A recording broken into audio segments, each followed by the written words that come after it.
So, und dann Glückauf und Hallo. Ich hoffe, man hört mich soweit.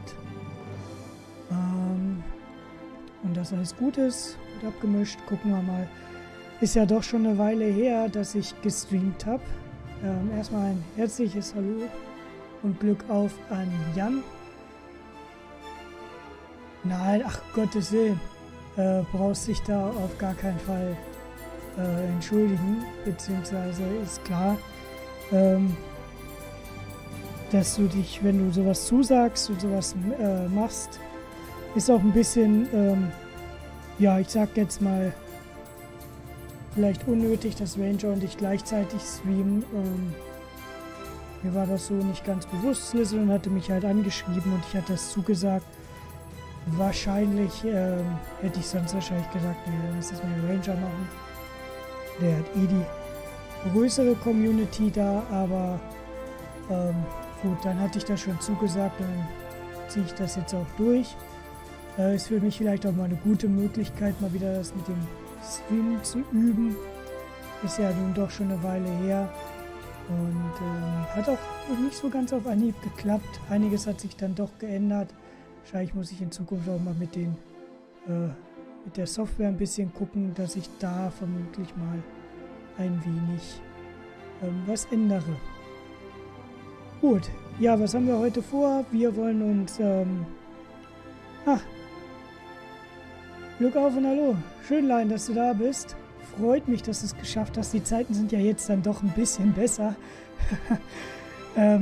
Zeitverschiebung, tut mir leid. Irgendwie mit Zeitverschiebung komme ich immer wieder durcheinander. Ist irgendwie absolut nicht meine Welt. Ich hatte irgendwie im Kopf, dass wir eine Stunde Unterschied hatten, aber ich bin in die falsche Richtung gegangen. Und dementsprechend lief das dann auf komplett falsche Zeiten hinaus. Irgendwie Zeitverschiebung. Nicht so meine Welt. Bleibe ich besser in deutschen Gefilden. Ja, vielleicht alles klar. Ja, das werde ich wohl auch vielleicht nicht unbedingt jetzt machen, weil ich nebenbei bei sowas nicht ganz so gut bin und jetzt es läuft jetzt gerade, möchte ich nicht drin rumwuseln, aber tatsächlich ist es an sich, wäre es in Zukunft mal keine schlechte Idee. Ja, da ich noch nicht dazu gekommen bin, Meldungen vom Gefechtsstand zu machen.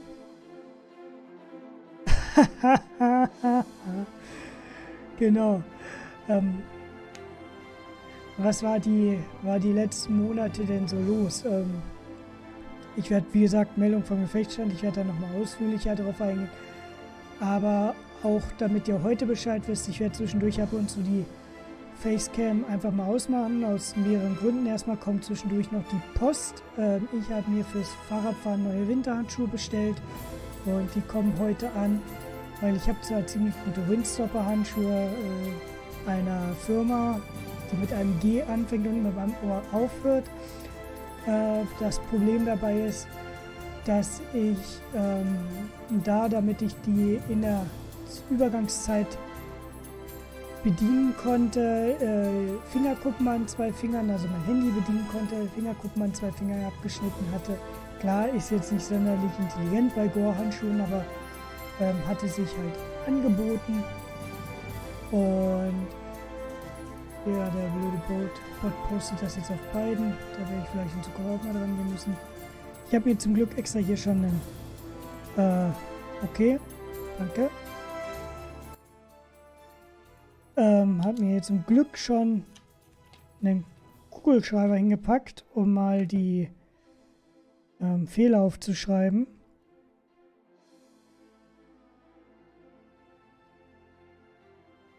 So, genau. Und dadurch zieht das natürlich in die Handschuhe. In der Übergangszeit war das nicht so schlimm, da war die Bedienung vom Handy quasi wichtiger. Jetzt, wo es dann doch mal ein bisschen frischer wird, ist es dann doch wichtiger. Genau, und ich aus anderen Gründen, ich werde die Facecam zwischendurch ausmachen, einfach weil ich mich zwischendurch ein bisschen bewegen muss. Wird ja dann heute doch schon gleich ein relativ langer Stream und muss mich da einfach zwischendurch ein bisschen bewegen. damit ich nicht so viel sitze. Das Sitzen ist nicht gut für meinen Rücken, kann ich auch noch nicht so. Also Fakt ist, ich habe mir wahrscheinlich einmal durch mein jahrelanges Übergewicht. Ja, Jan, mach's gut. Ne? Wir hören uns dann. Schreiben. Ich wünsche euch auch viel Spaß. Grüßen Ranger und Chat. Ja, und dass es bei ihm besser läuft als bei mir mit meiner Technik. Genau, also hab mir durch das wahrscheinlich auch jahrelange Sitzen, Übergewicht und so weiter halt und Arbeit wird auch ein bisschen mit reingespielt haben. Der will ich aber nicht die komplette Schuld geben. Den Rücken kaputt gemacht. Und das muss jetzt erstmal repariert werden, beziehungsweise ich muss auch ein bisschen meinen Lebensstil ändern, dass da in Zukunft nicht weitere Probleme auftauchen. Genau. Nicht nur das hatte was damit zu tun, dem einen oder anderen ist vielleicht aufgefallen, dass ich so das ein oder andere Gramm abgenommen habe. Das heißt, ich habe in der Zwischenzeit auch meine Ernährung, überhaupt mein Privatleben ein bisschen umgestellt gehabt. Das hatte schon im Ende letzten Jahres angefangen und das ging dann jetzt ein wenig weiter und habe also auch andere Hobbys wieder weiter verstärkt. Ja. Und die haben dann ein wenig mehr Platz in meinem Leben eingenommen. Das heißt, es hatte viele Gründe, warum ich zwischendurch nicht so viel gemacht habe. Aber ja, da spielte halt ein wenig was mit rein.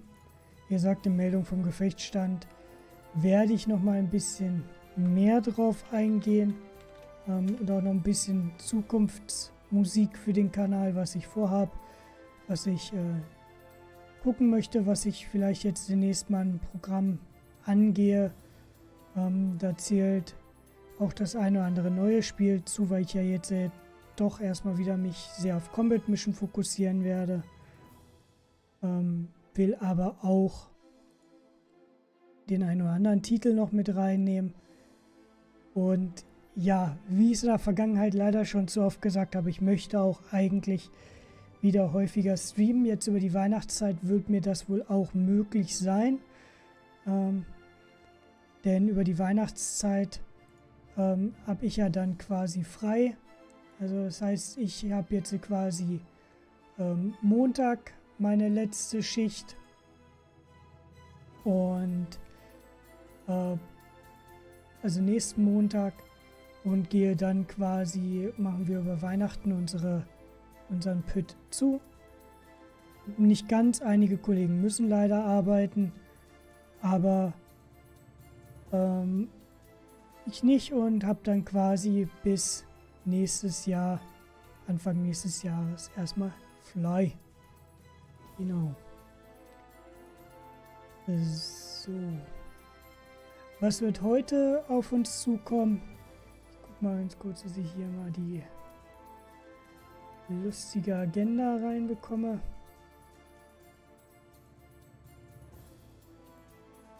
Upp.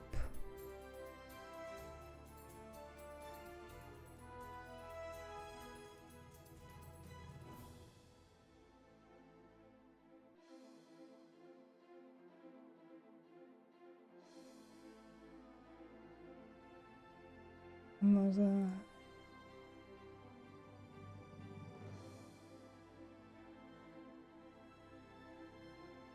so. Gut, das jetzt nicht in der kurzen Zeit. So, genau. Also wir werden um 2 Uhr mit dem Willkommen und halt dem Updates über Slitherine Matrix selber, so ein bisschen über Distant Worlds 2 sprechen. Gegen 2:20 Uhr kommt dann ein Titel, der mich schon mehr interessiert, aber den ich jetzt ja, der mich in der Beta bzw. in der Demo noch nicht so ganz abgeholt hat. Ich fand, das Feeling kam nicht so ganz auf. Also wir reden aber Starship Troopers Terran Command. So cringig der Film aus heutiger Sicht ist. Ich bin großer Starship Troopers Fan. Das Buch habe ich leider noch nicht gelesen, soll aber um einiges nochmal besser sein, weil es eben diesen überzeichneten Faktor deutlich verstärkt. Das heißt, das Buch ist deutlich mehr Satire als, oder habe ich mir sagen lassen, wie gesagt, ich habe es nicht gelesen, soll deutlich mehr Satire sein als der Film selber. Und daher bin ich da tatsächlich mal gespannt, wie weit das dann tatsächlich ist.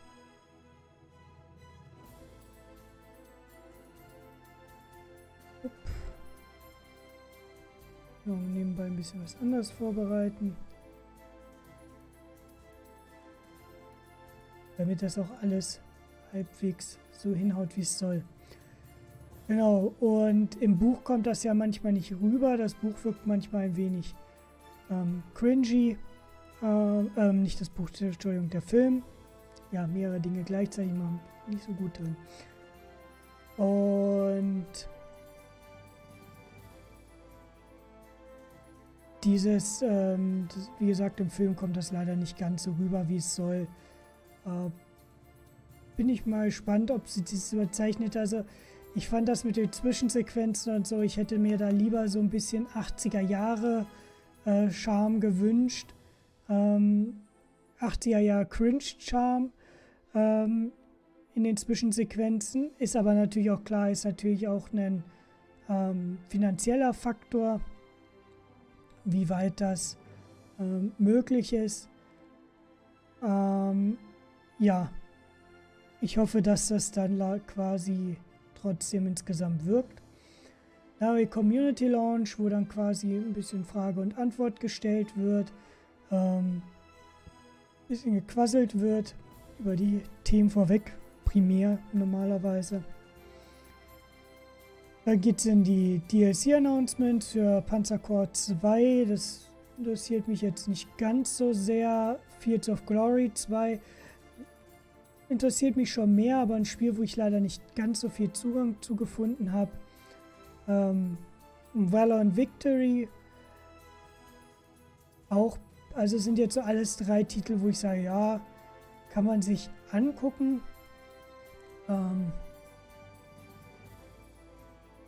Aber sind jetzt für mich persönlich nicht so die Themen. Um 16:10 Uhr unserer Zeit kommen wir dann zu Warhammer 40.000. Genau, das kommt dann um 16:30 Uhr.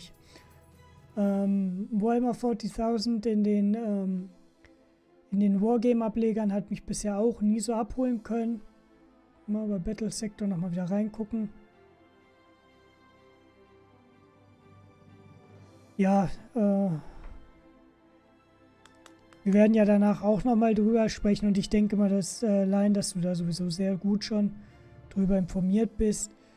Mal gucken, was da tatsächlich überhaupt an Neuem kommt.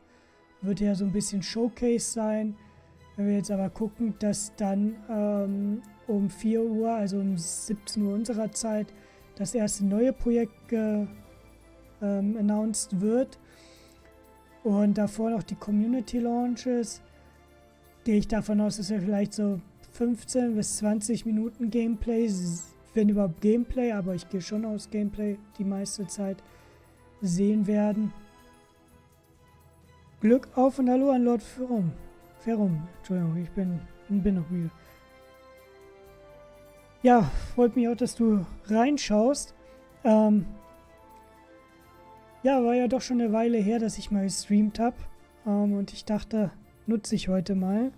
Ich bin auch so, also gespannt bin ich auf die neuen Projekte, die kommen sollen, auf Flashpoint-Campaigns. Ich hatte gehofft, dass sich bei den DLC-Announcements vielleicht schon der erste DLC zu Wonder East 2 einschmuggelt.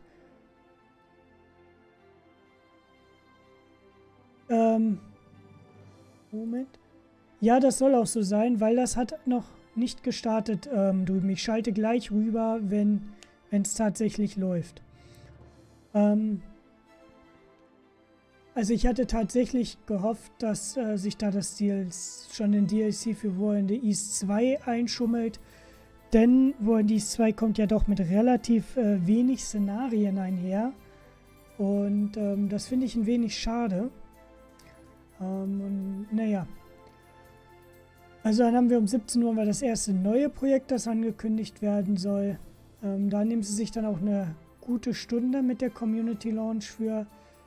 Dann kommt um 18 Uhr unserer Zeit, in case you missed it, so ein kurzer Recap. Dann gehen wir um 5 nach 6 in Stargate Timekeepers, Broken Arrow und more. Also um 5 werden halt mehrere Projekte, also 2 werden angekündigt und das And More soll, wenn ich so richtig informiert bin, dann quasi das zweite Announcement sein, das dritte, das große Announcement, wo dann quasi die sich quasi die Kirche aufgehoben haben. Und so ungefähr 6:45 unserer Zeit soll dann Ende sein. Das passt mir ganz gut, weil ich dann so gegen 19:50 Uhr, 55 auch langsam los muss zur Arbeit. Aber dann passt das heute. Gut. Bin dann auch sehr gespannt, ob das gleich mit dem Sound so alles hinhaut. Schauen wir mal.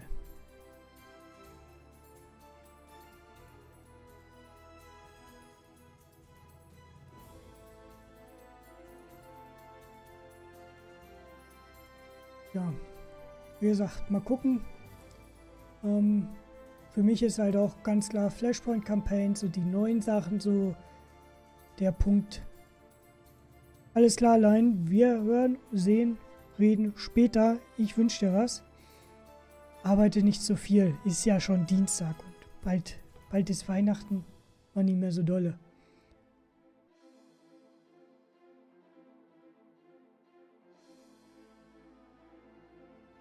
Bin mal gespannt, was so sonst so am Line-Up noch sich tut, was für mich jetzt so dabei ist, aber allgemein fahren sie natürlich einiges auf und ich denke, Slitherine ist da tatsächlich, Slitherine Matrix ist da sehr breit aufgestellt.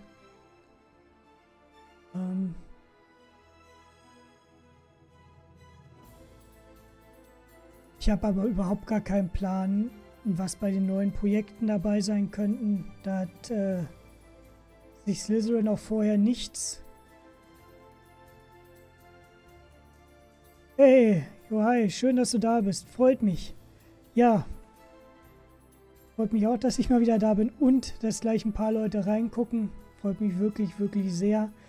Selbst wenn es heute in Anführungsstrichen nur just Chatting ist. Aber so ein Restream ist ja auch mal ganz interessant. Da können wir uns mal gemeinsam angucken, was sich jetzt so bei Slitherine demnächst tut. So.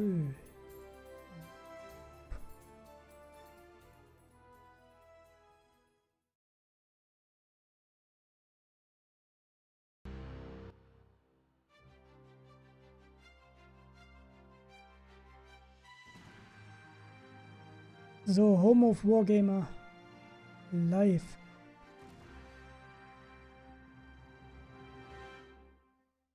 Hello everyone. Welcome to Home of Wargamers live 2021 winter edition.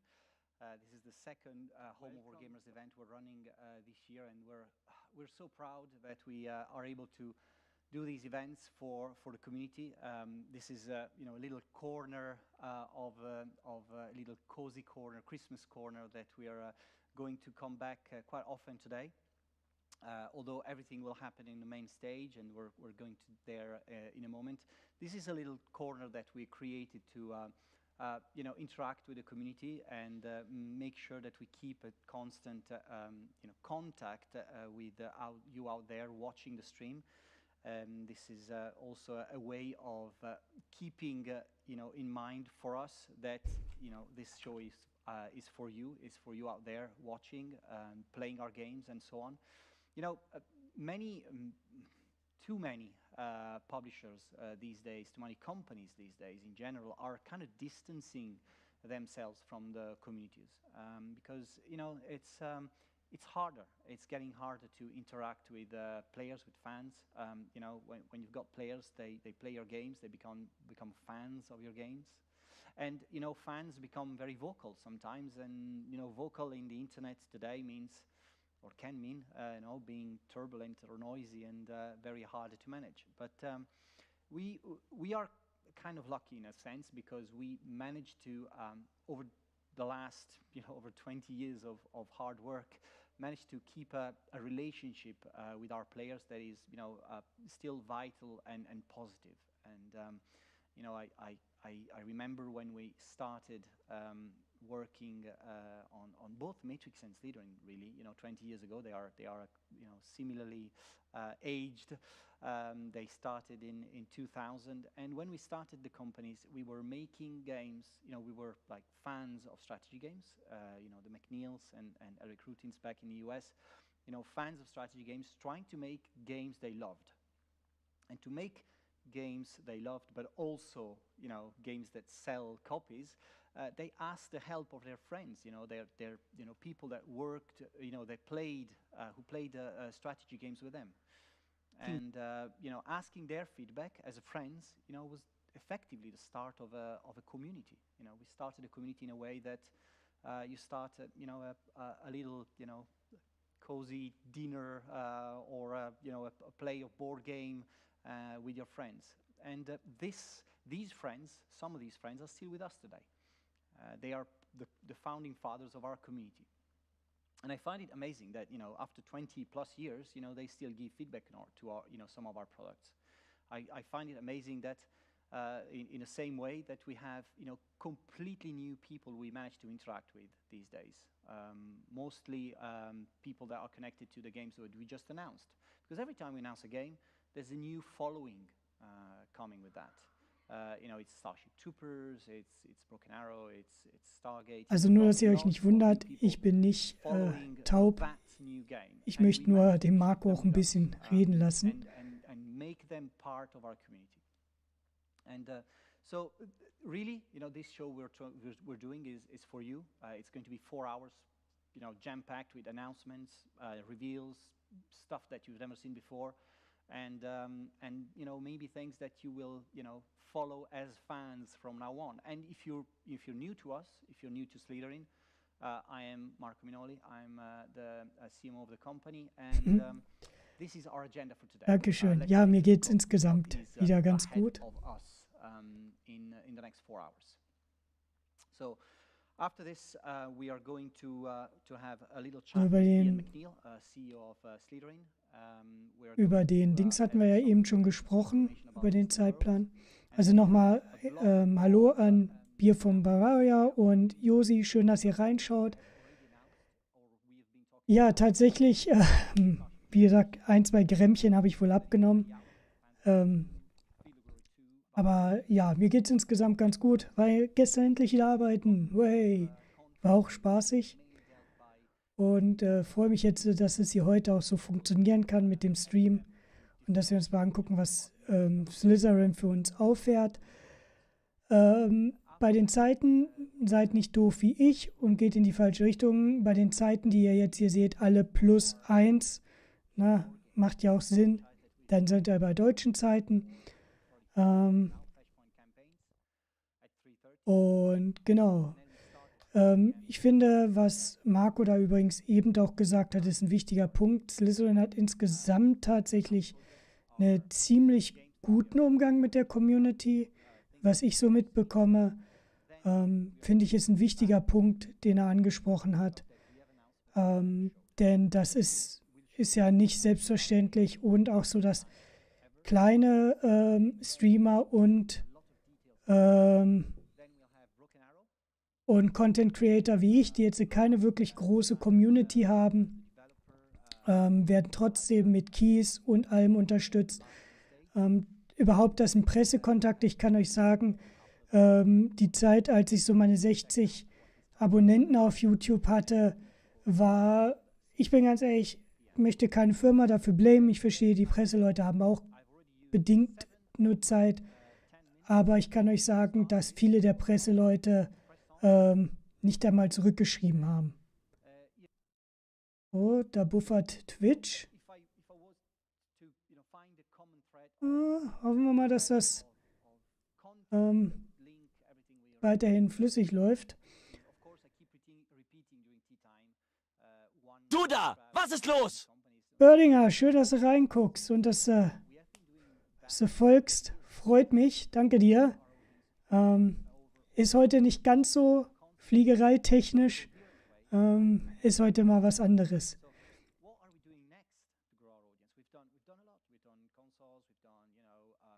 Ja, danke, Josi. Wie gesagt, sind vielleicht ein bisschen mehr als ein paar Kilo, habe ein bisschen was geschafft und habe auch ein bisschen was des verlorenen Gewichts aufgefüllt mit in erster Linie hauptsächlich Beinmuskulatur. Aber ja, logischerweise, mir geht es natürlich auch besser. So, dann hören wir nochmal wieder beim Marco rein. But we're trying to sort of tackle that subject, that genre in a different way now with more games. And you'll see that we have a very specific view on how to do that. So I hope that you'll notice this in particular. And also the other thing is, well, over the years we've never sort of tackled the subject of trying to tell a story. It's a difficult one. It's hard if you play hardcore war games, you're not really trying to go to narration. It's not something that you try and do very often. But when you approach different subjects, tackle different genre, especially when you attach to your games to specific IPs like Starship Troopers or Stargate, for instance, well, the thing you do is you are bound to tell a story. You try and get this narration embedded into a game. And doing that with strategy games, we found out it's not as easy as one could think. So you will see that in some of the announcements today, there is a lot of storytelling. And this storytelling is as important to us as it is as part of the growth of the company, not only as an institution, but as for us in terms of connecting the development and the marketing and the sales and the production.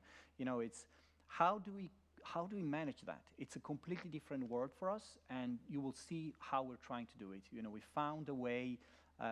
Hopefully found our way to do it, and I really hope that you will appreciate what we're trying to do in this regards.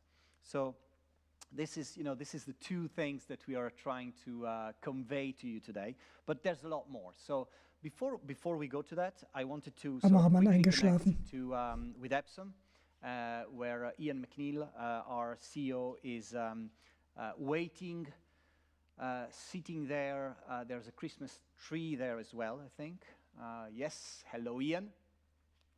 Hello Marco, hello everyone. Again, the budget for our tree wasn't the same as the budget for the Italian tree by the look of things. Yeah, well, we pushed the red a little bit further. You're like multicolored, I think it's... Yeah, and I was told that I had to wear a Christmas top, so I'm coming as Santa Claus, and you seem to be wearing a normal shirt, so I feel cheated. That's me. Don't worry. It's that's my character. I didn't actually notice these were Santas, but that's very bold of you, I have to say. Ian, it's been a tremendous year. We've gone through so much. We were talking with Bruno just a second ago, saying, the event last year was very hard to organize, but this one is even harder. And I thought, it wasn't last year; it was 6 months ago. So it's there's been a lot happening over the last 12 months. Tatsächlich? Can you tell us, if you're happy with what happened, and what were the highlights for you in this 2021? Yeah, it's Gib mir mal eine been a great Sekunde. year, but it's just been a blur. There's been so much happening. like you say, you think back 6 months and think that was 2-3 years ago, and you realize all the things that happened in the last 12 Ich habe months. bei YouTube So, von mir kein Overlay. from a sales point of view, Vielleicht muss man neu since 2017, laden. our sales have doubled. We're doing Also ich habe 100% oben links more, den Chat, a year den werde ich da than jetzt gleich mal 2017. wegbewegen, That's a weil sie ja da very immer big wieder das Fenster hinpacken. We sold 2 million games last year, which is an enormous number for a specialist strategy games publisher like we are. And on the professional side, where we're doing increasingly more work on Wenn the ich das defense so side, leicht with simulations, hinbekomme. that's grown 1700% in the same period. And now it makes up 25% of our turnover compared to the commercial games. And we have 2,000 users across 100 different organizations. So that's growing fast. We also had a couple of big conferences. We ran a conference back in September, which feels like ages ago, over with the US Marine Corps headquarters in Quantico, training them and a lot of US defense staff in the use of command. And just got back from ITSEC, a big training simulation conference over in the US, and the interest levels are enormous. So our staff has increased 33% in the last year. So we're up to 60 full-time people. And we're transitioning from that kind of small to medium-sized business and all the fun and games that comes with that. We've got massive announcements. So we've had all the franchises that have already been talked about. So Stargate, Broken Arrow, Scramble. We've got Masters of Magic franchise 2. And that's all the stuff that was announced at the previous event. Die Boxen finde ich ja schön, ne? We had our biggest release of the year, the biggest release ever this year. So Battle Sector released on PC, Xbox, PlayStation, and it released on Steam, our site, GOG, the Windows Store all together, and also came into Game Pass. And it meant something like 11 different builds being ready at one time. And every time we do a patch now for that game, there's 11 builds going out. So the logistics that become a part of that, everything just gets much more complicated. And then a lot of community building activities too. So we've been increasingly running tournaments, building up all those services to build that community that Marco was talking about. Back in 2019, we only had one game that had our integrated tournament system in, and we ran 6 tournaments across the year. And in 2021, we've already run 25 tournaments across 10 different games, and we're looking to expand that out into the future. So there's so much going on, and that's just a tiny kind of snapshot and just the highlights, but there's a lot more we could go into, but I know Marco's on a schedule, so we probably should leave it at that. Yeah, it's interesting that we're doing this event today. Yesterday, Phil Spencer at Microsoft Xbox announced or said, ja, du kannst häufig upgraden, und das habe ich ja zum Beispiel bei War in the East 2 logischerweise gemacht und mir das Hardcover-Book gekauft. Retail ist bei Slitherine gar nicht so das große Thema, weil die als Publisher gar nicht so viel im Retail auftauchen. Aber sie sind leider mit den Hardcover-Boxen dolle zurückgegangen. Also mit den klassischen Boxen, wie man sie von früher kennt. Da sind sie stark mit zurückgegangen. Und mittlerweile haben sie häufig diese Cases. Ich habe jetzt gerade keins zur Hand, sonst muss ich in den Nebenraum laufen. Also diese breiteren DVD-Hüllen, sage ich jetzt mal. Und die, da hast du dann auch ein bemaltes Handbuch mit drin. Aber das ist nicht dasselbe wie so eine große, schöne Pappbox. Und wie gesagt, da sind sie leider komplett von weggegangen. Es ist auch leider nicht mehr möglich, meines Wissens nach, wie früher abzugraden. Es gab eine Zeit lang, konntest du, und das habe ich für viele meiner Spiele auch gemacht, konntest du dir quasi einen Upgrade kaufen. Das heißt, du konntest jetzt zum Beispiel sagen, bei Strategic Command, das habe ich jetzt so gekauft. Ich hätte jetzt aber doch ganz gerne nochmal das Hardcover-Book dazu. Hey, dann kaufe ich das jetzt und kaufe dieses Update. Und dann hast du halt nur das Hardcover-Book nach Hause gekriegt. War aber ganz cool. Die Möglichkeit gibt es wohl leider nicht mehr. When you've got experienced people doing things they're familiar with. Where the pandemic starts to hurt you is when you've got trying to onboard people, training people, onboarding, and building those relationships, all those kind of conversations that happen outside of kind of the core work in the kitchen or as we get together, because we used to gather together every 2 to 3 months. We would try and bring people together to have those face-to-face meetings. Obviously, we haven't been able to do those, and we're really suffering on the kind of the integrating the new members of the staff into the team because of that. And then you've got all the complexities of growing from that small to medium-sized business. Things that used to work and processes that used to work when you're a certain size no longer work. So we're having to integrate, establish more structures in the management. And so we're having to have layers of management and things we didn't have before. We're having to look at HR. We're going to be looking to recruit an HR team and HR staff after Christmas. We also got issues of communication. When you've got small teams and all that information can be shared relatively easily, you don't have to worry about it too much. And the core vision and the core company values just are naturally shared between people. As you start to get bigger, we have to start going out of our way to really make clear to people what is the company culture, what is the company vision, where are we going? And we need to do more work on that in the new year to kind of bring everyone along with us, because it's a really exciting time, and we've got a great team and we want to bring them with us, because we're trying to expand and we want to make sure we bring everyone with us as well as add new people to the team. So yeah. It's complicated. It is very complicated. It is. I have to say that we've got the luxury of working with people that are kind of flexible enough to follow us in this very hard journey. So big shout out to the team, everyone in the team out there listening now. It's funnily enough, this is one of the opportunities they have as well, to see new things that we've got on board. What gets you more excited, Ian? What is it that you look forward and you think, wow, this is really cool. This is going to be great. There's a lot to look forwards to. Events like this are great. All of the announcements we're making now are really exciting. There's all these things we've been wanting to talk to people about and tell people about, and we're going to get the opportunity to start talking about them soon. I don't want to break any of your news by saying them yet. You mentioned it before, but we're focusing on making bigger games.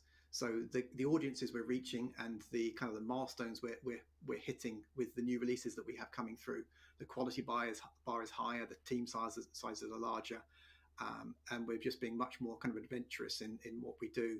We're looking to take more games to console. So in that kind of audience growing and broadening our audience and bringing new gamers into the kind of the community, we're looking to take to console, so a lot of PlayStation and Xbox, but also other things we're working on. And as part of that, narrative becomes increasingly important. As we start to reach a wider market, people aren't just looking for mechanics, they're looking for a whole world and a story and an experience to play through. And story becomes increasingly important to try and reach outside of that niche market that we're in. Es ist eigentlich, muss ich sagen, dass sie sich so auf Story fixieren, finde ich relativ witzig, weil man ja das Gefühl hat, immer wenn man so in den Mainstream-Medien, Mainstream-Games unterwegs ist, dass Story da eher eine Sache sehr am Rande ist. Wenn man sich jetzt aber anguckt, sie legen schon so ein bisschen mehr Fokus drauf, und tatsächlich fand auch ich immer, dass eine Story bei einem Wargame nicht ausgeschlossen werden muss. Ihr habt ja vielleicht gemerkt, dass ich ja bei meinem Match gegen den Hobbygeneral auch so ein bisschen zumindest narrativ am Anfang versucht habe aufzubauen. Und ich finde, das ist auch immer ein wichtiger Punkt. Bin da wirklich gespannt, wie sie das in ihren Announcements, was sie da für Titel haben. Das ist natürlich so ein bisschen aus dem Nischenmarkt raus, weil vor allem durch das Gehen auf die Konsolen ist natürlich ein gewagter Schritt, allerdings als Firma kann ich den bei Ihnen vollkommen nachvollziehen. We're doing a lot of work on things like new forums, new play-by-email mechanics for our multiplayer systems, new tournament modes, tournament systems, all those kinds of features. There's a lot of work going into those to build that community, give people the kind of systems and platforms they want to. Wobei das PBM-System ja auch schon für Kritik gesorgt hat. And obviously we're also looking forward to the end of the pandemic so we can actually start to get together more often and meet. We were supposed to be over there in Italy today and yesterday to get ready for this event, and it's really disappointing we can't come. We have our Christmas party on Thursday and people were flying in from all over, but they've all had to cancel as well. So it's just really sad that we haven't been able to see the team, and so really looking forward to being able to do more of that. Yeah, that's indeed the truth. We are of course, doing what we can. We're doing everything we can to grow the company and to release more games and bigger games and so on. We'll do what we can for the pandemic. Of course, we do our part, but before we do our part in another way and talking about the Starship Troopers. I have to move to the main stage. Thank you for joining us, Ian. I hope that you will be able to join us towards the end of the event to wrap it up together and see, absolutely, comment all the stuff that we have announced that you haven't seen yet. Whilst I move to the main stage, we've got a little bit of an announcement to make to our community.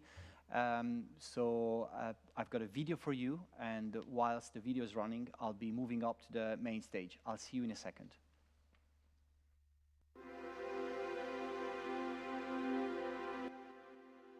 Glückauf und hallo Emma Fischer. Was meinst du mit Volume? Oder?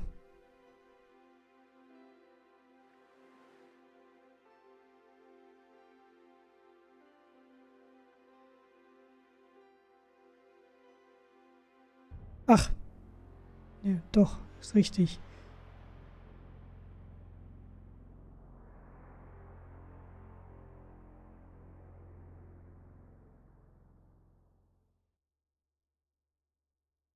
March 10th, 2022. We've got a release date for Distant Worlds. This is great. I was looking forward to announcing a date for Distant Worlds for the last 4 years at least. This game has been in development for now something like 5 or 6 years. This was our first Steam game, so I'm super excited that we've managed to finally announce the date. It's 2022 March the 10th. So our big Q1 release, and not our only big event for Q1. I'm looking forward to that. So mark that on your diaries. And this is the first announcement of the day, of the first of many announcements. I will be sitting on this stool here for quite a long time today. So forgive me if I move a little bit. It's going to be a long day for me, for everyone, and but very exciting as well.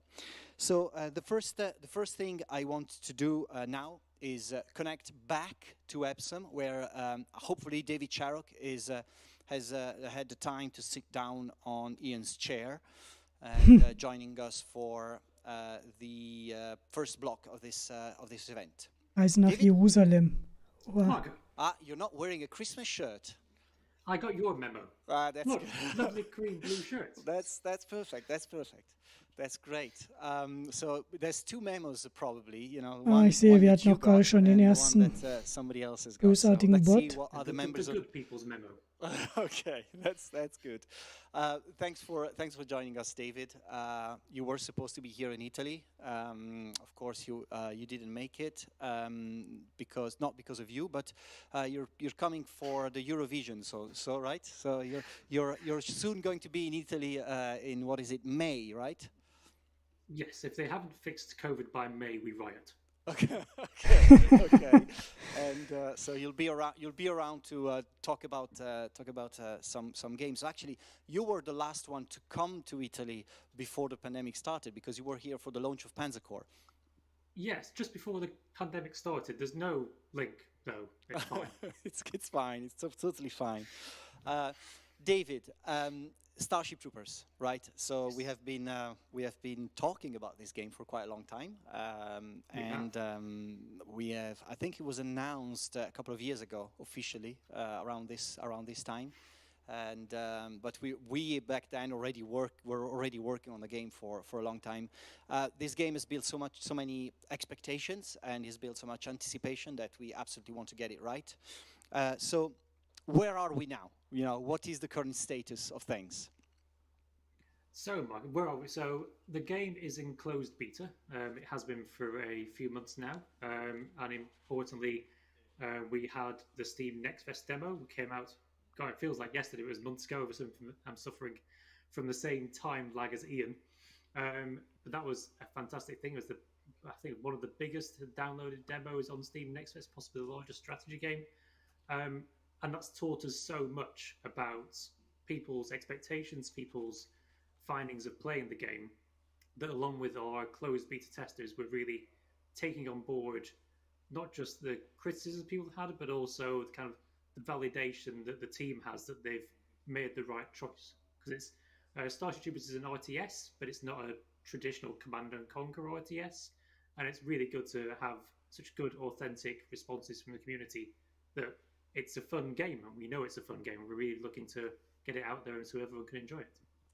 Well, one of the things that we want to sort of take the opportunity that we have more time to talk about the game, and you know, because we want to sort of give a look at something that is not often covered in you know, explaining what's happening when developing a game, and that's music. So we've got an interesting video to show now. Can you tell us a bit more about it before we watch it?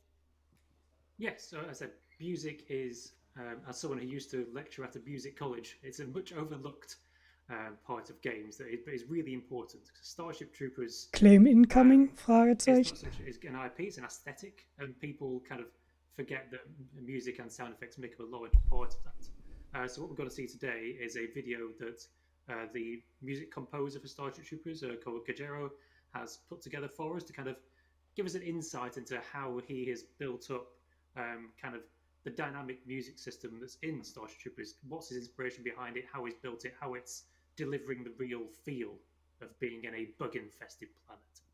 Okay, let's take a look.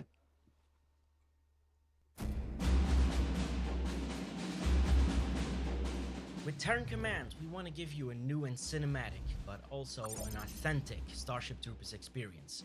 The music is brand new, but it's very much built on the DNA of the original soundtrack.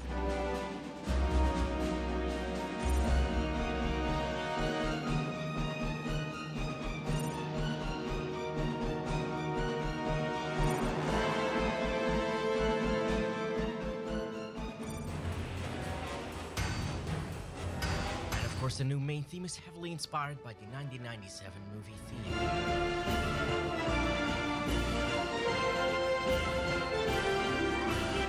Also ist tatsächlich, gefällt mir, hat mir die Musik auch gut gefallen im Spiel. And the game crossfades between them according to the action on the screen.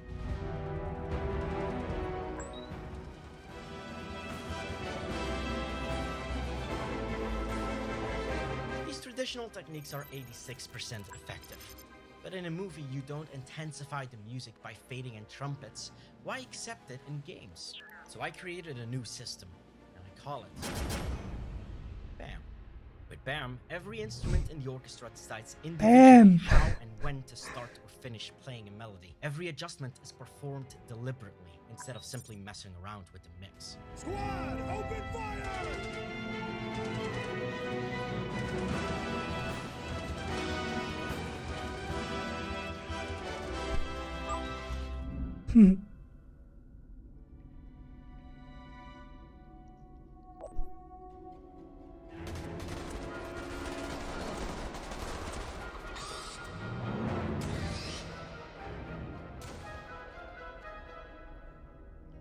Let's go! Everybody fights!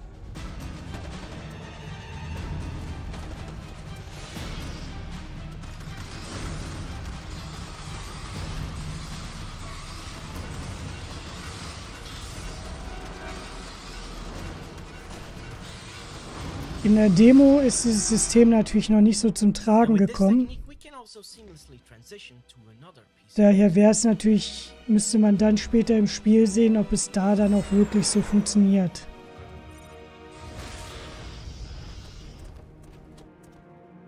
Okay, that's a smooth transition, but let's add a short, dedicated segue so we can really feel the impact of that airstrike.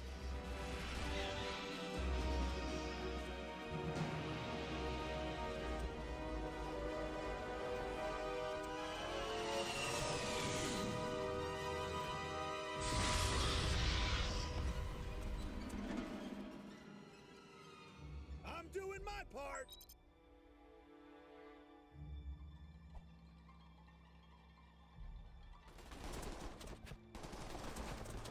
Did you play the demo during the last Steam Next Fest? Remember how your base could be under attack and you wouldn't even know about it? The feedback we received from you guys gave us the idea to add an alarm. Kill him! Kill them all! Open fire!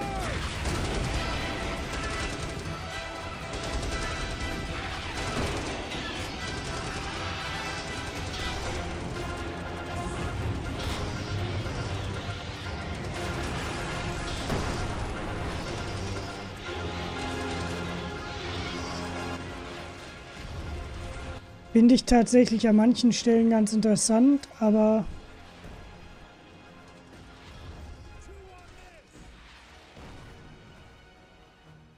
wie gesagt, ich bin so ein bisschen, wie ich so ein bisschen die Befürchtung, dass eventuell dann später in einem dynamischen System, aber das werden sie ja getestet haben. Mal gespannt, wie das funktioniert. We are working very hard to give you the best possible tools to defeat the Arachnids, and I hope you enjoyed this glimpse behind the scenes. For FedNet, I'm Keiro. Ja, genau.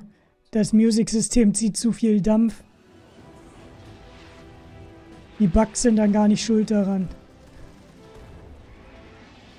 Also die Musik lässt ganz klar Stimmung aufkommen. Das hat sie in der Demo auch schon. Es waren dann halt eher für mich persönlich so die Cut-Sequenzen, wo Starship Troopers geschwächelt hat, weil sie halt mit, wie in vielen anderen Spielen auch mit so Screen Artworks gearbeitet haben, und das hat für mich nicht so diesen typischen Charme von Starship Troopers aufkommen lassen, wie in den Filmen. Das hat mich ein bisschen, wie gesagt, enttäuscht, hatte ich ja vorhin schon angesprochen. So Gameplay ist in der Demo schwierig zu bewerten. Ja, also der Umfang war nicht so groß und wirkte dann auch sehr seicht, aber das muss nichts Schlimmes sein, wenn das auf die Zielgruppe hinausgeht. Yeah, we've got more news. We've got one more video actually with Lucas, the lead designer on the game, giving us a bit of a glimpse on where we are with development. So, what is it all about? So, Lucas has been, shall we say, very busy for quite a while now, and Lucas loves Starship Troopers, absolutely adores it, and he really wants to kind of take the chance to kind of really give a bit of behind the scenes of where the game is. So rather than let me give his words, he's going to basically tell us in his own. Let's give it a look.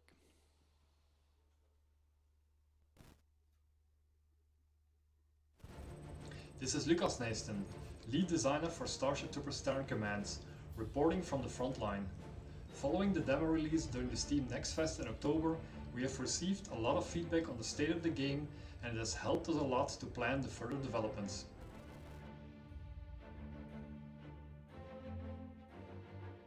The demo was downloaded about 80,000 times.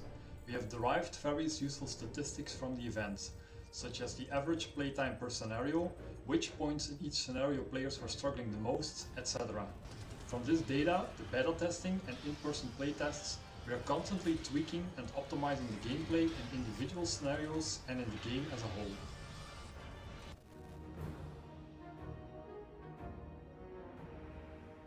As an example of a specific design change, we have been reducing the amount of choke points on the Peace of Mind scenario and other similar scenarios.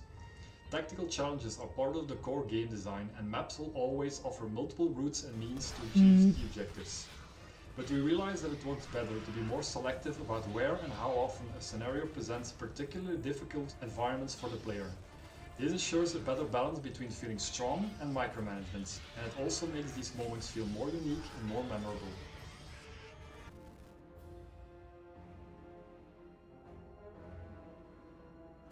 Of course, we also received a lot more concrete feedback. Some of the most common criticism was related to unit voices and sound effects, or rather the lack thereof. This didn't really come as a surprise, however. The simple reality is that we did not manage to get the audio assets finished in time for the demo to reach the standard that we were aiming for.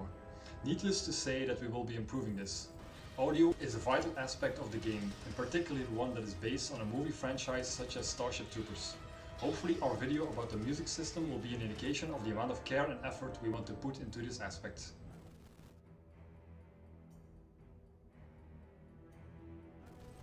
Many other points of critique we received were related to unit controls and behavior. This is obviously a key factor of any RTS game and something that will keep improving. This includes many small but important tweaks, fixes and improvements. For example, ability cooldowns no longer trigger before actually being fired. So if a unit is about to throw a grenade but you cancel the order, then the ability will no longer go on cooldown. We've also made the line of fire calculation twice as accurate, are doing ongoing improvements and fixes to pathfinding, and are constantly tweaking and changing unit stats and abilities to ensure that they are all useful and have a noticeable impact on the gameplay. Gut, beim Pathfinding muss ich Glück Each gehabt unit to be haben. useful in its own role and offer unique gameplay options.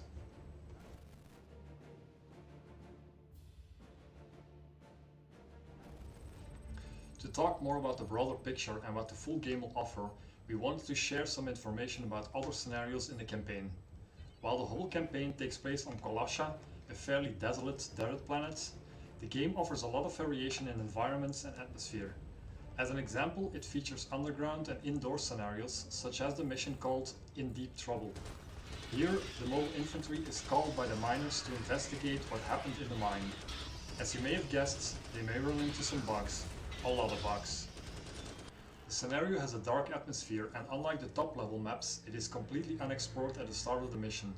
This means that you must actually send units out across the map to Die reveal Requisiten würde ich ja dann nehmen. The player must lead their troopers through narrow mining shafts and machine rooms and finally make their way out alive to report the situation back to High Command. Another interesting example is the Canyon mission, where the survivors of a failed offensive must find their way back to base. The only reinforcements available are other survivors that may be encountered throughout the mission. It is vital to use the terrain effectively to ambush bug patrols and avoid running into any traps yourself. For a final example of the different environments that the campaign offers, we'll show you some footage of a city mission. The planet of Kolosha does have a number of larger cities, and these become key strategic objectives for both the Federation and the Arachnids. The mission opening is inspired by the Stalingrad Battle of World War II, where the player has to hold on to a tiny foothold within the city just across a wide river. The mobile infantry must hold this patch of land at all costs to contain the Arachnid advance and to give time for reinforcements to engage from the other side of the city center. For now, that's all the news I have from the front line. I've got to get back to the development trenches to kill another wave of bugs. If I make it back alive, we will share a lot more content after the holidays. Until then, remember that you can do your part by registering for the beta and that pre-orders guarantee citizenship.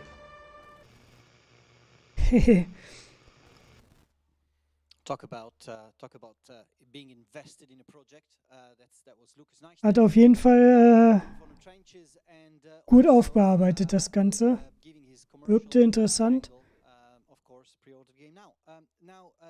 Und gut, dass sie sich einiges an den Kritikpunkten wirklich anscheinend so zu Herzen genommen haben. Wäre auch, also ich bin ja auch sehr gespannt auf Terran Command, weil ich das Franchise auch sehr gut finde. Bin mal gespannt, wie das endgültige Produkt dann wird, und hoffe dann auch, dass dass da mein begrenzter Eindruck dann doch ein bisschen besser.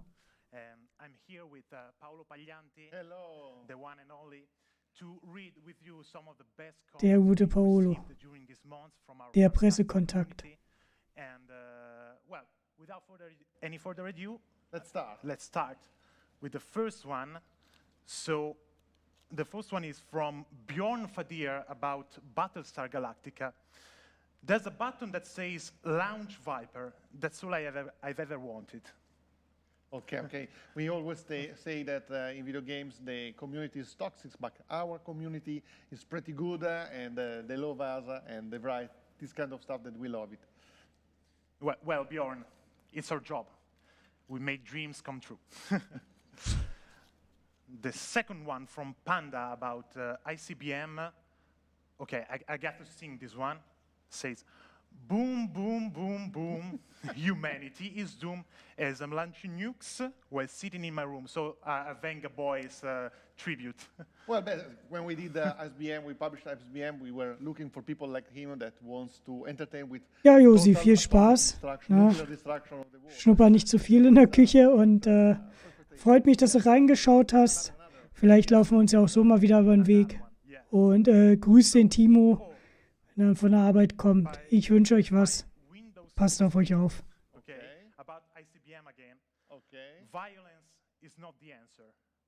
It is the question, and the answer is yes. Only video games, obviously, but yes. Basically, in SBM, you can't do anything else because if you don't shoot first, probably you will get destroyed. So, perfect. That is a good idea, a good tactics. Another one? We have time? Yeah.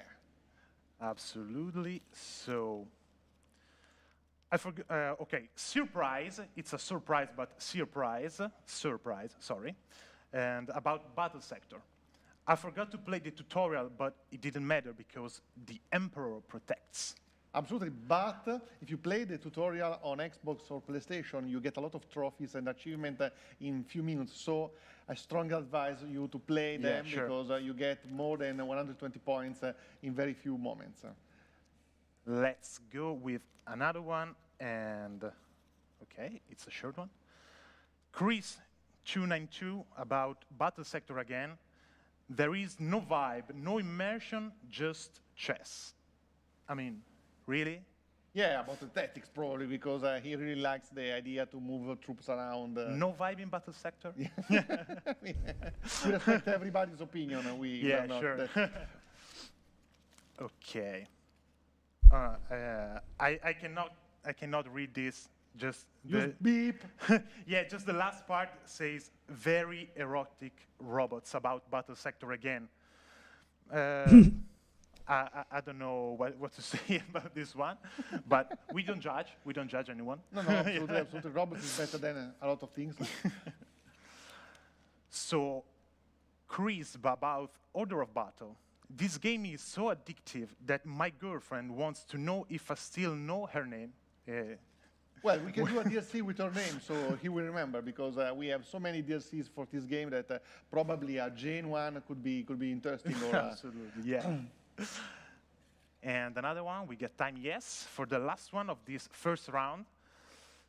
And Fubar with Gladius, what dreams are made of, a little bit of poetry here. Yeah. Well, Gladius is a game that has a lot of dream and poetry, because when you destroy the Xenos, you need to be inside you. You have to have this dream to conquer the planet and free from all the other Xenos. Okay, so the main stage is ready now. So we'll be back soon for the second round here. And now it's time for Marco. Okay.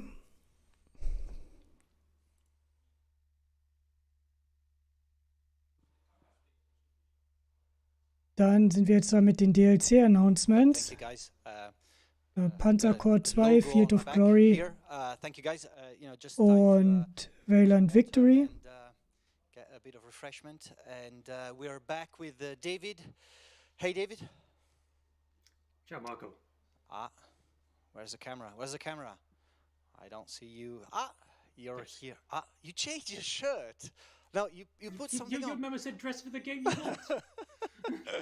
This is amazing. I should do the same. Okay, next round. I don't think I've got something so professional, but welcome back, David, and welcome, Annie. You're lovely that the both chair are busy at the moment. So the next product we're going to talk about, the Panzerkorps. Yes. Panzerkorps 2 was released, actually, we said before, in the middle of the pandemic, in the start of the pandemic, in March. I remember that March 19th, 2020. In the middle of being in a lockdown, we released the sequel to one of our most successful games. And we're now a year and a half later. And what has happened, David? What is the current status of Panzerkorps 2? Well, Panzerkorps, what is the Panzer Path? Well, we have blazed a trail all across most of Europe, Marco. So I said the original game came out in March 2020 with the base game, the General's Edition, and even the Field Marshal Upgrade Edition. with lots of new fun attachments to it. And since then, we've been attacking the Axis operations. So we started off with Spanish Civil War, not somewhere that Panzerkorps has really been before. And then we've moved back into Central Europe, taking control of the German forces in 1939, 1940, 41, and 42. And that's where we're up to. And we've decided to generously allow the designer of the Axis operations a bit of time to recuperate after releasing 5 DLCs in about 18 months. So it's very good of us. But now, Marco, as you know, what we announced last time was Panzerkorps Pacific. We did. So this is why I've gone for a more Japanese outfit for this show. Yeah, Panzerkorps Pacific was announced in last May's event with this image of a landing on a Japanese island beach from the Allied forces. What will Pacific be? I mean, there's been a lot of speculation, so I think it's time to clear the decks and say what it is going to include. So Pacific will be more than just this first release. So our first release, we're going to focus on the American forces. We're going to focus on the kind of first half of the Pacific campaign with the Americans. So we're going to start in Wake, very famous attempt to survive the Wake invasion. And we're going to go through 14 scenarios up to Tarawa. The full list are available on our website if you want to go and look. What is it that will be included in this package? Also der Panzerkorps 2 war tatsächlich im Spanischen Bürgerkrieg. Meine ich habe selber nicht viel gespielt. Die Legion Condor hatte zumindest Personal. Spanischer Bürgerkrieg ist nicht so ganz meine Welt, aber ich meine, dass sie ein paar Panzerkompanien hatten,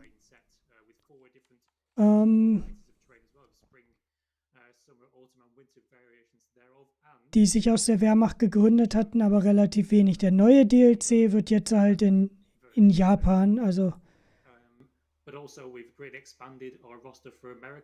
wird halt was anderes, geht dann in die Richtung des Pazifikkrieges. But also now we've had the full Imperial Japanese Army and Navy.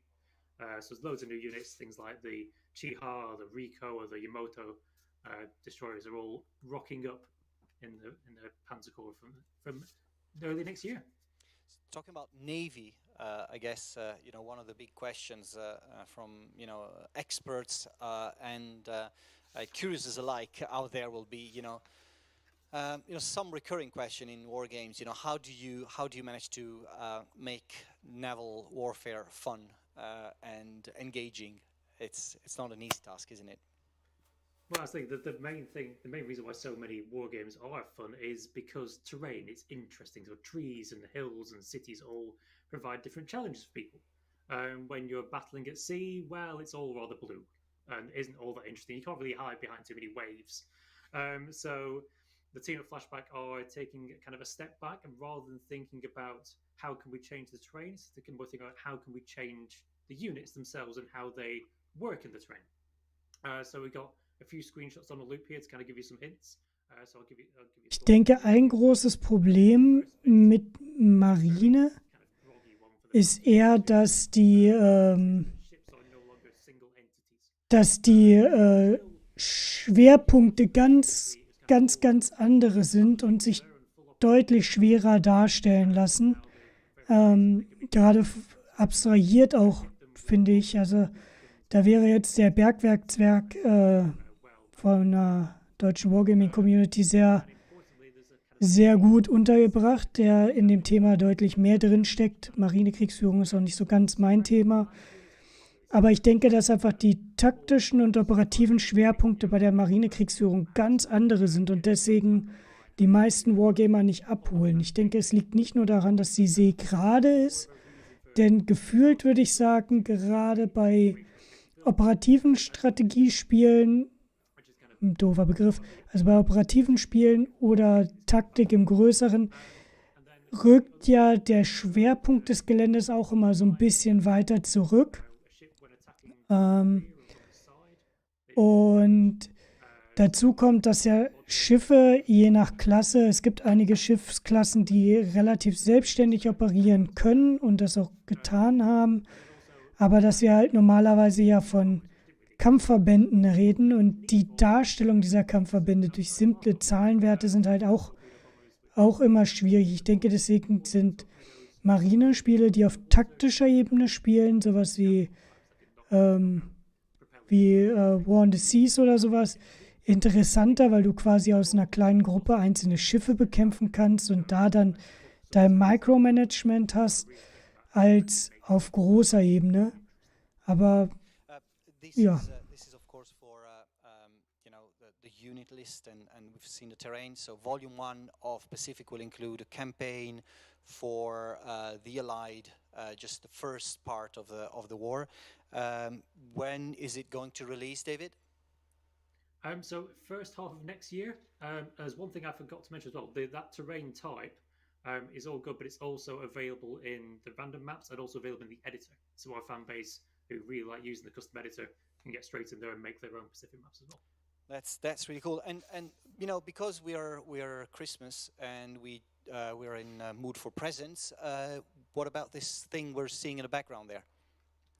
Yes. So eagle-eyed fans will have noticed on, I think, Friday, we released a very quiet patch, which players can go and get now from the store or from wherever they bought the game from. So it's not only a kind of a standard patch which updates a few things, fixes a few bugs, it also introduces 3 new little gifts from Kerensky, who's the designer of the Axis Operations franchise, and he's basically been exploring what our editor can do, and he's adding a whole new kind of 3 new scenarios that's really kind of pushing the limits of what our editor can do. So there's one base at the end of the Battle of the Bulge, where you take control of the German elite panzers that have punched through and then found that all their mates have run away, trying to now make it back to German lines successfully. It's a really interesting challenge because the Allied forces that come to try and cut you off are kind of procedurally generated, but they don't always come in the same place. So it's a different challenge every time. There's one called Meridian, which is the British and Soviet forces meeting in the middle. And again, lots of attack waves are procedurally generated on that. And then one of Voronezh, where you're pushing forward as the Russians to kick the Germans out, and the Germans are counterattacking. And again, each playthrough, the Germans will attack you differently, which adds some real dynamic replayability to scenarios which maybe didn't have them before. Right, so you know, as every good, proper exec in a serious gaming company would say in one of these presentations, these scenarios are available to play now. So you can go and play them. Stick with us though. There's a lot more in-house. Pacific is actually going into beta in now. Is it early next year? But early next year. So now. That's almost now. We're almost early next year now. Go to Slitherine.com community beta test. Sign up to the Panzer 2 Pacific beta, and we'll get you in early next year. All right. So besides you, there's Annie Sims. You know, she's assistant producer on Panzer Corps, and welcome, Annie. You know, it's the first foray into the community for you. But yes. You're not here to talk about Panzer Corps. You're here to talk about Field of Glory 2. That I am. So I'm very excited to announce our new DLC that's coming for that. It'll be the 3rd in the series for Field of Glory 2 Medieval. So it is entitled Storm of Arrows, and this one will be set during the 14th and 15th centuries. So previously we've sort of seen the dominance of the mounted knight all over the European battlefields, but sort of coming into the 14th and 15th century, we had a lot more of the English masked longbowmen and dismounted foot soldiers, men-at-arms that sort of took back the battlefield right up into the introduction of the Swiss-style pike tactics. And that's what this DLC is all about. Right, so we've got a video, I think, running on the background very soon. So we're sort of showing what it's all about. I guess the 100 Years of War in that period is one of fans' favorites. So can you tell us more about the content and what's going to be in the package? Yeah, so I can tell you that it's definitely one of the 5 historical-based campaigns that we're covering. Schweizer Taktik. Ich musste gerade gucken, wie das hieß. Also diese Haufentaktik, Gevierthaufen. Ist man bekannt bei den Schweizern. Taktik. We're also adding 45 new 14th and 15th century units, and also 96 new army lists, which does bring the total to 242 for all of the 40 factions and allies that are currently in the game if you own all of the DLC. So that's, what, 300,000 permutations or something very close to that. So you're certainly not going to get bored. It's interesting. I mean, of course, you've named the historical battles. I insisted to get Poitiers in, and RBS was totally against it. So that's going to be down to the fans to mod it and make it happen. That will happen like. Got to do it for Marco. Yeah, a day after release that will happen, I guess. Are we beta testing this right now? We are. So if you want to be part of that beta test and help make this game better, you can go to the community tab on our website and sign up. So we are taking applications at the moment. And, well, I guess there's someone in the community called Mordante, who's the biggest fan of Field of Glory ever in the world. He's got, like, everything that's been published across the last 15 years. He probably wants to know when the game is releasing. This one will be February 10th, so keep your eye out. All right, so that's pretty imminent. We'll be able to wishlist the game now. All right, yeah, and we are also running a tournament. Are we or are we not? What's the current stage of the tournament? So, yeah, there is a tournament. It is starting this Thursday, the 16th. That is at 10 a.m. Greenwich time. So you can actually go and sign up for that one. Still up on our website. It is called Christmas in Constantinople. It's a great name. And it's going to be in 3 rounds of 14 days based on the Komnenos Emperor's reigns. So that's Alexios, John, and Manuel. So if you would like to be part of that, please go sign up on our website. Meinst du, haben sie noch eine Rechnung mit euch offen gehabt, ja? Ich muss zugeben, überhaupt nicht meine Epoche. Ich habe leider auch in das Spiel nicht reingefunden. Ich werde es mir irgendwann noch mal angehen, aber irgendwie hat's mich nicht greifen können. Ich finde es aber schön, dass sie auch diesem Genre so viel Liebe geben, und mit dem DLC im Februar 22 sind sie ja schon nah dran. Da bin ich echt gespannt.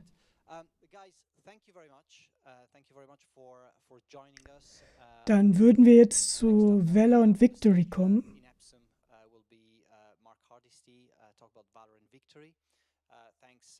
Da wäre vielleicht der Wargamer, der ja auch ein großer Fan von der Lock-and-Load-Tactics-Reihe ist, oder überhaupt von der Lock-and-Load-Reihe ist.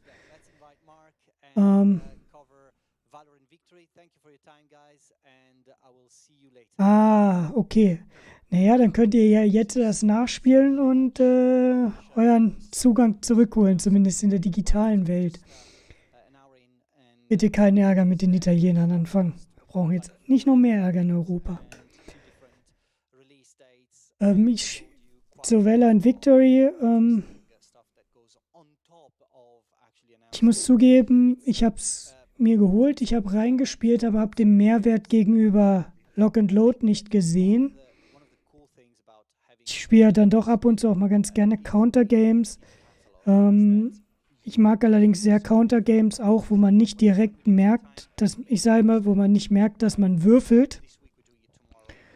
Das heißt, ich mag, wenn Fiktion wirkt. Deswegen bin ich mit Lock and Load und auch mit Valor und Victory nur so. Ja, Lock and Load spiele ich schon ab und zu immer mal wieder. Aber ich finde den Zufallsfaktor einfach zu stark. Das ist auch etwas, was mich bei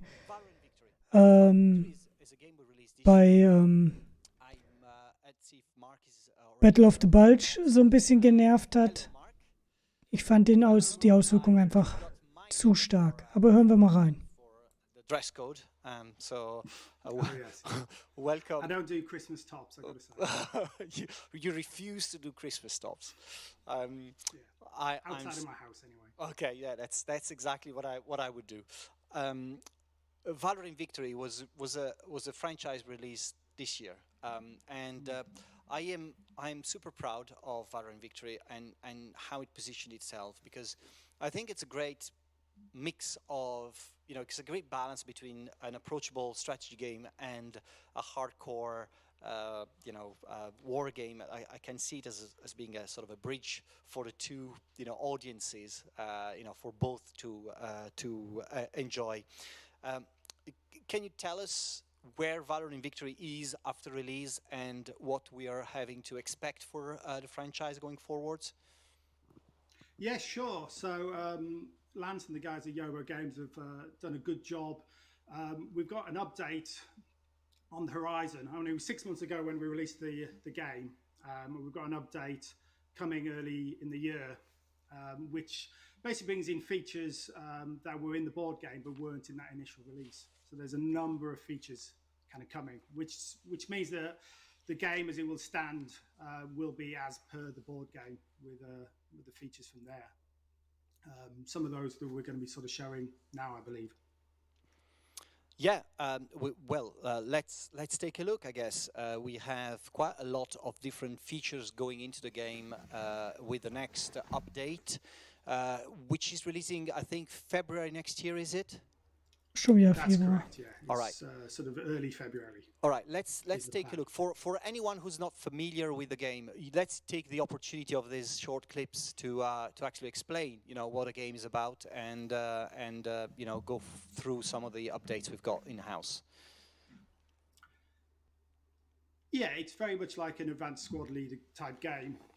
So it's based on the board game Valorant Victory. So here we have some off-board artillery shots being fired onto the units.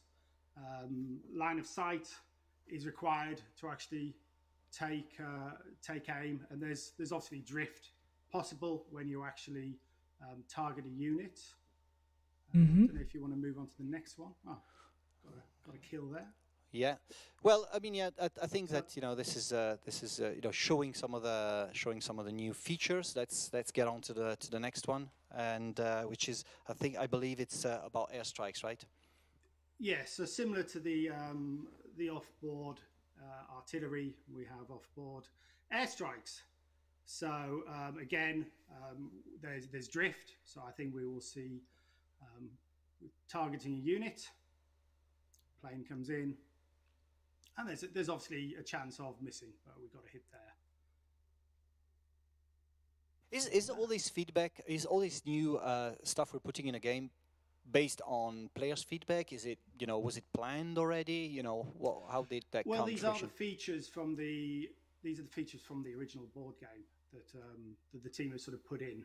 So as I say, it's kind of now feature complete with the update that's coming in February. All right. Okay. So we've got more updates here with the next image we're showing. We're showing something like more like a quality of life change for the game. Okay. What have we got here? There's messy stacks. So here we have messy stacks. So it's something simple. In the original one, all the units were sort of stacked on top of each other. Now you can actually have an idea that there's multiple stacks in there. This is showing we have different terrain heights. So this is sort of showing raising those ground and how line of sight is affected by that. So as you can see, it's sort of following the canyons that are being there. We've also got sniper units and Valor upgrades. So if you get a lucky roll, you have a chance of getting a sniper unit on the board. And if one of your units does a remarkable move or kill, then there's a chance of them being upgraded, so they get a bonus for the rest of the game. And then we've got mortar fire video as well, right? To show that's complete the set of new features. Yeah. So units can now have mortars, which allows you to do long range attacks. over and above what we used to do in the original game. One of the things that's working very well for the game these days is tournaments, and we'll get back to that in a moment. But all these maps we're showing for the new features are not really the maps I used to see in the main game. Are these new maps? What's happening? So that's right. So anybody who has played the original game knows that the maps so far have been Normandy. So we're quite excited to announce that there's a new DLC coming with this update in February, and that's the Battle of Stalingrad. And it's a big DLC upgrade. We've got 12 new maps, 12 new scenarios, various maps from Stalingrad, very industrial, linked with kind of multi-level snow scenes. It changes the gameplay because there's some kind of large factory areas where it's sort of battling internally. And alongside those 12 new scenarios, we have a whole new faction. So we have the Russian army and the whole swathe of units that kind of comes with that, both infantry and vehicles. So it's a big deal. So it's almost the same size as the original release. So it's a big one for us.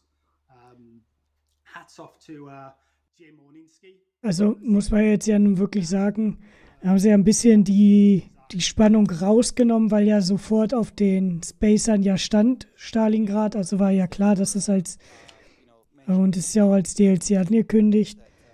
Aber man wusste ja gleich, dass es Stalingrad ist. Ich finde die Mörser interessanter Faktor. Luftangriffe und Artillerie hat mich jetzt nicht so überrascht, aber die Mörser, das finde ich eigentlich ganz interessant. Mal gucken, wie die sich auswirken.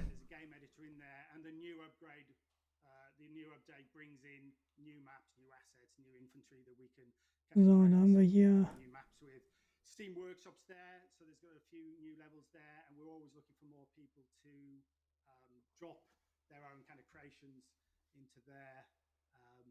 So there's a good community sort of building up around Valor and Victory. Game a lot. Going back to the game a lot. I think it's a pretty addictive game because games are kind of short enough that you want to play more and more and more. And especially the multiplayer is so much fun. And we don't want to stop here. I mean, we have big plans for Valor and Victory. Going forwards, we really believe this game has a bright future. So, what is going to happen next? Can you give us a bit of a hint?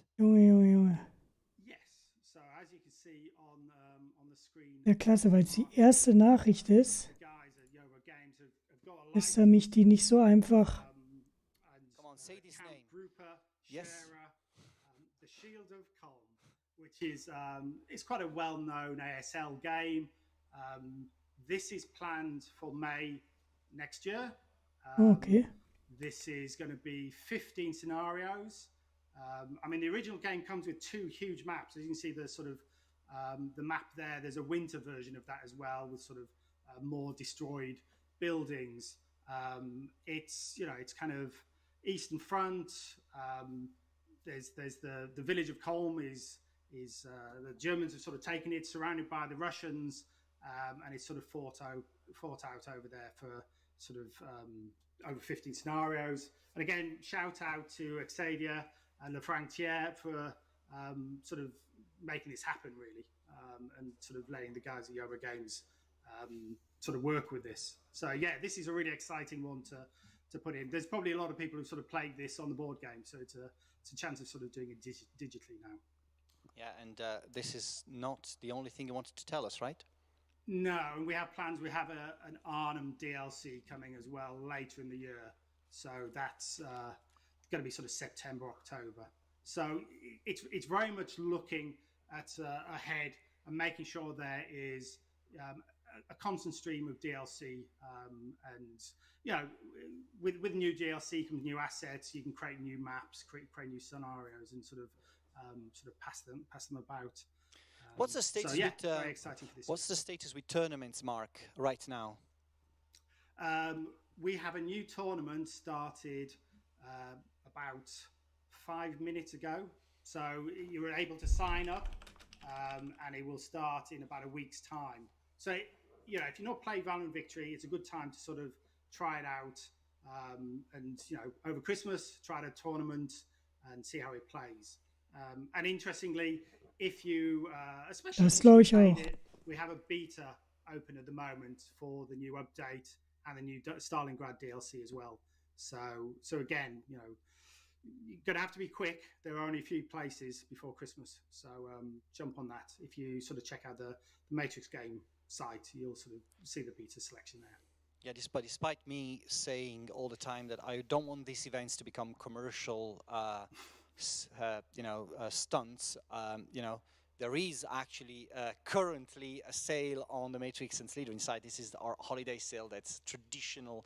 We've been doing this for years now, from Thanksgiving to the first week of January. So if you go on the Matrix site, the games, you will probably find the game discounted. Well, for sure find the game discounted there. So it's a good opportunity to grab it, play, and enjoy some multiplayer game.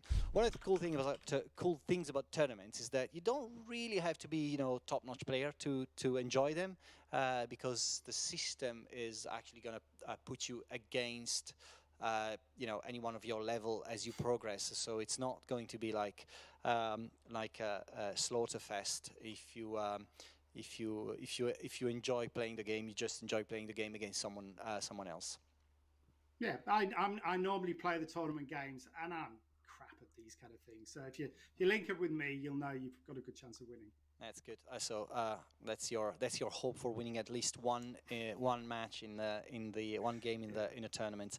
Mark, thank you very much for joining us. I'll see you later for other things, for other very big things. So I'll see you later. Thanks for joining. And I think David's going to be back on stage for the last time today in a moment. Vielleicht doch noch mal reingucken in den announcements. So. Hopefully, you're Valorant going Victory. to enjoy more announcements. The next game we're talking about is Battle Sector. Warhammer 40,000 Battle Sector has been, as Ian said, the biggest launch we've ever had in a company. And I don't say only biggest in terms of, you know, number of copies, but also in terms of number of platforms and how many, the scope of the project and the overall investment in, making a game that's really going to appeal to a lot of people. So, I'm going to have David talk about where Battle Sector is and where it's going to go in the next few months. David, are you already there? Are you still need some time? It's I am here, Marco. Oh, fantastic! Oh, cool. I went to read Ian's email, and it says something about Christmas jumpers, and I found this. You found this. Where did you find that? Er hat jetzt beinahe gesagt, irgendwo da, wo es jemand anders hingetan hat, der es nie wiederfinden wollte, aber ich werde mich bei meinem Modegeschmack nicht über andere Leute mokieren. Is not being blinded by your sweatshirt. I was saying about Battle Sector being the biggest thing we've ever done. I think it's before we go into the game, I want to spend just a few words about Black Lab Games, and the best. I already said during a recent tea time, Black Lab Games are an incredible team. They have been doing the most challenging things a developer could do, and I really want to, give a big praise to them. David, can you join me in that? Ja, wie war das in den USA? Ne? Diese Weihnachtsklamotten müssen hässlich aussehen, damit alle gleich damit dran sind. Also diese Mode ist für mich nicht nachvollziehbar, aber wie gesagt, mein Modegeschmack, da werde ich mich jetzt nicht so weit aus dem Fenster legen. Ich trage normalerweise immer einfarbig oder Bandshirt oder irgendwelche tollen Fahrradshirts mit irgendwelchen tollen Aufschriften, oder Fahrradtrikots. But still, it's a genuine pleasure. Where are we with Battle Sector right now? So, literally, a patch came out 4 hours ago, which did not add a new faction. We are not that kind of people. But it did add a load of quality of life features, bug fixes, And also, we started our new first tournament, again, at 10 o'clock this morning. So our first, the guys have integrated Slitherine's Battles tournament into the game. So there's live and asynchronous gameplay in Battle Sector. So if you're on PC, you could have signed up to the tournament. So all the PC games on Slitherine Store, GOG, Epic, and Windows Store are all, and Steam, are all powered with Slitherine's asynchronous tournament technology. So there's people in there ready to exterminate each other right now. And if you're on the console, then you've got live head-to-head multiplayer to go and blat each other as well. It's great stuff. And as I said, just a few weeks ago, we also, not only did we come out on these platforms and Game Pass, we also added our first 2 DLCs, or 2 Elites DLCs, to round out the rosters for Blood Angels and for Tyranids. So kind of add basically 2 units for each one's basically really iconic units we weren't able to add to the base game, but really want to get in there. There's quite a lot of people out there who know why we are here. Yep. Is there a hint somewhere about this new faction? I don't know what you're talking about. No. This new faction we're announcing. Yes. So do you want to tell us, or do we? Pop the screen up. Let's see what. All right, let's pop the screen up. And Spannung. 3, 2, 1. Boom. Hey. Hey. Here you go. No surprise of anybody. It's the Necrons. Is anyone surprised out there? Necrons. I think someone will be surprised, because when we sort of first thought about what was the next faction, you know, we had the Sisters of Battle in the game already, so it was going to be a low-hanging fruit to add a Sister of Battle faction, but we went for the Necrons. So not as obvious as it could be. So the Necrons are coming to Battle Sector. When, how, what is it about? So they're going to arrive early next year. They are a whole new faction. They have their own unique mechanics. They have their own play style. The endless march is coming to grind your face into the dust. There's 14 new units, including new leaders, new momentum mechanics, almost all of them with multiple loadouts. So seeing a few of the very pretty boys in front of us right now on the screens. They are from the lovely Zarakan dynasty of Necrons. Are these screenshots, David? Are these screenshots? They are screenshots straight from the game. They don't know pre-renders with Black Labs. This is just how the game looks. So yes, our lovely warriors of living metal with no souls but lots of desire to kill, which is pretty much perfect for the Warhammer universe. I think you'll agree. So they're all coming in with their own unique momentum mechanic that kind of rewards people stomping forward on an endless march. They're all made of living metal, and they have come with reanimation protocols as they would have on the tabletop, ready to either heal up wounds as if they didn't exist, or just come back from the dead, because who doesn't love zombie robots? They're great. It's it's adding a whole new color to the game, right? You know, we will all red. The colorblind among us is a challenge, but yes. You know, one of the things. But Baal is all red. What are we gonna do for screenshots? Now we've got some variation here. That's definitely for sure. And you know, one of the things about faction DLCs, you know, it's not only going to come with only the faction. So what is it that we're going to deliver with this DLC and alongside the DLC as a free update as well? Yeah, so I was going to kind of for people who don't recognize the units on the screens there. You got some. Yeah, let's go and look at these screens again to see the units. Let's glorify these screenshots. Let's go back to these. Yeah, okay. So kind of give a few teasers. So this is kind of our group shot. So no points really for the Warhammer 40k fans on the chat have already guessed these death marks in the line there, and warriors and Canoptech spiders coming to feast on your flesh and turn it into living metal, because who doesn't want to? But also Scorpec destroyers, who are big wandering beasts who just want to destroy things because that's what they're called, and they've got very strong normative determinism. But also they can be bringing in lots of classic iconic Necron units like Overlords, who will be your kind of natural HQ units. Things like Triarch, Praetorians to protect them, along and Lich Guards, and all these basically classic units of the Necron forces. Righty. You look at these. And importantly, this will come out next year, and it'll be in closed beta in January. And you can right now go to slitherine.com beta community beta test and Melde dich für die Beta an. Beta test starting in. Ich habe das Gefühl, das ist heute ein bleibendes Thema.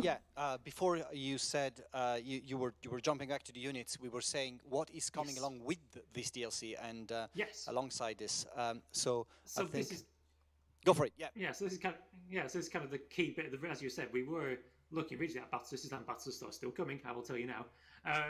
But the problem with battle systems is you can't really start fighting blood angels with them because it's not really what the lore has. Usually they're friends, and we wanted to bring our first faction something new and something so everyone can fight everybody. Because the whole point of battle sector is fighting, not hugging.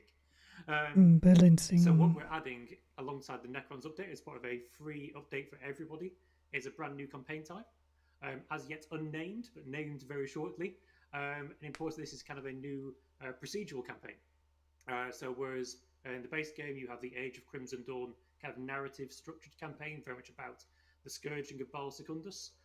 Here we're going to a new setting, still with in the environs of Baal, where you got Necrons and Tyranids and Blood Angels all really getting quite upset about who owns this planet, and a whole new chance to kind of fight for each other and fight for resources or death or destruction or whichever you prefer. They don't really mind. So it'll be available with this update. It'll be free. If you have the Necron DLC, you can play as the Necrons. If you don't have the Necrons DLC, you can still play against the Necrons. They will happily murder you whether you own their DLC or not. And they're entirely fine. So basically, to wrap it up and to make it clear, the Necrons DLC will feature the Necrons faction, and the single-player campaign is free to play if you own the main game, and you can play against the Necrons in the main game. Yes, exactly. That is pretty cool. And again, this is in beta testing. You can start subscribing to the beta now, and you can also, and this is releasing early next year. So are you thinking this is going to come up in Q1? Is it Q1, Q2? When you think it's, what's your best guess? My guess is we'll start beta testing very early in January once people get back from Christmas. I'd expect Necrons to be available late Q1. Late Q1. So that makes it, that's making it a new Field of Glory game, potentially a new Panzer Corps game, a new Battle Sector game, and Distant Worlds 2, all coming in Q1 next year. So I don't think anyone's allowed to take any holiday in the first quarter of 2022. You guys are going to be busy as well. Yes. And well, considering what everyone else is releasing, Q1 2022 is supposed it's probably going to be one of the busiest release timeframes ever for video games industry. So it's going to be a challenge for sure. But anyway, David, thank you very much. I think that was your last sweater, right? So you don't have any more shirts or sweaters. I couldn't find anything more in the drawer. So yeah, this is all I can bring to the party, Mark. I'm afraid. That's sad to say. There is nothing more. That's great. You can pass the word to Mark and have a change address for the next one, and we'll see what he comes up with. I'll be very disappointed if he doesn't change any shirt. Thanks for joining us. Thanks for sharing all the news with us. It's been great to actually look into what we have in house for existing games, and it's not over yet. But in the meantime, I'll probably get back to the community lounge for a few minutes and drink some water. Be back here in just a few minutes. And gut, genau. Ich würde following us so far. Würde dann auch tatsächlich mal, wie angekündigt, kurz aufstehen, mich ein bisschen bewegen und bin dann. Ich lasse den Stream so weit laufen, dass ihr die beiden Späßeln hören könnt und bin dann pünktlich zu Flashpoint Campaigns gleich wieder da. Also lauft nicht weg.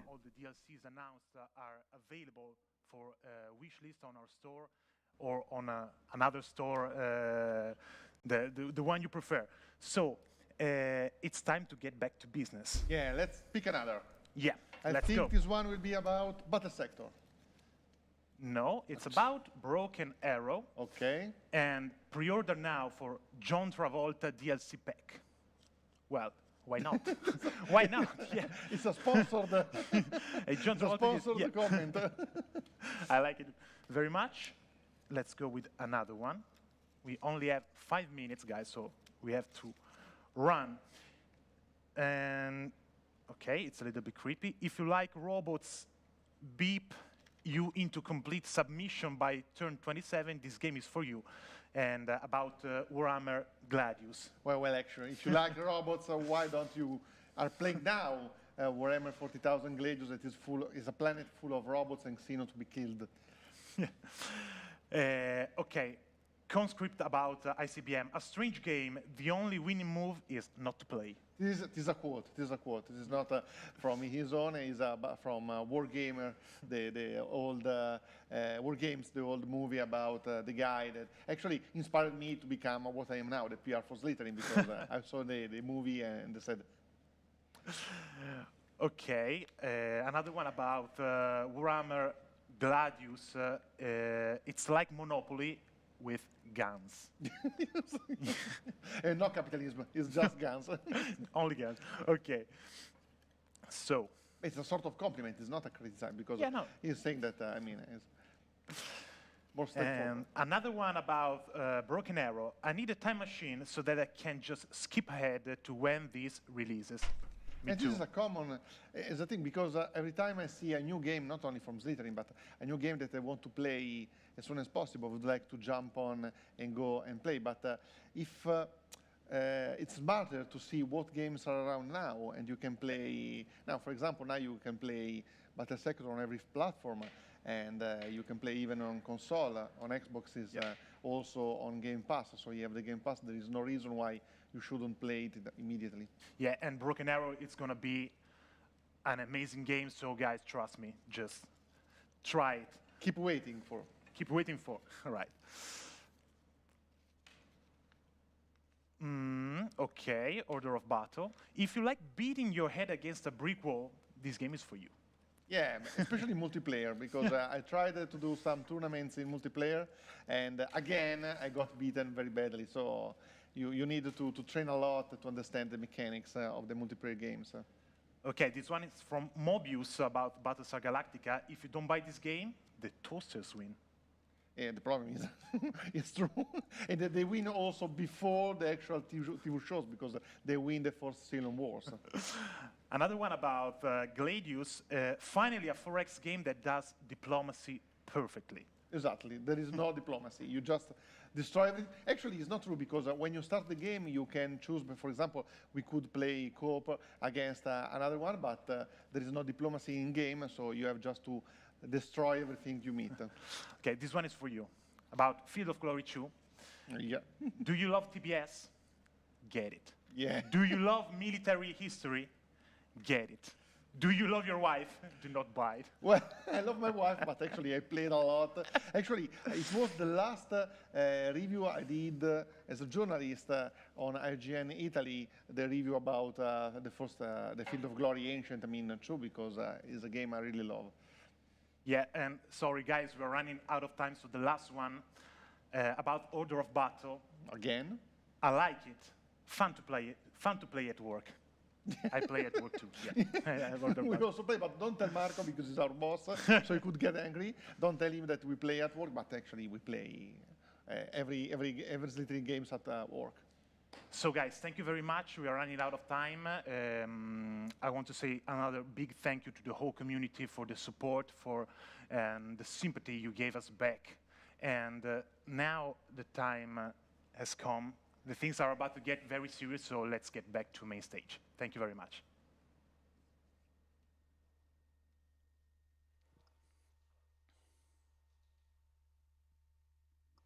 Thanks, guys. I never knew we were playing games at work. It's not something I was aware of, but I'll be taking care of that after this is finished. As you can see from from the logo behind me, we're as Francesco said, we're getting serious, because it's time to talk about Flashpoint campaigns. Now, Flashpoint campaigns is one of the longest standing franchises in the wargaming history, and I have the pleasure to connect now with some of the longest standing men in the wargaming industry, Robert Crandall. Hello, Rob. How do I sound? You sound very good. You sound very good. Sehr schön. So great to see you, Rob. Na, du und Kapern, ich glaube, es geht los. Shirt on, Marco. It's got a beautiful white and red logo for the season. It's perfectly. You got my note, which makes a lot of sense. So on target simulation, Rob, you are the. I keep forgetting what's your role in on target simulation. Is it like lead designer, founder, boss? What is it you do? Everything? We do everything. I founded it 20 odd years ago. Recruited an amazing team over the years, and the reason it went 20 and counting is basically because sehr schön. Shared out creative control. And so when we meet every week, we're partners and we discuss things as equals, and we have a hoot. It's a lot of fun. The game's gotten a lot better because of it. And we're just started. We're going to do this a long time.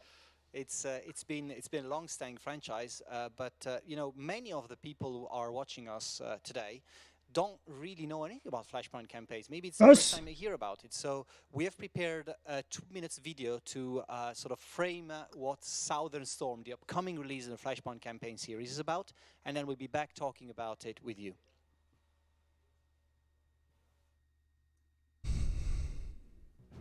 Flashpoint Campaign's Southern Storm is an asynchronous We-Go turns wargame set in the 1980s Cold War era. You command a battalion force on large hex-based maps covering areas of southern Germany. The game features 25 scenarios and 4 detailed campaigns with forces ranging from the US, France, Canada, West Germany, Soviet Union, East Germany, and Czechoslovakia. You are in charge of hundreds of meticulously researched platforms and weapons, detailed orders of battle, realistic modeling of modern combat, including armor, infantry, helicopters, air power, and chemical and nuclear weapons. Also sie scheinen ja offensichtlich was am Overlay gemacht zu haben. Ich nutze jetzt einfach mal die Zeit, hier reinzuquasseln, weil ich denke, jeder, der bei mir reinguckt, kennt zumindest Flashpoint Campaigns.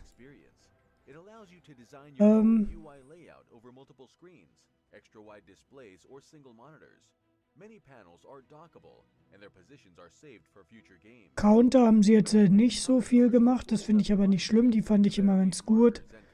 Brücken sind offensichtlich, ja, sieht mir da sehr nach einem, ja, nein, das ist ein Airport. Units parameters such as readiness, ammo level, morale, and overall capability are constantly kept under control through the use of the status icons. These icons are both color and shape defined for quick recognition. The built-in game editors allow you to create or modify scenarios. Sieht schon echt. Also auf jeden Fall haben sie den Stil ein bisschen angepasst, dass es moderner wirkt. Designed to be mod-friendly, the game allows you to edit or create game data, add new art, and new sounds. The Flashpoint Campaign's game system is used as a training and analytical software in professional defense environments. Southern Storm is its latest, most das gefällt mir tatsächlich sogar ganz gut. So optisch her macht es einen schönen Eindruck. Schauen wir mal, was sie noch dazu sagen. Campaign Southern Storm. I'm super excited about this game. It's been long in development, Rob. How long have you been developing this game? 5 years, Marco. Before that, we had a game, Red Storm Campaigns, and that was 10 years. And then before that was Flashpoint Germany. We'll just keep doing it until we get it right. I think you're doing very natürlich schade, dass I think you're doing very, very well. I remember the previous natürlich schade, dass der Line of Departure jetzt gerade weg musste, denn das ist ja genau sein Streckenpferd, das ist ja genau, ich denke, da kenne ich niemanden, der sich besser auskennt in der Reihe und auch vor allem die Schwächen der Reihe so gut kennt, denn Flashpoint Campaigns hat ja einige sehr, sehr gute Ansätze. Can you tell us, about Southern Storm? What is it that you're trying to achieve with this game? And Hören wir mal weiter in rein. the, in the overall scheme of things, where you come from, where you want it to be when it releases. The premise of the game is that there was a NATO Warsaw Pact confrontation in the summer of 1989. And this would have been a high-speed, go-for-broke campaign by the Warsaw Pact. Just bang, just hits. No prizes for second place. It's got everything. Everything they could throw in on each side would be fighting here. And you are in charge of 3,000 to 5,000 men, one side or the other, trying to do your part. Most people, I would say, have a good sense of how World War II worked and tanks, aircraft, artillery, the interrelationships. Okay, alle Fenster sind frei beweglich und klein machbar, And a lot of people don't have a sense for so the minimierbar. capabilities of more modern equipment. So a big design challenge was to start from a World War II-ish start, but then really bring in a usable and comprehensible way how to do modern war.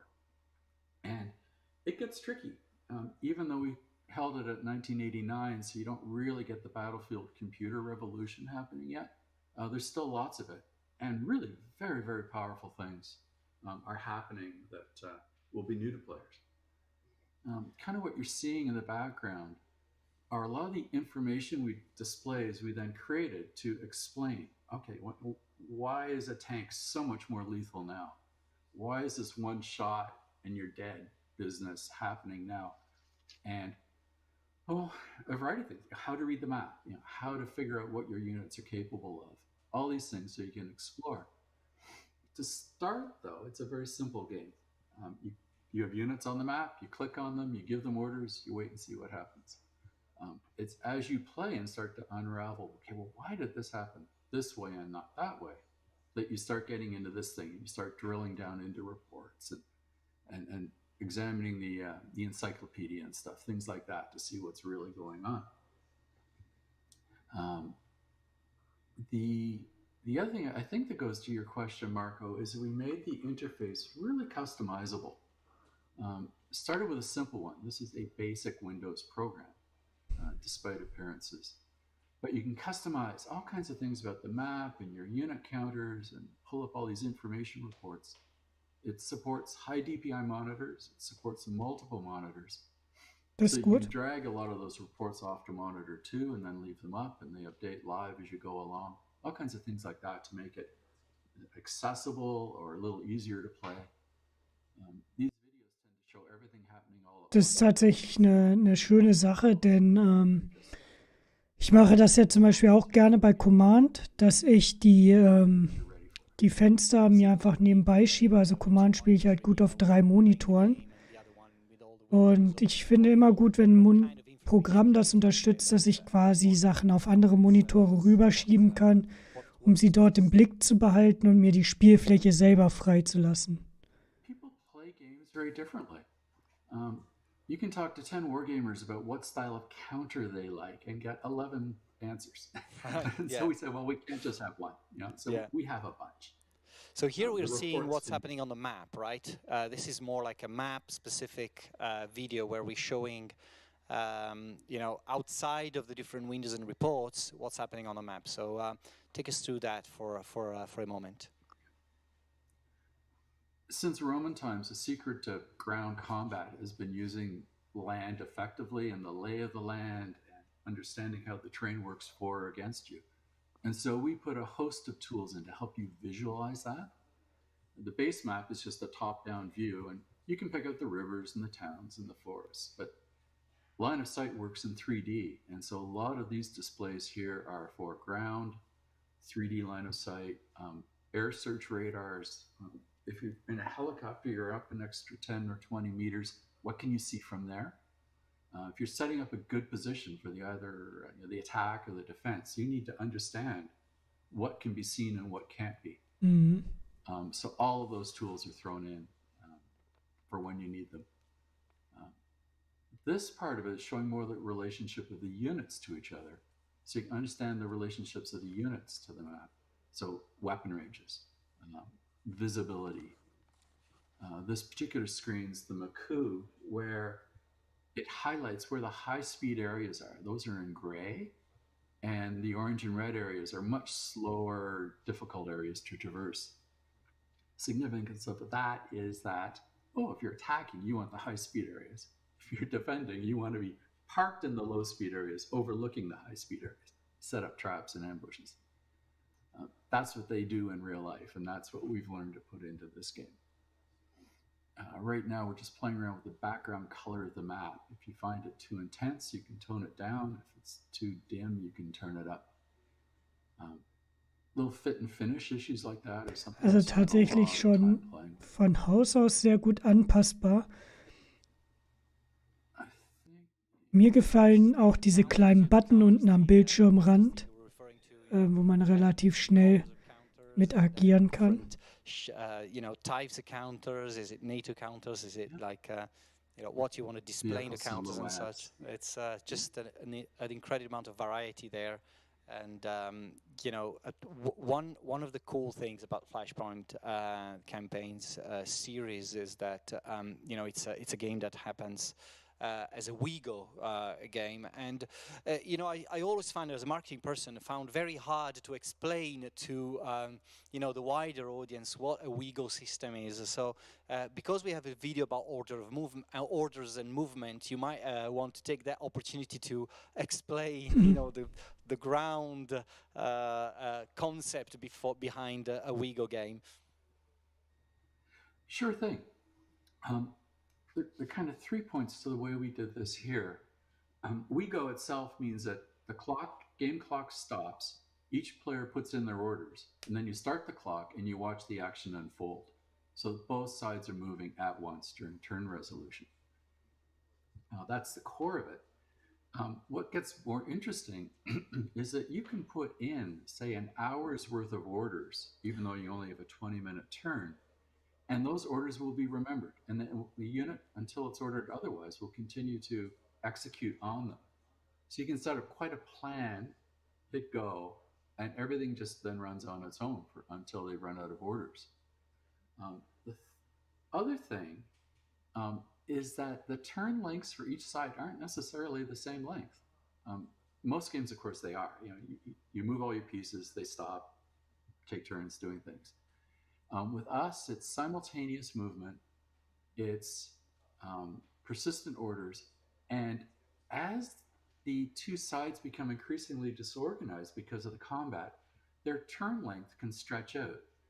It's called an OODA loop. And genau, das ist auch bei Flashpoint-Campaigns, finde ich, eine sehr interessante Sache, dass wenn du die feindlichen Einheiten, sage ich jetzt mal, disruptest, also die Kommando, den C-Freelink unterbrichst, dass dieser Loop länger wird, und es kann dann teilweise sogar sein, dass, wenn du jetzt eine sehr gute Organisation hast, so war es, wenn ich mich jetzt jedenfalls nicht Blödsinn erzähle, in vergangenen Teilen, wenn du dann quasi sehr stark den Gegner disruptest, dass du gegebenenfalls in der Zeit, wo er einen Zug machst, quasi 2 Züge machst und dadurch einfach dynamischer auf die Situation reagieren kannst, was die Kommandokette nochmal einen starken Faktor mitgibt, was ich echt gut finde. Und es war ja sogar notwendig, dadurch, dass du auch eine Kommandoverzögerung hast, was heißt war, es wird ja auch weiterhin, es ist notwendig, dass du quasi vorweg planst, einfach weil jedes Mal, wenn du einen neuen Befehl gibst, dauert das, und bis der ausgeführt wird und bis das dann letztendlich passiert. Und deswegen macht es vollkommen Sinn, am Anfang eine Reihe von Befehle zu geben und zu warten, dass sie ausgeführt werden, anstatt quasi jedes Mal wirklich versuchen, dynamisch zu reagieren, weil die Verzögerung eventuell dafür führt, dass, wenn das Ganze ausgeführt wird, schon gar nicht mehr aktuell ist. Well, tell us something that's different from when it's done. Oh, Marco, you're so funny. We are working extremely intensively on it. The more intense we get, the more things we find that still need adjusting. The good news is it went into beta a month ago. The new guys are really having a good time with it. They like it. There's a lot more to it than they expected. And they find the computer player is giving them a good run for the money. They are finding some things. And we do want to do another set of scenarios to ship with the game. So we're looking at the second quarter and probably towards the end of the second quarter of this year. Or, I'm sorry, of next year. But yeah, Okay. you just have to have your fix. We'll be looking for beta testers, I'm sure, between then and now. That's great. So subscribe to beta, go on matrixgames.com/beta and subscribe to the beta. That's another one. Another opportunity we give you today to play games in advance. Thank you very much, Rob, for joining us today, for giving us a hint of what Flashpoint Campaign Southern Storm will be. I'm pretty sure that a lot of people out there were waiting for this moment for a long time. So thank you for joining us from Canada, from across the pond.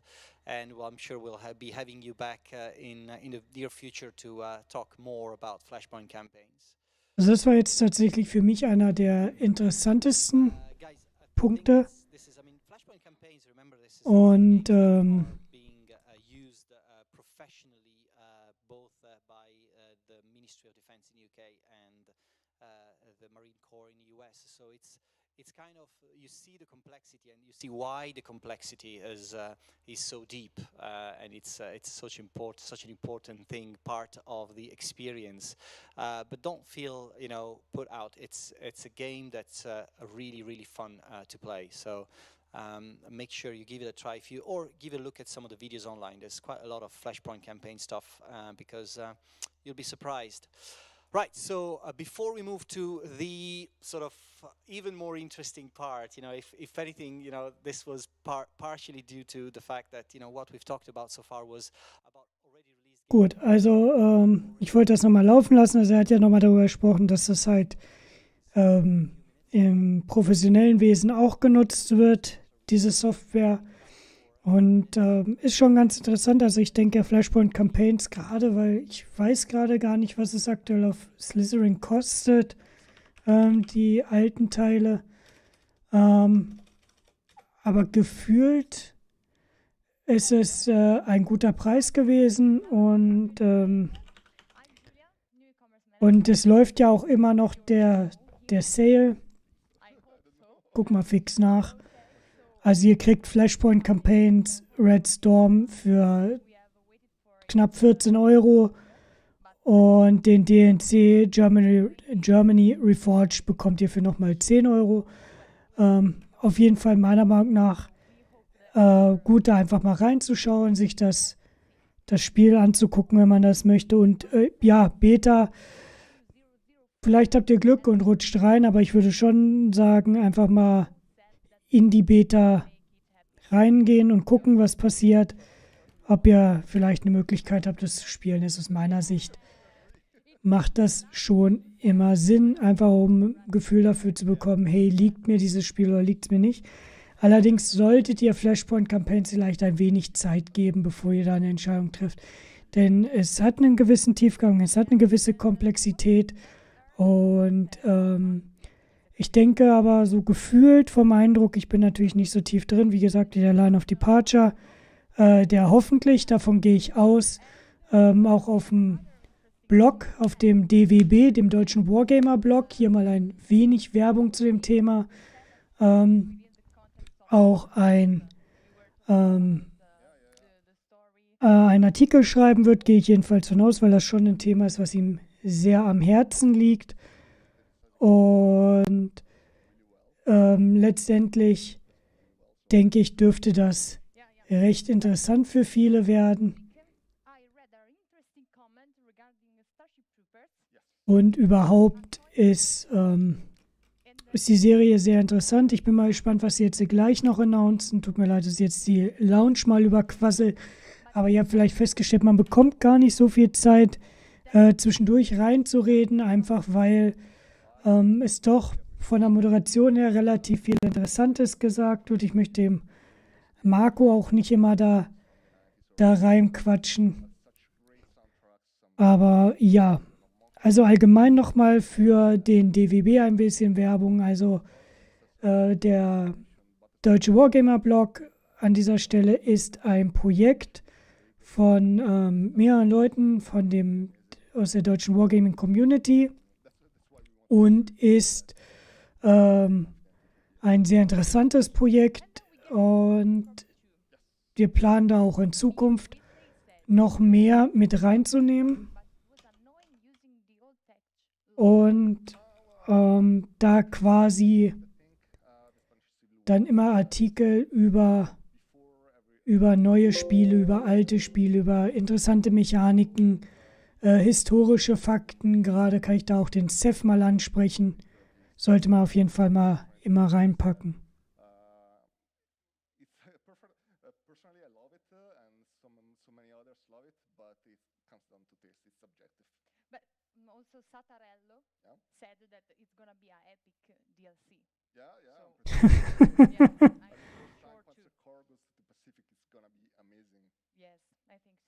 Ja.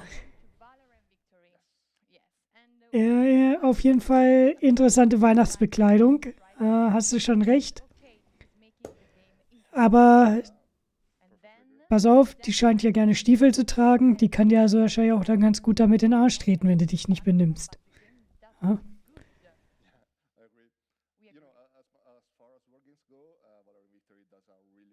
Also wenn ihr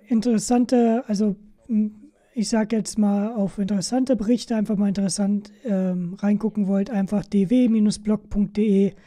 Auf jeden Fall meiner Meinung nach, klar, bin an dem Projekt so ein bisschen beteiligt, ein Blick wert. Da ist auch eine kleine Vorstellung über die Jungs, die dabei sind. Auf jeden Fall ein Blick wert, guckt einfach mal rein.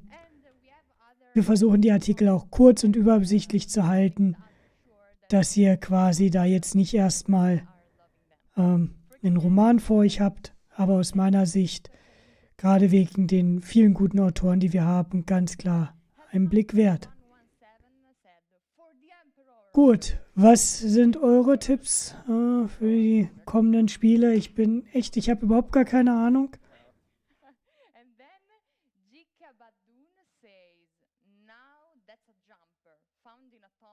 Absolut, Lord Ferum, also absolut.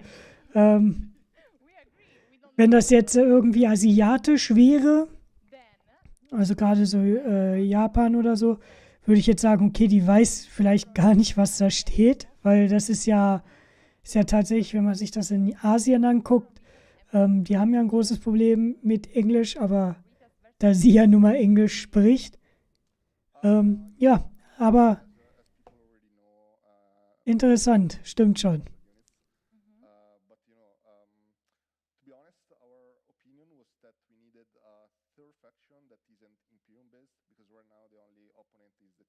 Gut, also mal so, um kurz mal zu recappen, was wir jetzt bisher quasi heute hatten.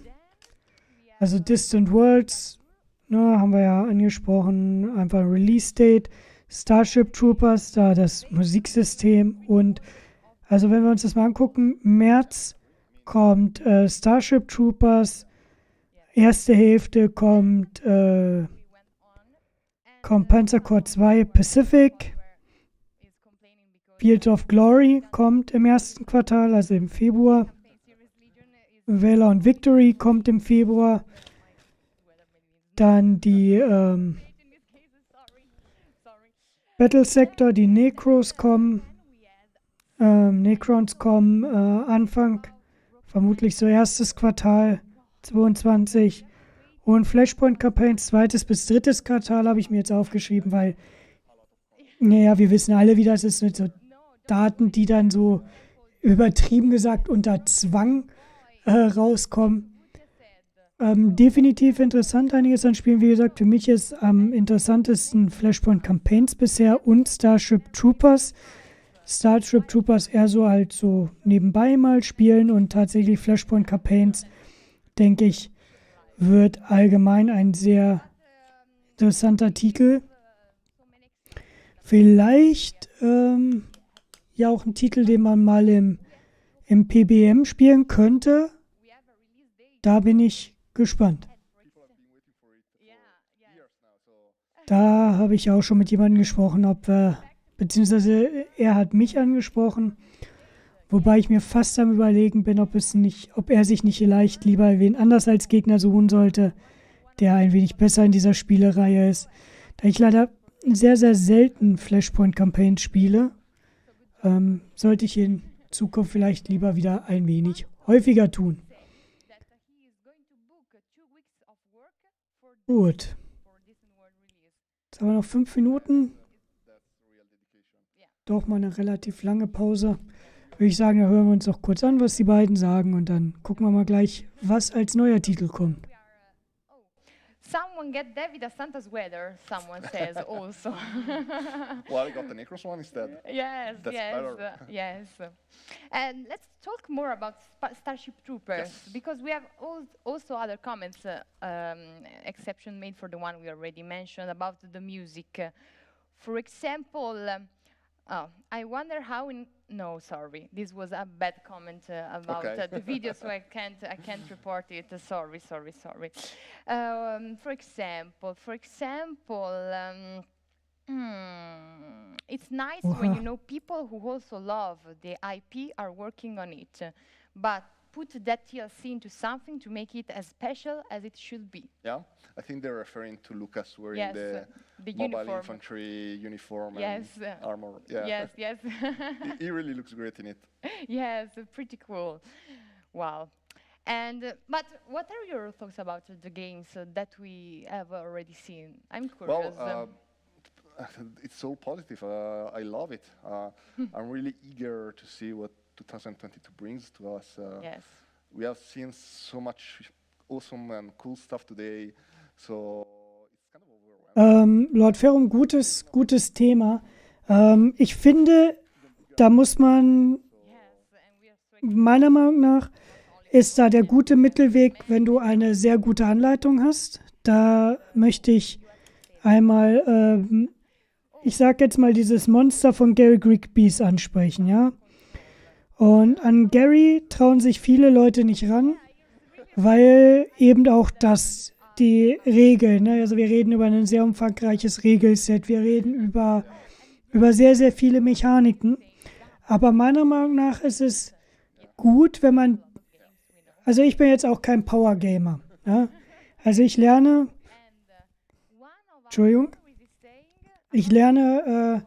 Spiele jetzt nicht und sage, boah, damit kannst du jetzt 100%ig das ausgleichen. Ich versuche, Spiele irgendwo mit Spaß und Authentik zu spielen, so gut es geht. Und ich finde, es geht bei vielen Spielen, wenn die Anleitungen, gerade die Kurzanleitungen, gut geschrieben sind, kann man da gut reinstarten. Und ich finde, das funktioniert bei Gary Grigbees tatsächlich ziemlich gut, dass du sagst, okay, ich starte jetzt mit diesem Titel. Ich lese mir so die ersten Kapitel durch, gucke mir vielleicht ein Tutorial an, wobei ich da immer eher vorsichtig bin, weil manche der Tutorials leider falsche Sachen vermitteln und dann wird es schwieriger und klicke mich dann gleichzeitig durch. Das heißt, ich finde, man muss irgendwo die gute Balance finden zwischen, ich kann mich durchklicken und ich muss die Regeln lernen. Und wenn ich dann beides zusammen gut kombinieren kann, ich finde, dann macht Spaß, wenn du verstehst, was ich meine. Ist aber bei mir tatsächlich bei manchen Titeln dann auch so, wenn mir die Anleitung nicht gefällt oder wenn ich habe zum Beispiel ein großes Problem mit GUIs. Also wenn das Graphical User Interface mir schon nicht zusagt und ich über viele Umwege gehen muss. Gibt da ja auch eine sehr beliebte Art Wargaming-Reihe, die eigentlich sehr, sehr gut ist, die aber einige komische Wege geht. Und deswegen habe ich da auch nie so den Zugang für gefunden, weil da muss ich erst alle Regeln nachlernen, dann blinkt es ständig, weil ich was mache, was nicht erlaubt ist. Dann ist das alleine Bewegen von Einheiten schon schwierig gewesen. Und ich weiß also sehr gut, was du meinst. Ich finde, wie gesagt, ein gutes GUI eine gute GUI kann da viel, viel vom Spieler wegnehmen und kann dir einen deutlich besseren Zugang geben. Ja. Kommen wir vielleicht später nochmal drauf zurück. Jetzt kommt erstmal das neue Announcement und ich bin sehr, sehr gespannt, was es sein wird.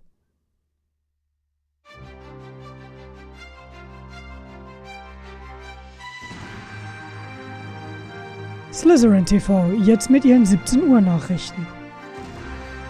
Hust, hust.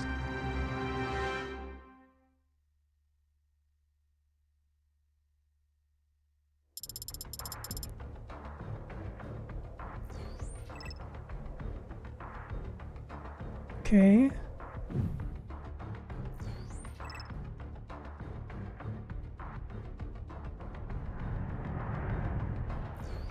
Ah.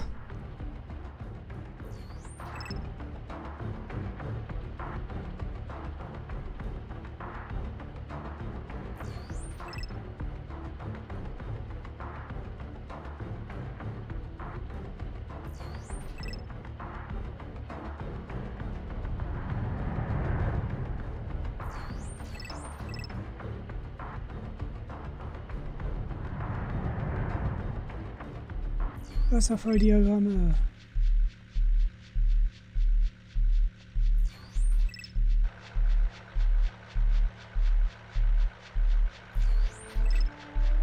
Wo ist der Zwerg?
Ouch.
Oh, da möchte ich jetzt aber ganz gerne ein Datum zu haben. Did I lie when I said something big was going to come and it's just the beginning? Modern Naval Warfare now officially announced. I'm here with Yanis and Dimitris Maslarinos, aka the Maslas Bros. Exactly. Yes.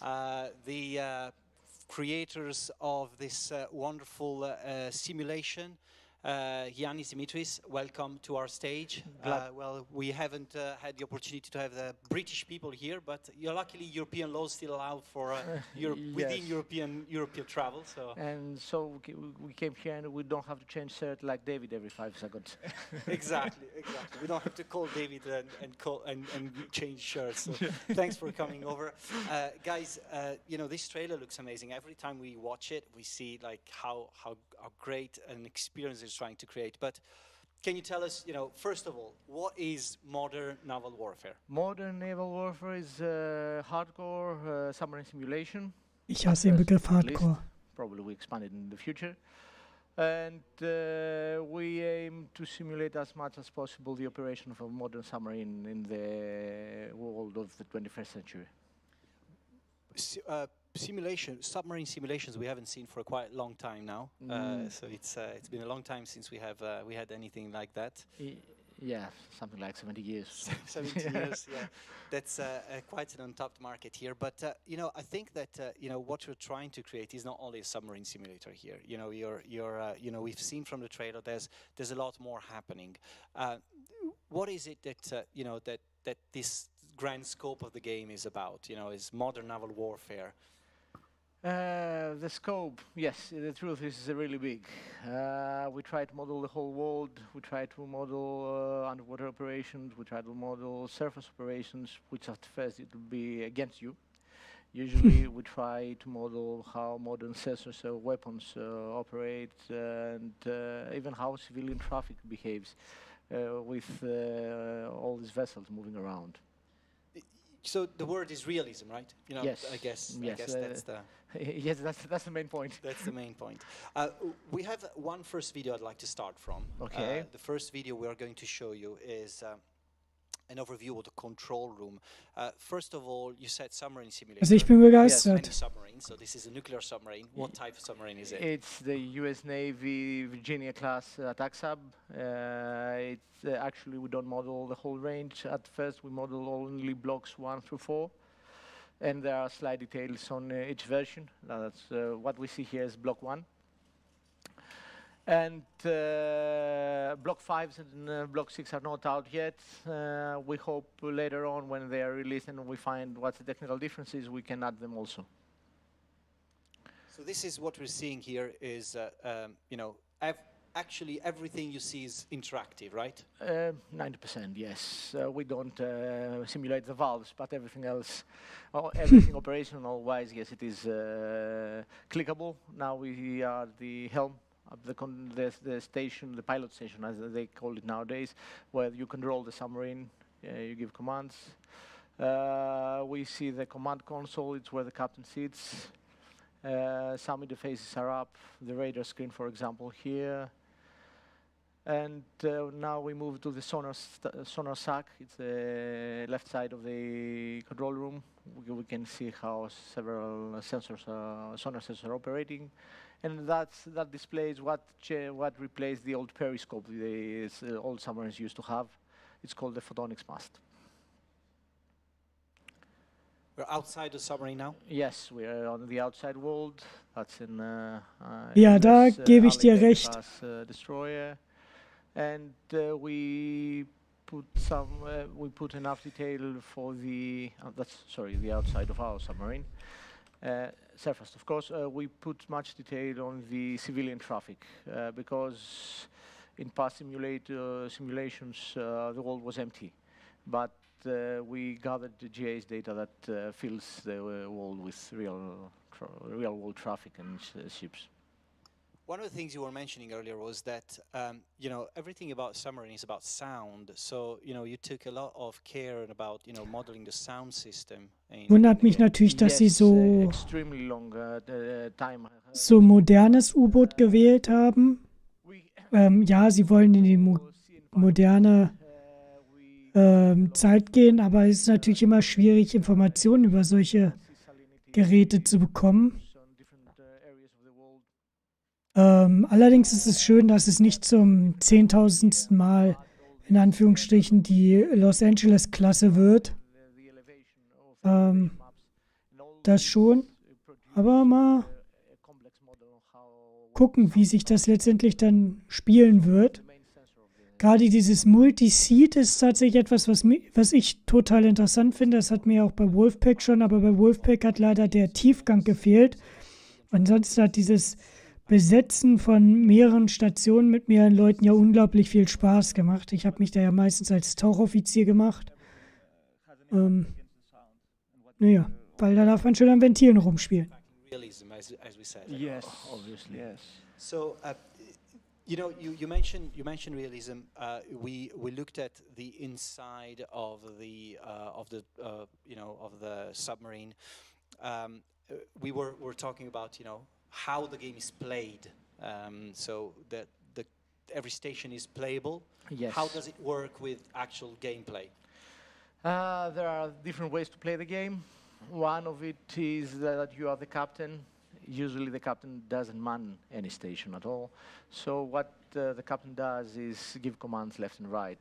In this mode, what you actually do is you let the AI handle each station and you take the strategic choices or the tactical choices. The other way is that you can actually man one or more than one station and play the game from there. So you can actually do the sonar tracking, you can try to classify yourself the contacts and then move to the fire control station, create a fire control solution, then move to the weapon station, launch the weapon, control it to the target, and so on and so forth. Well, the 3D model we've seen before was screaming VR.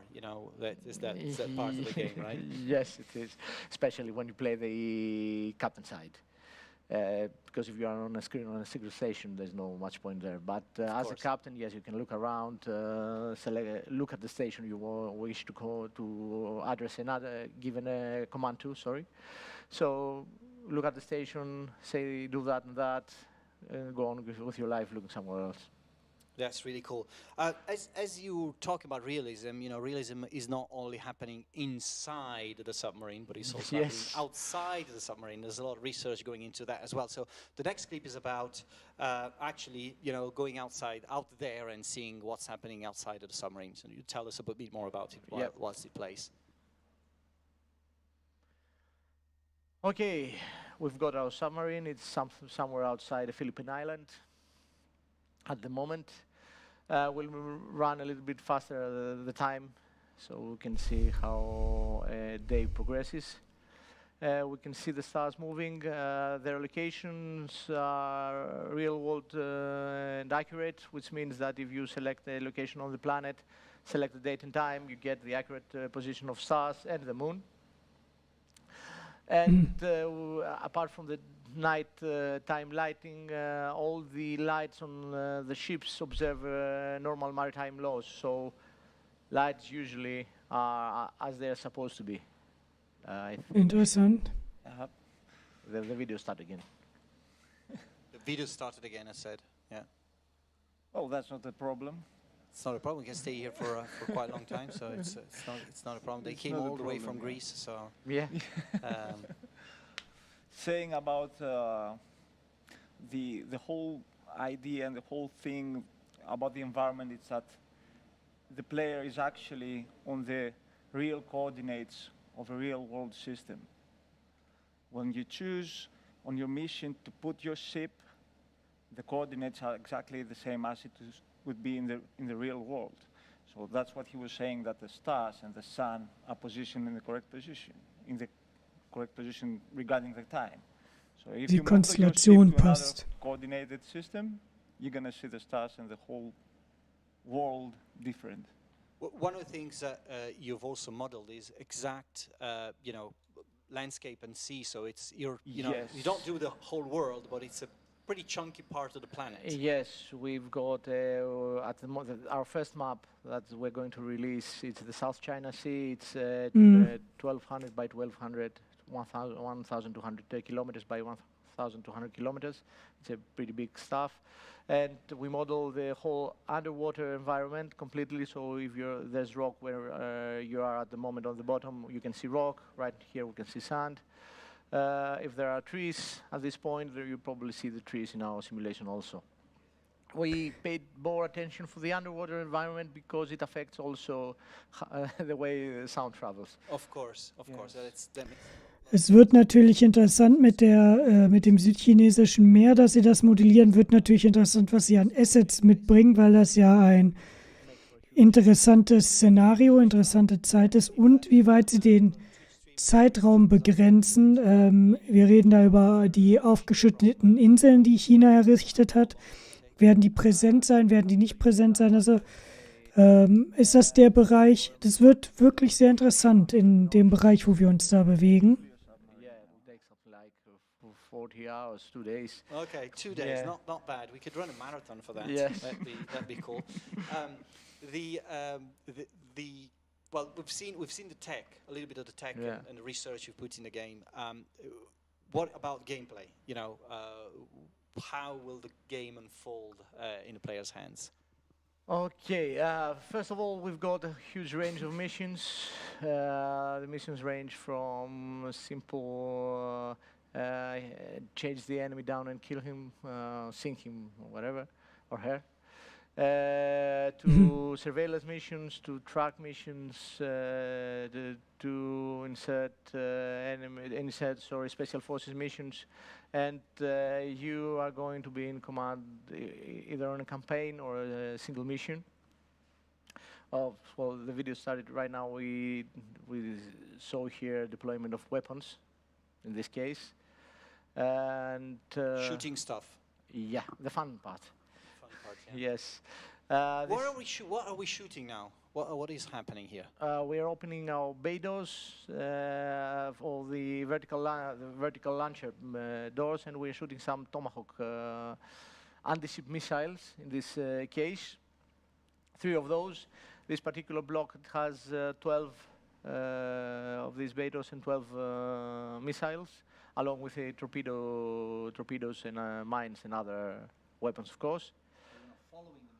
Yes, it jettisons the booster part and opens the wings and it starts the jet engine as a small jet aircraft. Which is part of the realism, all the stages of the Da wäre interessant, wie gut man die Flugbahn der Tomahawk beeinflussen kann. Looking for a prey. Yes, at the same time we've got a harpoon. It's launched by us also, but it did a little earlier. And we've got a couple of torpedoes chasing a poor destroyer, which is hit. Are we hitting our own friends? Yeah, it's for good reason. Okay. In this case, Yeah. for demonstration purposes. I don't think they'll mind if they are saved. Okay, so here is our target. Yes. So we're looking for an environmental disaster here. Yeah, something like that. As I told before, it's nuclear submarines and weapons of destruction. I don't think we get any ecological awards with this game. Yeah.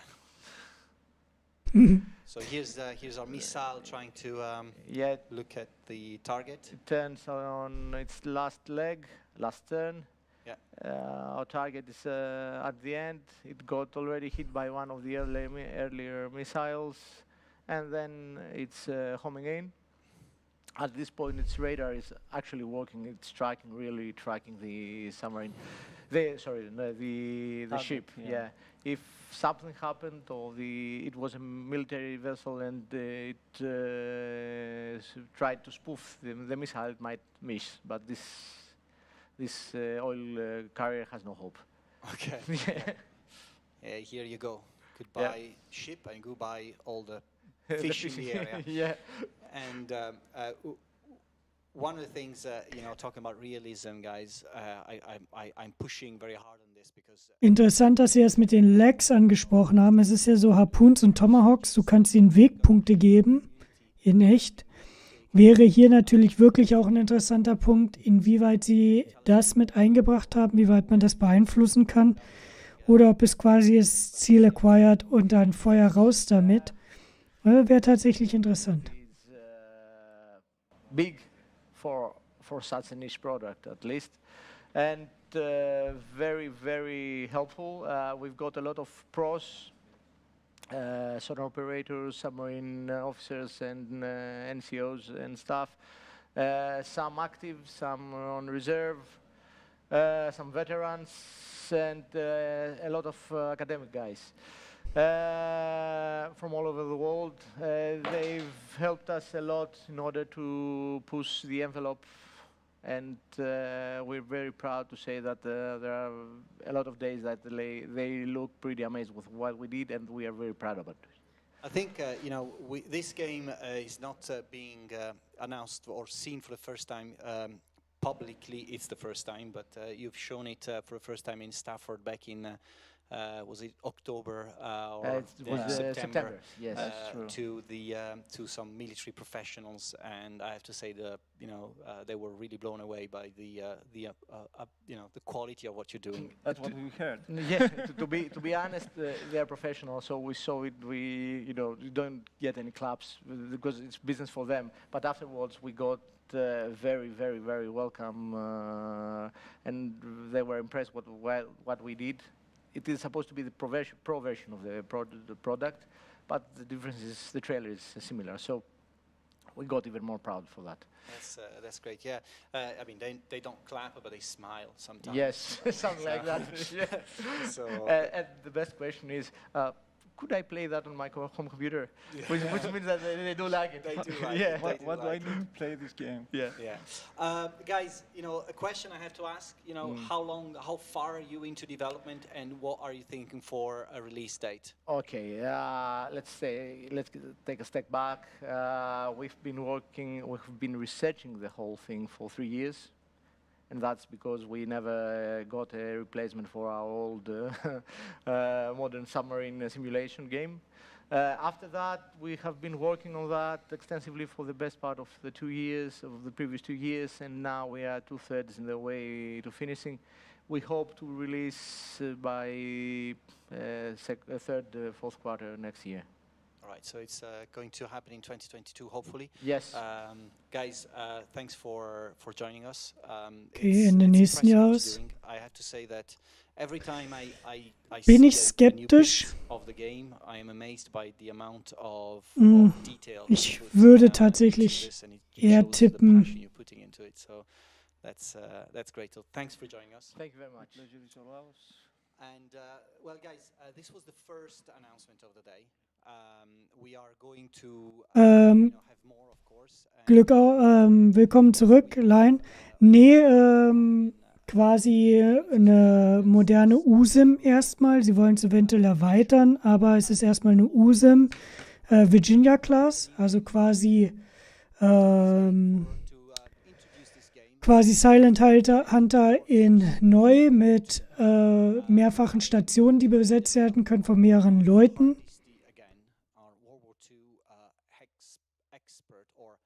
Lord Ferrum tatsächlich, Headquarters World War II.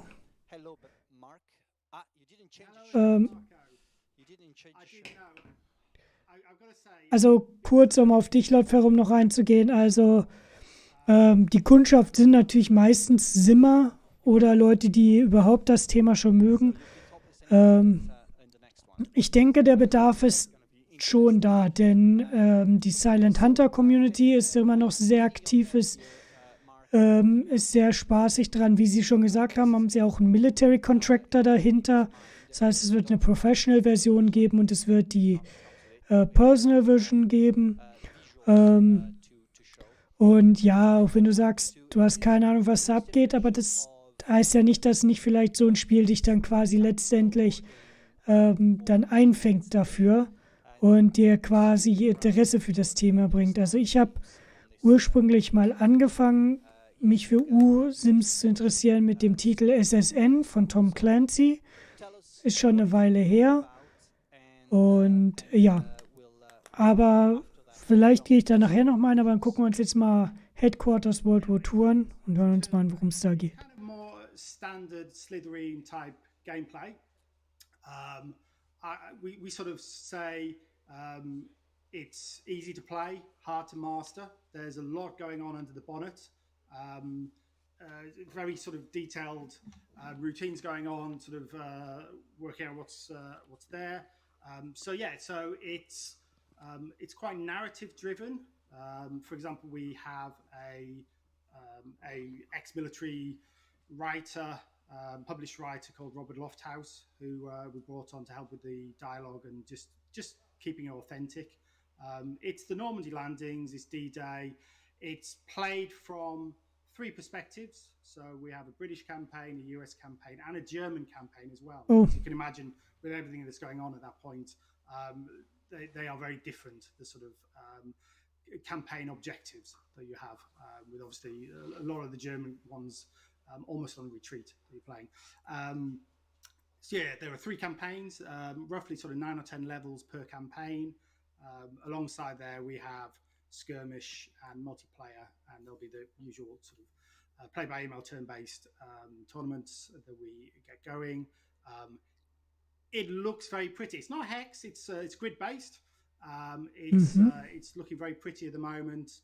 We have sort of top-down gameplay, but we also sort of can drop into a free camera and some of the vistas that we get within the game when the developers are sending over new builds. It's great because, you know, a new level means that I spend sort of 20-25 minutes just trundling about in a tank, taking a look at some pretty scenery, really. So it's looking very let's take nice a look at indeed. this. Let's take a look at just a short Yeah, clip. bitte. I think we have something to show, don't we? Yeah. Let's take a look at the scenery here. The first little clip about, this is all captured within the game, and with the free camera, so no pre-rendered anything. But let us take a look at this first clip.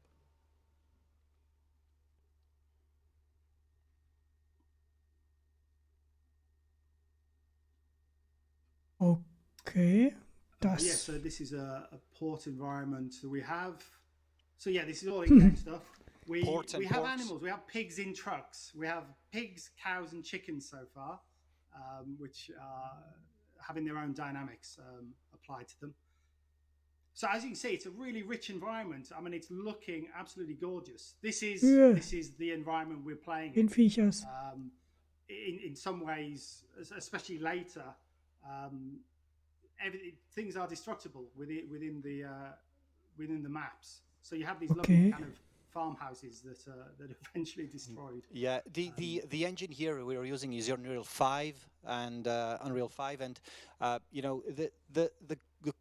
goal we are having here is really to up the leveling graphics so that a lot more players are interested in checking it out, but also it's not only for being pretty. As you were saying, most of this stuff is pretty and is also interactive, as it were. So you can actually interact with the environment. We've got a second clip showing some destructible elements coming up. Sure. Yeah. I mean, there are buildings that you can put infantry in. There are walls and fences that obviously give cover, and depending on the angle that are being attacked will give sort of different cover.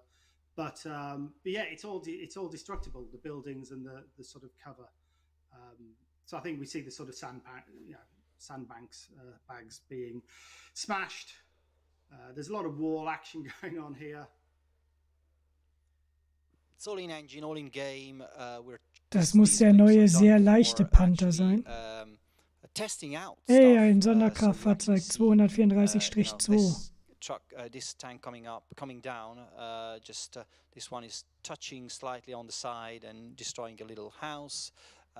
So it's kind of doing a lot of experimenting with how destructible elements are. And what do you do when you destroy Nein, es ist nicht. What is it made for? Well, I mean, for example, Was wir auch nicht versuchen zu ärgern. Some infantry in a house. Obviously, Die hieß nicht so und wird auch nie so heißen. If you are attacking them, firing a large gun at them, that house will slowly turn into rubble, and the cover will slowly sort of break down.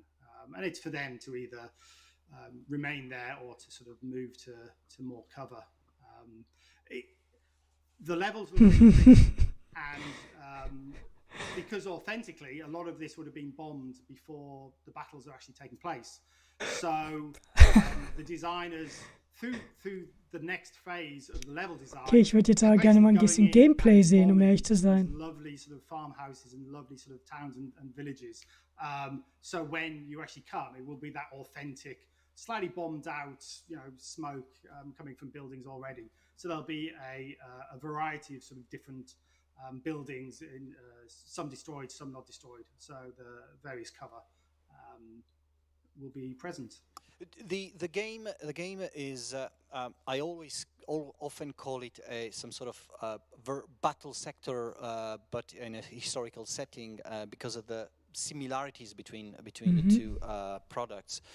So in terms of forces you're going to control, of course, you're in World War II. So what is it that you're going to control within the game? Yeah, so it's everywhere from kind of, we have because you've got kind of the three factors. Kommt drauf an, wie es gemacht ist, ne? German. So it's your standard kind of infantry, artillery, your sort of tanks and transporters. Optimierung liegt ja nicht immer nur an der Engine, sondern ja auch daran, wie es umgesetzt wird. Yeah, so I mean, it's I don't want to say it's your standard World War II D-Day units that you'll be getting, but obviously rendered very prettily. Let's take a look at some of the tanks in action. It's going to look pretty cool. That's also going to allow us to look at some of the damage system that we've got in place. Again, some testing on how they behave. So various units. I mean, a tank will have a crew, so it can anywhere from sort of 3 to 5 people within the tank, and sort of tank armor is sort of accurately sort of modelled. So firing from above, as doing there, will have a easier chance of penetrating, and the damage, you can lose crew members. So for example, if your driver's killed, it doesn't render the tank undrivable, but your movement will reduce accordingly. If your gunner is killed, then you might. Das ist mal eine Wanddrehgeschwindigkeit bei diesem Tiger. You've got some pretty good model there. Alles so ein bisschen Kampf in der Telefonzelle, wie der gute Seth sagen würde. Again, this is all all within the engine. Within the game, you'll have the option of having sort of these kind of cinematics switched on. So when you are actually fighting, we'll have some kind of cuts, very short cut scenes like this to sort of show units spotted, units attacking you attacking units as well. And also take the opportunity to look at some more nice looking sceneries. Da musst du aufpassen, dass die Panzerkommandanten sich nicht noch mit der Sidearm gegeneinander abknallen. I think that if you like tanks, then there's a lot to be excited about here. But it's also, it's not only about how pretty it is, but we're really trying to model a combat system that takes into account some of the specifics of the single also müssen wir jetzt echt gucken, ob man wirklich auf solche Nahkampfgefechte tatsächlich hinausgeht oder ob sie es halt jetzt als Showcase so gemacht haben, damit man viele Details sieht, und ob es vielleicht später möglich wäre, die Fahrzeuge, dass so diese Drehgeschwindigkeiten zumindest authentisch sind, weil das wirkte jetzt schon sehr komisch. Kann mir vorstellen, warum sie es gemacht haben, damit bei großen Szenarien, wenn man mehr macht, die Züge nicht zu lange dauern. Aber das wirkte jetzt schon ein bisschen komisch. Weiß ich nicht, wie ihr das seht. Aber diese Nahkampfgefechte und gleichzeitig dieses schnelle Drehen, weiß ich nicht, ob mich das am Ende des Tages abholt. Ich würde jetzt auch ganz gerne ein bisschen Overall-Gameplay mal sehen. So units will have different skills, like the same tank could be given different skills. You have hero characters that you can add in to units as well, and assign the sort of Michael Whitmans to your sort of German tank, for example. And these are kind of carried through. And on the headquarters screen in between the levels, there's some sort of powerful sort of management that you can do with kind of. Ja, laut Ferrum, was ich meine, ist, die Engine ist ja immer nur ein Teil. Es kommt ja auch darauf an, wie du innerhalb dieser Engine arbeitest. Die Engine ist ja kein kein fertiges Spiel, sondern es kommt darauf an, wie du die Funktion nutzt, wie du das Ganze umbaust. Da spielt halt viel mit rein, um am Ende des Tages einfach zu sagen, okay, wir benutzen die Engine, die ist sehr, sehr, sehr praktisch oder sehr systemfreundlich, und wenn du es aber nicht vernünftig umsetzt, dann bringt dir die Systemfreundlichkeit der Engine nicht viel für dein Spiel später. Der Vergleich hinkt jetzt ein bisschen, aber Thema OpenGL oder Vulkan als Grafikschnittstelle. Die sind an sich, ist Vulkan sehr gut und kann dir Overhead und sowas sparen. Aber wenn du es natürlich nicht gut einbindest oder nur dran tackerst, dann, also wie gesagt, der Vergleich hinkt ein bisschen, aber ist ein schönes Beispiel, was viele nachvollziehen können, dann kannst mit der Einsparung, die dir theoretisch diese Schnittstelle bringt, am Ende des Tages nicht viel anfangen. Hopefully the beta will be in Q2 of next year. And we're looking for a kind of a Q3 September 2022, and we're also looking at console Steam Deck for probably late 2022, early 23, which sounds a very, very, very long way away. But yeah, so this is moving to console as well.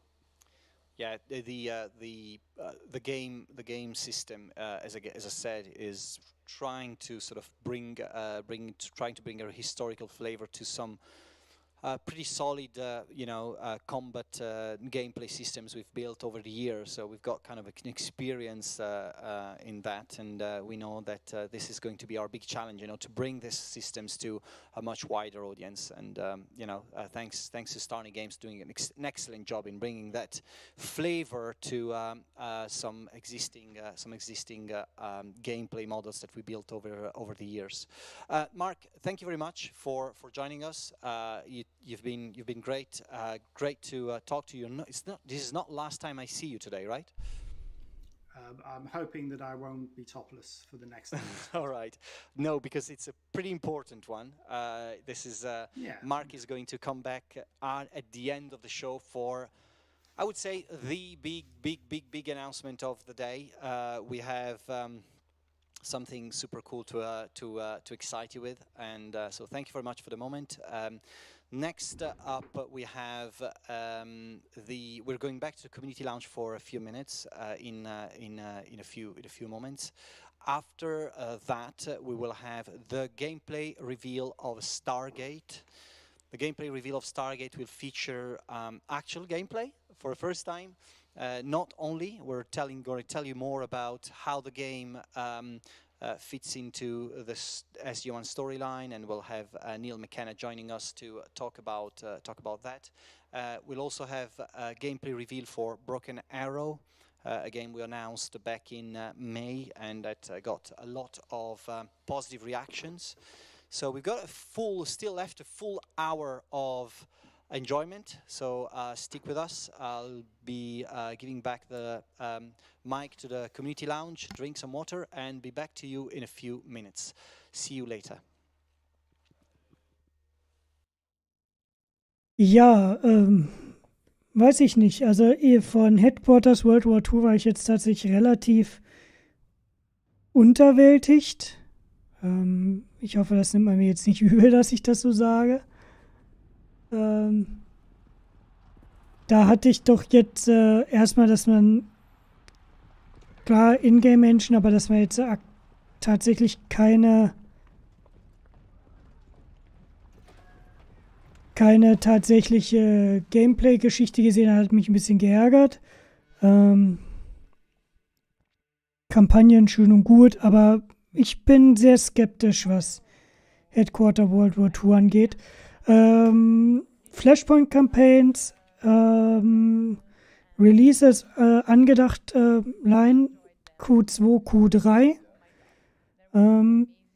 Hat mir insgesamt gut gefallen. Multi-Monitor-Support, so wie ich das gesehen habe. Alle Docks sind quasi verschiebbar auf der ganzen Arbeitsfläche, also nicht nur innerhalb der Anwendung, sondern wohl auch auf allen Fenstern. Sehr viel Intel, schon viele von Haus aus die Möglichkeit, Counter und Karte anzupassen. wirkte insgesamt stimmig, würde ich sagen. Sind wieder auf das WeGo-System eingegangen und ich habe mir jetzt nicht so viele Notizen gemacht, aber wirkte gut, wirkte vom Stil her sehr schön.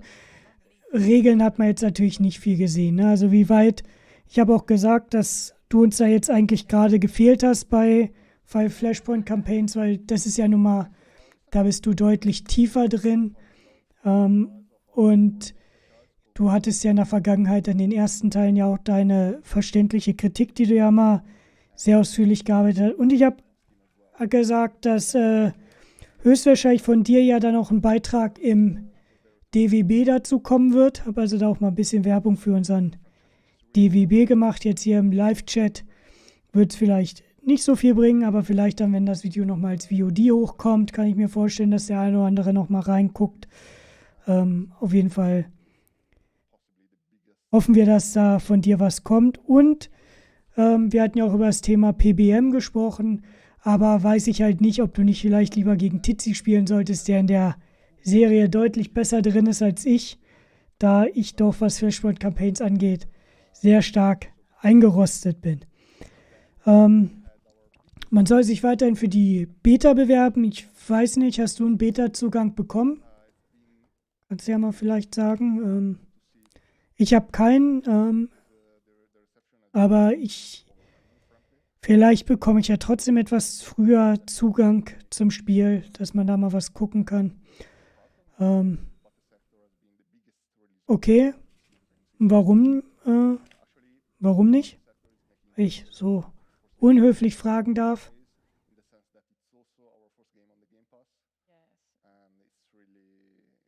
Okay. Ja, macht natürlich auch Sinn, wenn man keine Zeit für eine Beta hat und das auch keine Zeit hat, Bug-Reports zu schreiben oder auch Anmerkungen zu bringen, ist das natürlich ja, es ist zwar schon so, dass Slitherine diese Betas auch so stark bewirbt, weil sie den Leuten den Mund wässrig machen wollen und natürlich den Leuten einen Einblick geben wollen, damit die Leute es vielleicht auch kaufen. Aber es sollte schon so sein, wenn ihr euch für eine Beta bewerbt, hier von mir auf jeden Fall dass man halt dann auch versucht, Bug-Reports zu schreiben, sich das Spiel anzugucken und auch Kritik zu bringen. Ich persönlich kennt mich ja, dass ich ein Miesmacher bin, gerade bei den Themen, die mir sehr gut gefallen. Und das heißt, ich bringe mir sehr, sehr viel Kritik, wenn mich Dinge stören. Vielleicht ist nicht immer alles hundertprozentig gerechtfertigt, aber wenn ihr in der Beta seid, solltet ihr zumindest, wenn ihr einen Magenknurren irgendwo habt, wenn euch irgendwas ärgert, solltet ihr diese Dinge aus meiner Sicht schon ansprechen, denn sonst macht die Beta wenig Sinn. Wir reden ja jetzt hier nicht nur von einem Early Access, das ja heute quasi das Nachfolgesystem der Demo ist, sondern wir reden ja wirklich von Betas, die dafür da sind, dass ihr quasi Probleme meldet. Ja. Gut. Ja, wie gesagt, bei mir, ich hätte mich schon drum gekümmert. Für mich alleine spielen komme ich auch meistens noch zu. Aktuell ist es halt nur mit Videos schlecht, weil ich halt immer noch nicht eigentlich so lange am Stück sitzen möchte und kann. Ich werde auch gleich nochmal kurz aufstehen.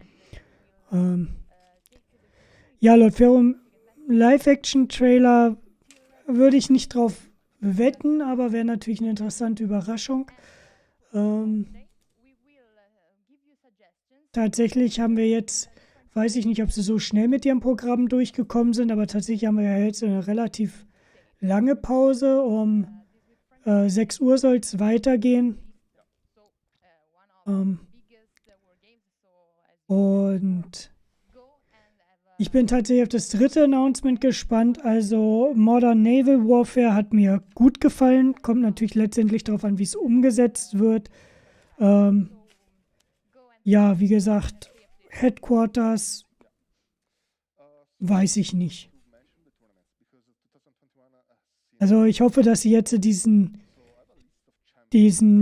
Kampf auf einem DIN A4-Blatt dass sie das als Showcase gemacht haben und dass es nicht später tatsächlich im Spiel so aussieht. Wenn doch, wird es wahrscheinlich ein Titel sein, den ich mir weniger angucke. Muss mal gucken.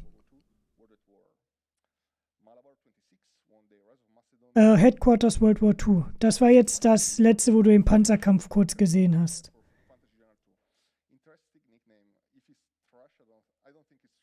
Ja, ich werde jetzt tatsächlich auch gleich nochmal kurz austreten. Dann wird jetzt vermutlich auch bald bei mir die Post vorbeikommen. Also ich sehe jetzt schon bei einem großen Versandhaus, dass die Zustellung, dass jetzt noch 7 Stationen sind. Es wird ja dann um 5 Uhr erst kurz das In Case You Missed It kommen, wo sie nochmal ein bisschen Recap machen werden innerhalb von 5 Minuten. Ich würde sagen, für mich, für meine Ansprüche ist das aktuell sehr gemischt. Waren viele Titel dabei bisher, die mich nicht so interessiert haben. Einige, die mich dann doch, wie gesagt, also als in Anführungsstrichen digitaler Marineflieger habe ich natürlich auch ein bisschen Interesse an Modern Naval Warfare und wie gesagt habe ich ja mit SSN und Silent Hunter ja auch tatsächlich schon USIMS relativ viel gespielt. Diese ganze Marinekriegsführung interessiert mich schon, ist aber nicht so mein tieferes Thema. Wie gesagt, das wäre jetzt letztendlich dann der Zwerg, der da der Spezialist ist. Deswegen könnte ich mir vorstellen, wenn dann Modern Naval Warfare kommt, dass da im Blog was von ihm kommt und vielleicht auch ein schöner After-Action-Report. Flashpoint Campaigns, wie gesagt, haben wir unseren lieben Line of Departure, dessen Thema das ja noch mehr ist als meins. Ich bin tatsächlich bisher mit am meisten bei Starship Troopers. Das ist eins der Themen, die mich mit am meisten interessiert haben.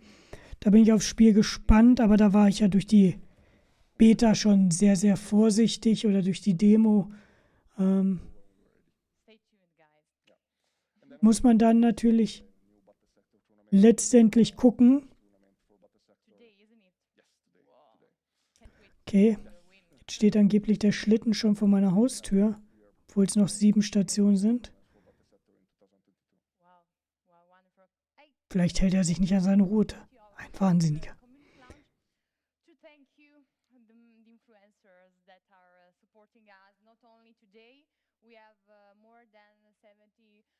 Influencers that are restreaming our live, so thank you guys. And I will say some names, for example, Angry Joe, Republic of Games, Helping Hands, Nocrum, Naraptor, Hugo Tester, Sam Vallen, Games in History, Das Tactic, Andrew Channel, and many more of them. Thank you guys, thank you very much. But also a big thanks to the third-party stores that are selling our games. I remember you that you can wish list the games you are seeing today on Steam and on our website, and also on other third-party stores. You have to choose your favorite one and have a look if you can find our games. But of course on Steam they are available, and so go and wish list them. And I will end this intervention saying thank you to GOG.com, Humble Bundle, Epic Games, Gemba, Games Planet, Gamersgate, Greenman Gaming, Fanatical, and last but not least, Move. So thank you guys. Thank you. Keep supporting us. Gut, ich werde einmal kurz austreten. Ich werde es dann laut lassen und dann könnt ihr euch das noch kurz anhören und dann hören wir uns gleich wieder. Yeah, so stay tuned and prepare because you are not ready to know. Don't go anywhere. Be there. Bye, guys. Bye.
So, da bin ich wieder.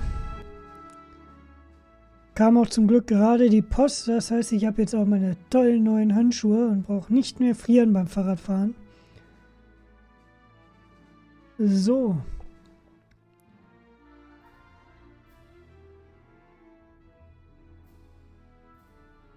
Upp. Freut mich natürlich gerade Lord Ferrum, dass du und auch alle anderen, die da sind. Ich kann ja immer hier auf diesen tollen Zuschauer-Account, da kann man immer nicht so viel geben. Freue mich natürlich alle, die noch zuschauen, die da sind. Weiß nicht, Lord Ferrum, Line, wenn ihr da seid, was habt ihr noch so für Eindrücke? War etwas dabei, wo ihr sagt, ja, das war jetzt super spannend für mich.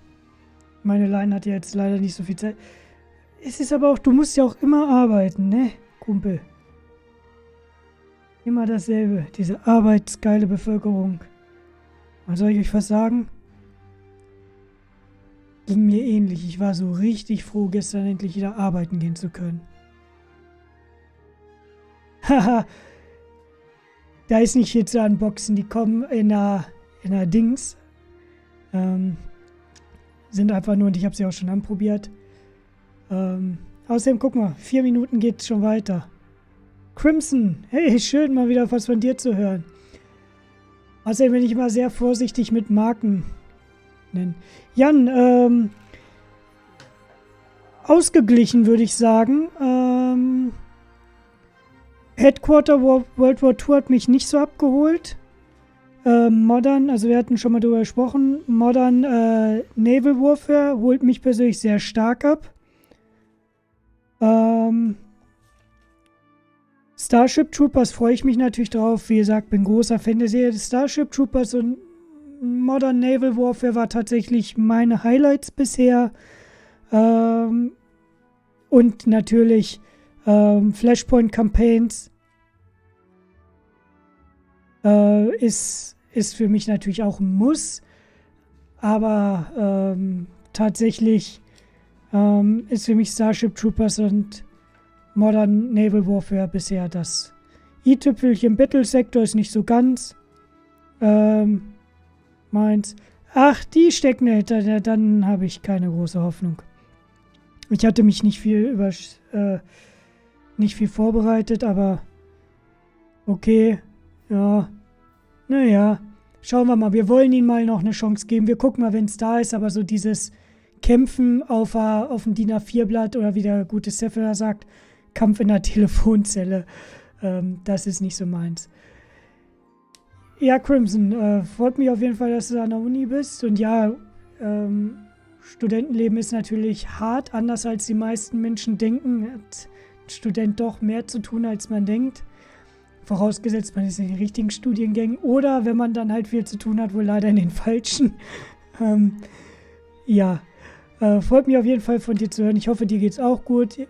Mir geht's soweit okay, ganz gut soweit. Wie gesagt, bin jetzt wieder fit, bin gestern das erste Mal wieder arbeiten gewesen. Seit 7 oder 8 Wochen. War ja davor schon ein bisschen länger wieder mal zwischendurch krank. Bin endlich wieder fit. So gut es natürlich geht, Krankengymnastik muss ich noch weitermachen. Aber ja, es geht insgesamt gut. Ich will mal nicht rumheulen. Wie ich immer sage, andere hat's schlimmer erwischt, ne? Muss man halt mit klarkommen. Und man kann nur das Beste draus machen. Ja. Ich habe mir den Rücken kaputt gemacht. Das passiert wohl leider. Ist natürlich auch in meinem Berufsstand leider eine Berufskrankheit. Wir haben, weil ich natürlich gestern wieder da war, hatten wir gestern so darüber gesprochen, wer es alles mit dem Rücken hat und quasi fast die ganze Werkstatt hat tatsächlich so mit Mitte 30, Anfang 30 ihre ersten Rückenprobleme bekommen. Das heißt, ja, ich bin mal wieder nichts Besonderes, sondern habe mich eingereiht bei den anderen. Ja, ansonsten bei den DLCs, ich habe es vorhin schon gesagt, da war es wahrscheinlich weg, Jan. Ich hatte mir natürlich gehofft, dass wir Wargames 2, dass sie schon mal so ein bisschen Glimpse auf den DLC geben. weil ich doch finde, dass War and Peace 2 sehr, sehr wenig Szenarien hat. Ich weiß nicht, wie du das siehst, aber ich finde, es ist vom Umfang her klar, du hast die Great Campaign, die dich ewige Zeiten beschäftigen kann, aber es ist halt doch nochmal was anderes, ob man jetzt die Great Campaign spielt oder sagt, man nimmt sich ein schönes kleines Szenario. Gerade weil sie ja Game Engine technisch ja auch die Möglichkeit haben, dass du nicht wie vorgesehen auf Regimentsebene spielst. Also sie haben ja in der Engine schon vorbereitet, dass du halt auch auf kleineren, auf Bataillonsebene sogar spielen kannst. Und daher hätte ich mir vielleicht so das ein oder andere kleine Szenario gewünscht, so als DLC. Vielleicht dann einfach so, keine Ahnung, sich eine Schlacht rausnehmen, ein großes Ding, so Battle of Stalingrad, und sagst einfach, okay, das dampfen wir jetzt einen bestimmten Sektor und nehmen uns das, aber vielleicht ja da auch noch durch die Missionsbauer. Schauen wir mal. Und, ja. Dann schauen wir mal, wie es jetzt weitergeht, wa?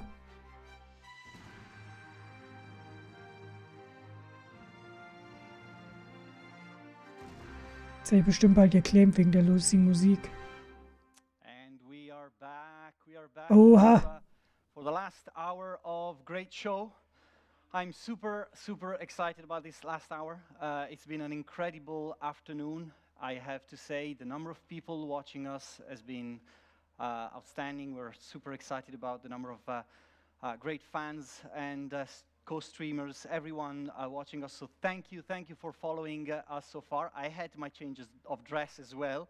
And before we go into the goal of the afternoon, you know, showing you gameplay of Stargate and Broken Arrow, I want to quickly recap what has been happening over the last 3 hours. It's been a long Gut, das Recap, da können wir noch ein bisschen quatschen.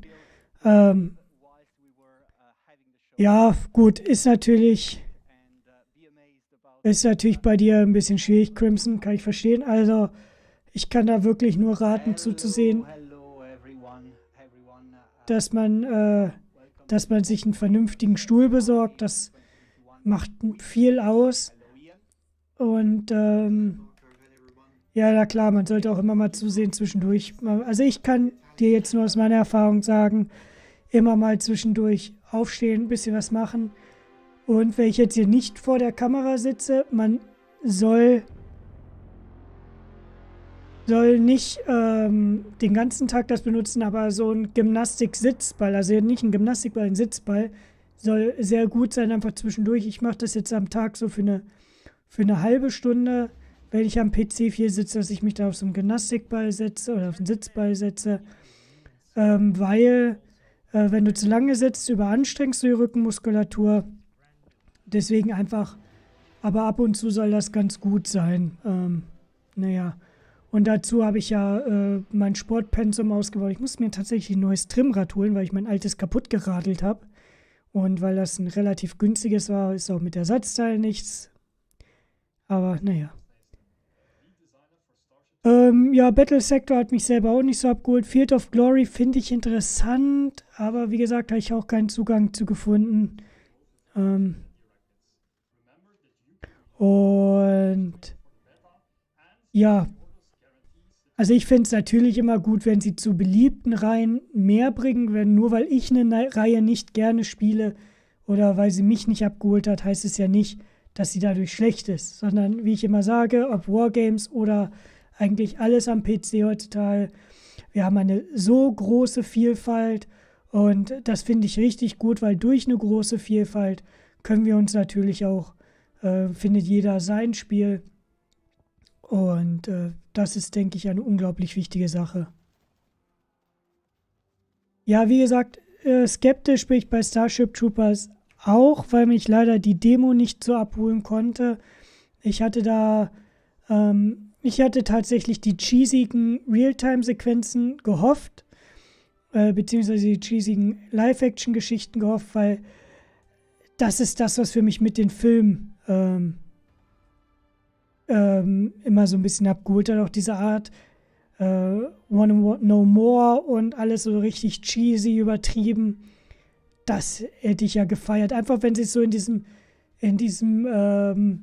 Nachrichtenformat auch gemacht hätten und ich tue meinen Teil und so weiter.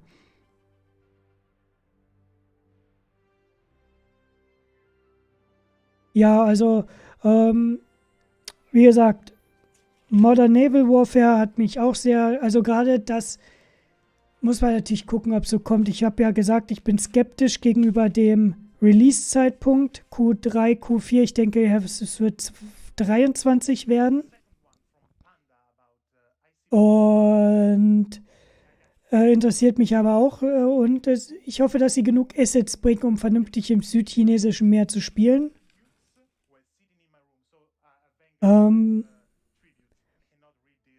Dann, ja, Stargate. Ich habe mir über Stargate Typekeepers noch nichts großartig angeguckt.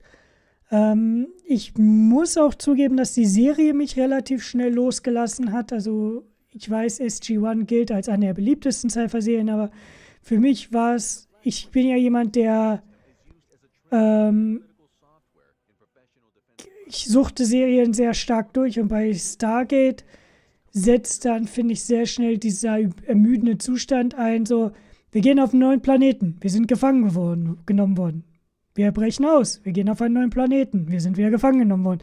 Ich weiß nicht, ich fand so irgendwie keinen Lerneffekt vorhanden.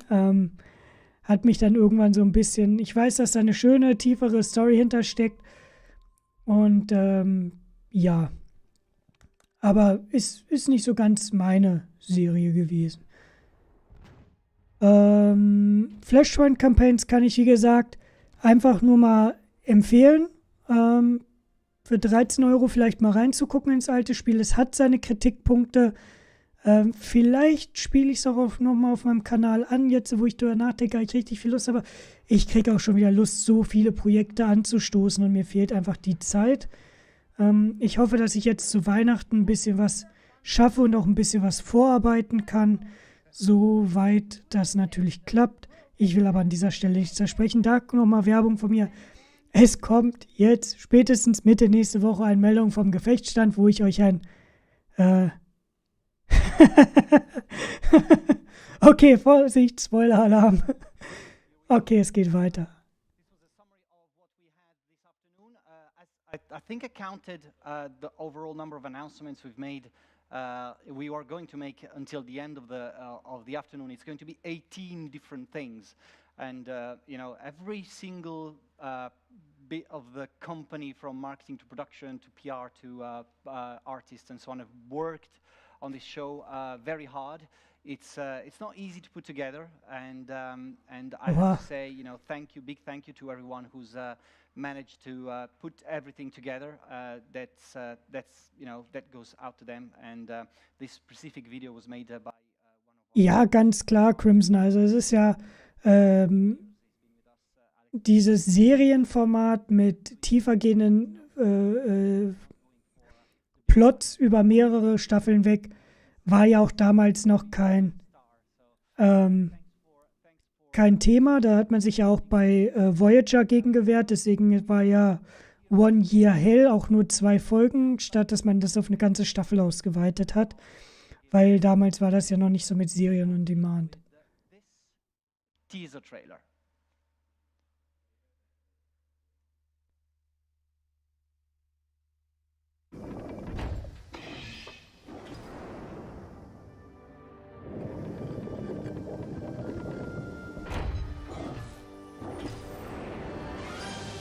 Oha, also jetzt, das könnte tatsächlich ein Claim werden, weil ich bin mir ziemlich sicher, dass die Musik gecopyrightet ist. Aber gut, mein Kanal ist ja nicht monetarisiert, kann ja nicht schief gehen.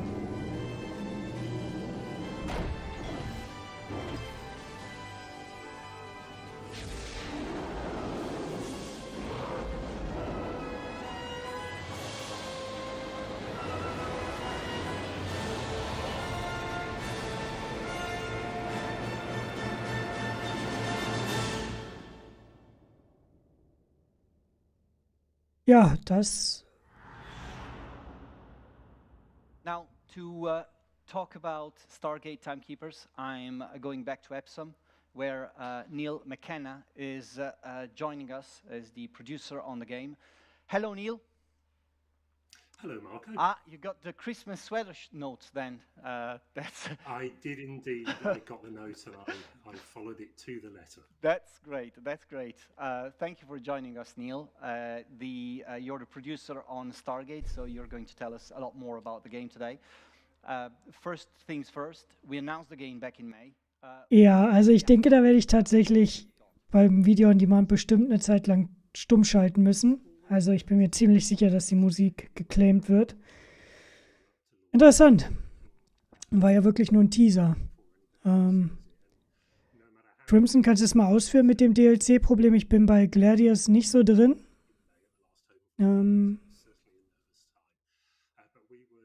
Okay. Mal gucken. Wir werden ja gleich noch was dazu sehen, dann gucken wir mal. Leider kannst du natürlich in diesen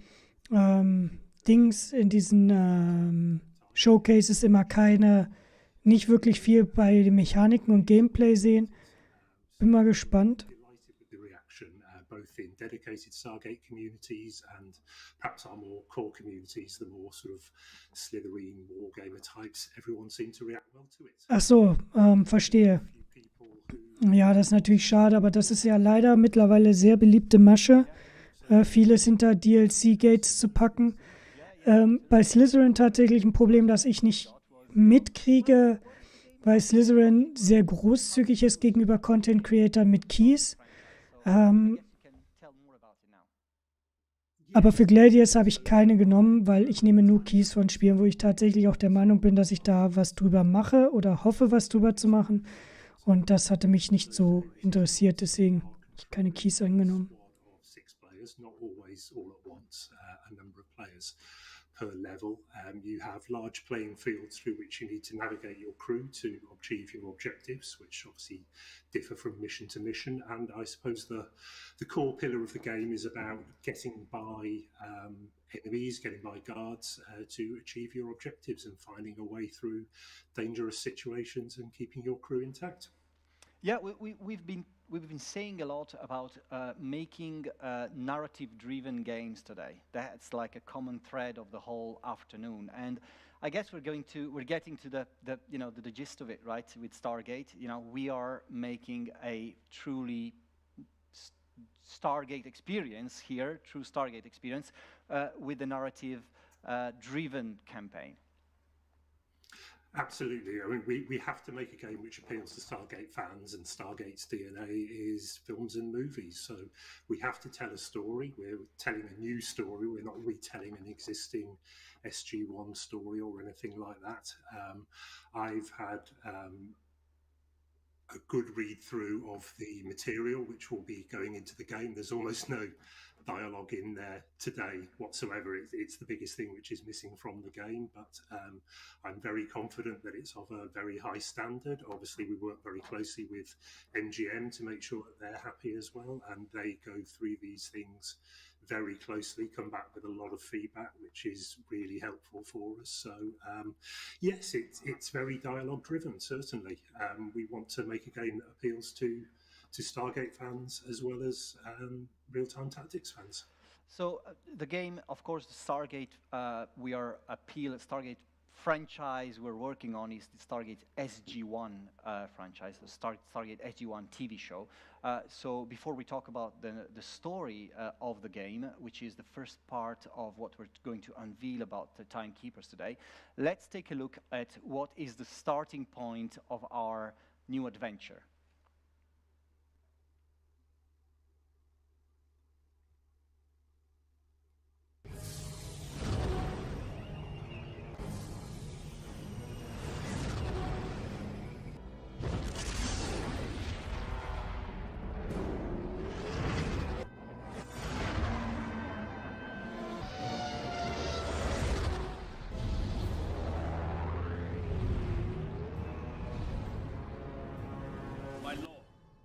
Scout ship has exited hyperspace and is heading for the planet's southern pole.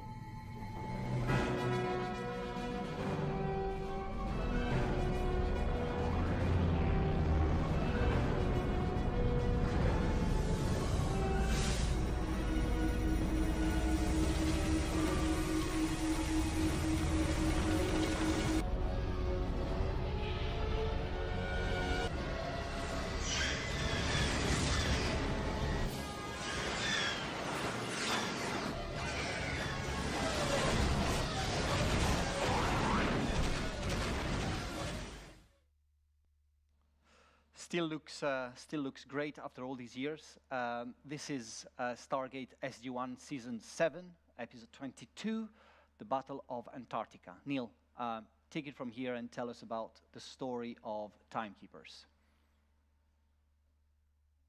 It is indeed the jumping off point for our story. It's probably one of the best known episodes from the TV series. It's a climactic battle between the Tauri, the Earth people, and the forces of Anubis, one of the Gould system lords.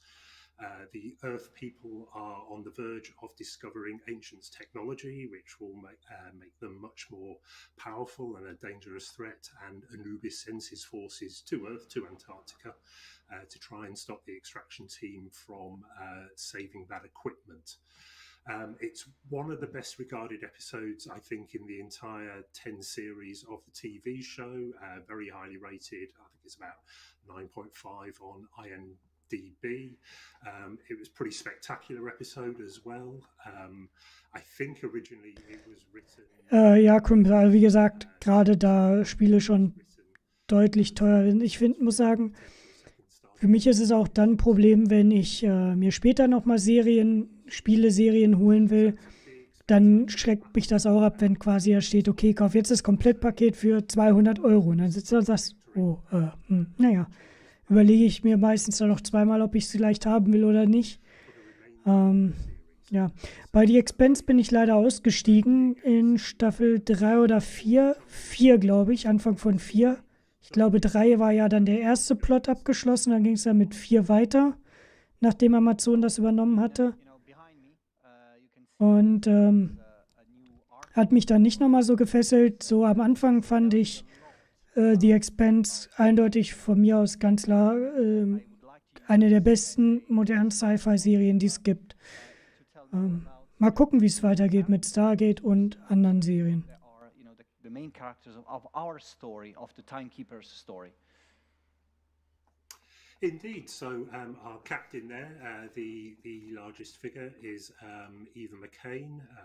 She is one of the Tauri people and sort of a very strong leader on whom the rest of the crew depend very much. Next to her is Max Bolton, who is the sniper, who does all the usual sniper things. Next to him, we have Sam Watson, who is the technical officer. He uses technology to his advantage a lot. He is very good at infiltration, at mind reading, at disguising himself as other characters. So he's a vital member of the team. Below that, we have Attar, who is one of the Jafar resistance, who plays an important role, and we'll see a little bit of her in a bit as well. We have our Unas character, who is Zugger there.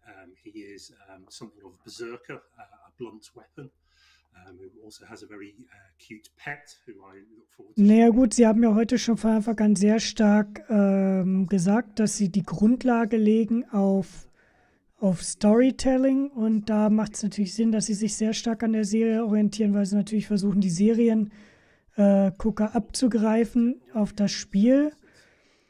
Bin natürlich mal gespannt, wie sich das dann im Gameplay widerspiegelt. Müssen wir mal gucken. Ich hoffe, wir sehen gleich ein bisschen was. All these characters as we approach release. But the first character I'd like to focus on is Eva, of course. She's the main leader of the team. So tell us a little bit more about her and how she's leading the team. So yes, Eva is our leader, and as a leader, it means she is perhaps the most widely skilled character overall. She's being drawn there with binoculars in her right hand. She is the only one who has the skill where she can look at a point on the map and see which enemies can see that point, so where the danger is coming from. Ja, im Slitherine-Chat kam auch gerade sowas wie Commandos. Das war auch so, als sie dann gesagt haben, mit den Spezialisten war das so meine erste Vermutung, dass sie so in Richtung Commandos gehen, wo jeder so seine spezialisierte Rolle hat. Ich muss sagen, das Erste, was mir persönlich auffällt, ist die Tech-Weste. Ich hätte mir tatsächlich gewünscht, dass der Model-Designer da dann ein bisschen auch sich eine eher militärische Weste anguckt. Das weiß ich nicht, bin ich vielleicht komisch, gefällt mir nicht so gut. Ansonsten muss man gucken im Spiel. Shadow Tactics ist natürlich auch unglaublich gute Reihe. Ich habe mir jetzt erst die Standalone-Erweiterung geholt, will da die Tage mal reingucken. Mal gucken. Understand more about her existing relationships with the other crew members and the backstory to that and what drives her forwards. And later on in the story, we understand just how much she is prepared to sacrifice to get the mission completed, but can't say too much about that today. Yeah, don't spoil much.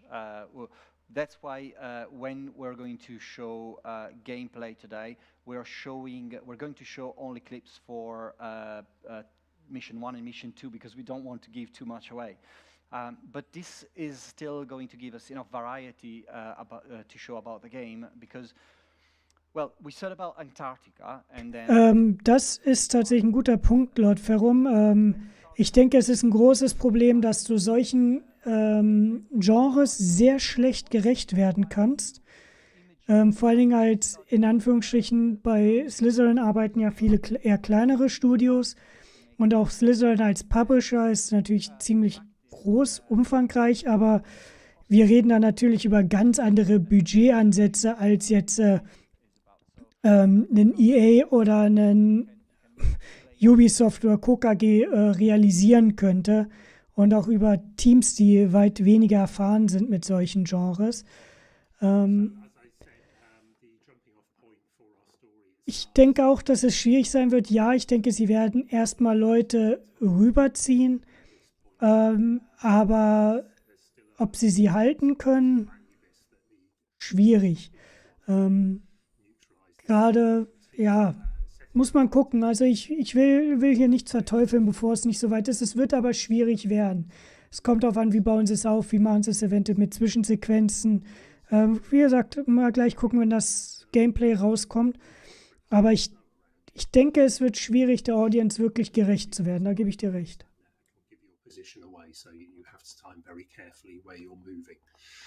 An environment such as this is an ideal starting point for the story because the enemies are relatively easy to see against the background as well. We have sort of things like coal warriors and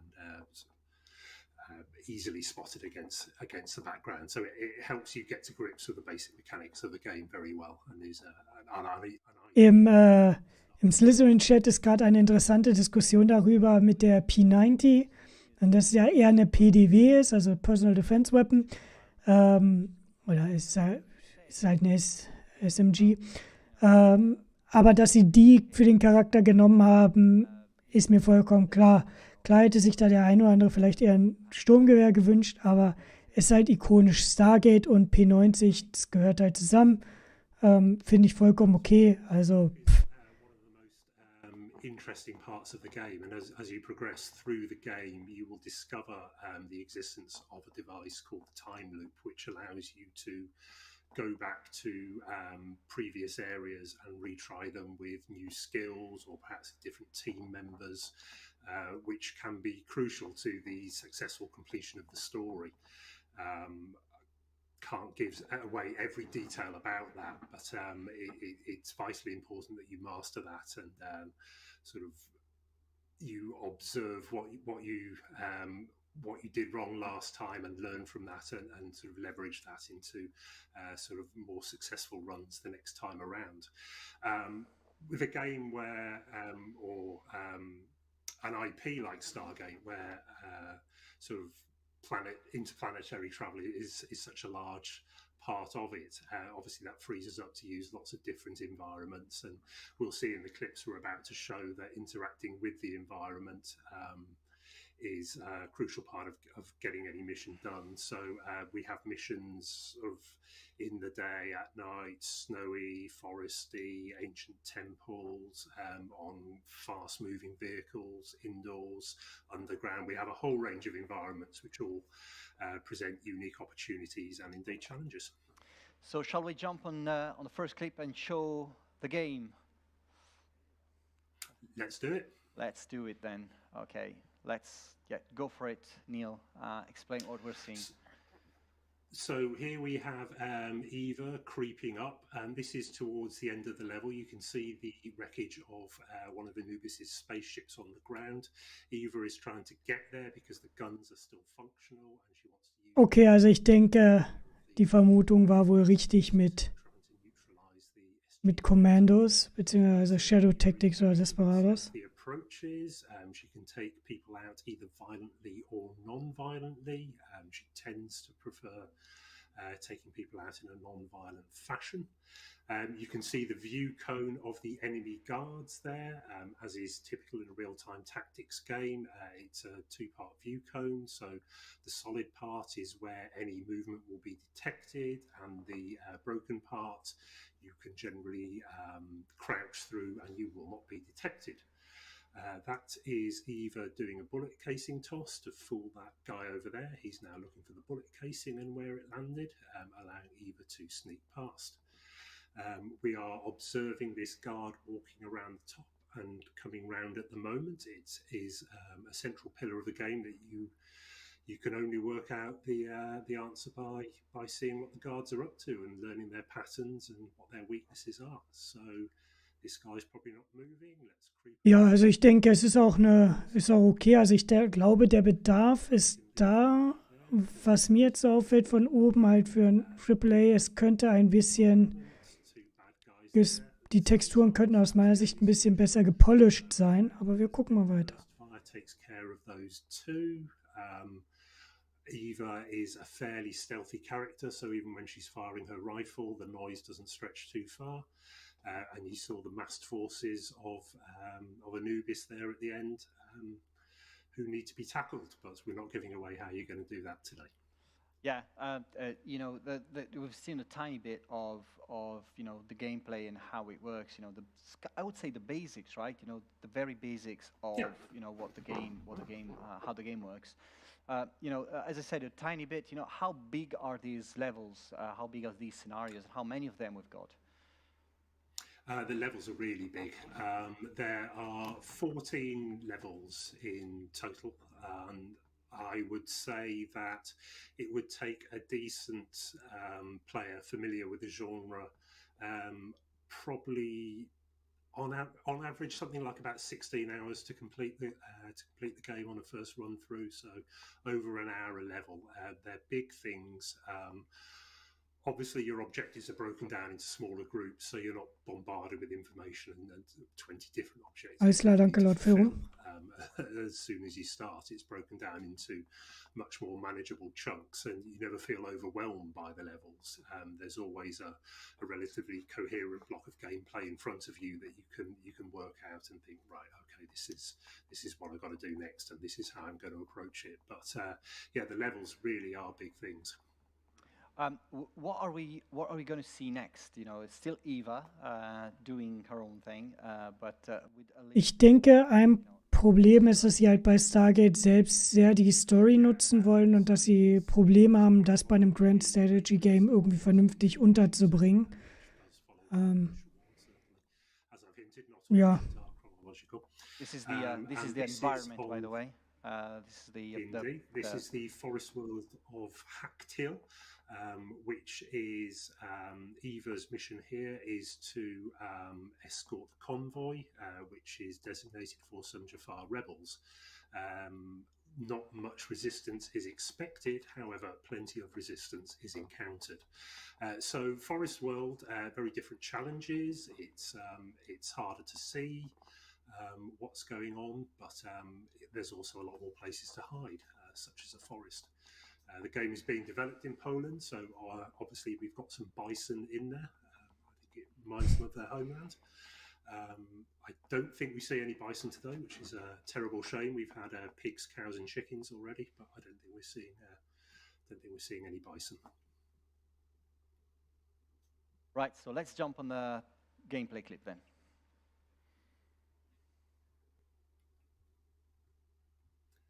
So here comes Eva again, the bison just out of shot there. Das finde ich sieht auch schön. Will be to get to that bush. Any character. Also hier finde ich, sehen die Texturen schon besser aus. Finde ich insgesamt schon ganz gut. Sieht ganz schön aus. Using her binoculars and showing which guards can see that point. So the bullet casing is tossed over there, which is just enough to distract that guard for a few moments and into the next bushes. A few more characters here. We can get as close as we like to them in the bushes. And again, we can see that point there. Two of the guards can see what's going on.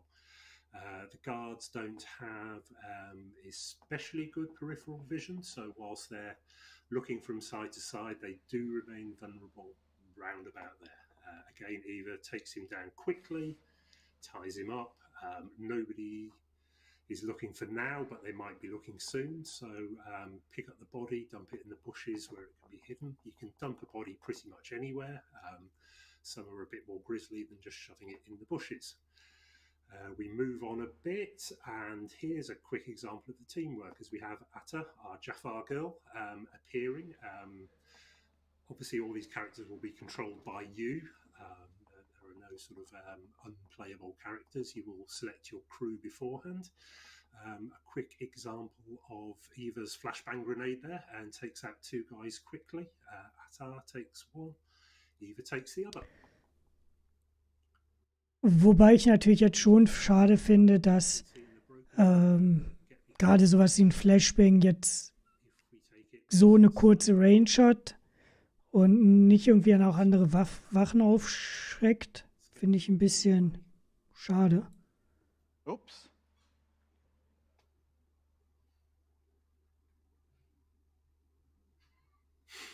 Yeah, that's we won't play it from the beginning.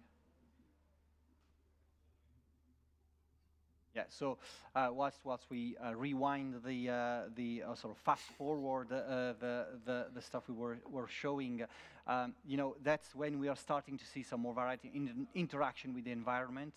Which is interesting to see. You were saying that you play with both characters, so you are actually controlling every single member of the squad. So how do you plan your move? It's all in real time, right? Absolutely. I would stress that we've hidden all the user interface just to make a sort of more clearly understood video today. But Man muss Marco schon gut lassen, dass wenn was schief geht, dass er das relativ einfach so, naja, gut. Also er ist schon gut darin, dass wenn sowas schief geht, trotzdem einfach weiterzumachen. Muss man ihm lassen, kann nicht jeder. And you'll have a movement action and an action which will then be executed simultaneously, and that works really well. Team at Creative Forge have done a great job on that because it's worked brilliantly from day one. Here we see an example of what you're referring to, of interacting with the environment. Hey, and off you go. That's that guard's watch over. Okay, der funny Moment des Spiels. Which was never afraid of getting a bit of humour in there, and we're certainly trying to reflect some of that as well.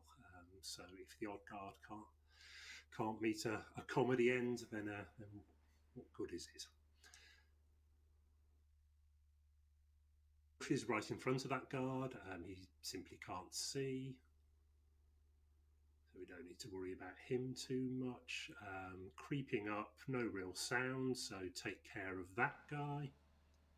And then a little bit more environmental interaction coming up, and look out, those guys at the top of the screen. Too late. So yes, there are many ways to solve problems, and the environment offers some good ways of solving some of those problems. I think there's going to be a lot to play around with and explore, and we certainly don't want to make a game where there's only one solution. There will be multiple solutions to find your way through any challenge. Yeah, it's a big game design headache, right? To come up with all these little things you can do, but also give the opportunity to the players to actually play it, how they want it to be played. So it's an interesting challenge you've got in your hands. Indeed, it is. You're absolutely right. It's a very big challenge at this end, but it's what you have to do to really allow the game to shine and give it replayability. People have to go back and replay levels, so there has to be more than one way of doing it. Yeah. Neil, a question that we all ask, I ask it about every couple of weeks. Players are probably asking it now in a chat. I don't read Release the chat, Zeitpunkt. but, where are we with development, and what is the plan for beta and for release of the game right now? So we're pretty much content complete in terms of the levels. There are, I think, 13 of the 14 levels. The environments are complete now. Design passes are done. So the game is pretty much playable from start to finish. As I said earlier, the biggest thing that's missing at the moment is the dialogue, and particularly the voiceover, as it took us a while to find the right voices, which I think we found now. So Creative Forge are going to be very busy recording that at the start of next year. I would be hopeful that we could be in beta towards, I think, late March, early April 2022. So not too far now. As for a full release, well, obviously it depends what we find in beta, what people think's good about it, and dare I say what they might think is not good about it. But I would be hopeful that we could be looking for a release in about July, August of 2022. You say July, and a date springs to mind. Next year is don't look at that date here. There's a Q2 2021 beta. Hopefully, it's not gonna. That's. I think it's supposed to be 2022, but you were saying July. I can confirm that did not happen. You were saying July next year. There's a big anniversary, Neil, for Stargate SG-1. Next year is the 25th anniversary of the debut of Stargate SG-1 on our TV screens. So yes, we would love to get our release as close as possible to that milestone. Yeah, and you said 20. Ja, also eigentlich ist Slitherine meistens schon relativ transparent. Ihre Release-Dates sind manchmal, nicht immer, manchmal ein bisschen optimistisch. Bei Stargate, keine Ahnung, wenn sie jetzt wirklich schon hauptsächlich Voices und sowas, das kann sich natürlich unglaublich ziehen. Aber schauen wir mal. Könnte ein interessanter Titel werden. Bin mal gespannt. Real-time tactics products, but I have to say that this is going above and beyond, and both visually and from a gameplay perspective, we're super happy about where we are right now. Are we? I've always been delighted with the feedback I've had when I've shown the game internally, and nobody is obliged to be nice to me, and we can be honest. I've been taken back time and time again by how much people have liked it internally. Creative Forge have worked so hard to get to this point, and particularly in the last few weeks to get us something to show today. So I'm feeling very confident for next year and for a good quality release. Thank you very much, Neil. I will see you soon. So, dann sollte jetzt als nächstes dann Timekeeper, Broken Arrow kommen. This was, the first bit of reveal we wanted to show. You see that now there is an extra chair just beside me, because it's time to showcase the next game, Broken Arrow. I'm again very excited to introduce this game to you today. Again, a game that we have announced in May during the Home of Wargamers event. And before we welcome our guest, I would say, let's play again the trailer we have announced the game with. Lord Ferrum absolut, und ich finde es auch gut, dass Slitherine meistens keine Angst davor hat, Sachen zu verschieben. Ich finde es besser, wenn ein Spiel verschoben wird, anstatt dass es dann im Eimer ist, wenn es rauskommt. Ich sage meistens, weil sie auch schon einen oder anderen Rohrkrepierer dabei hatten.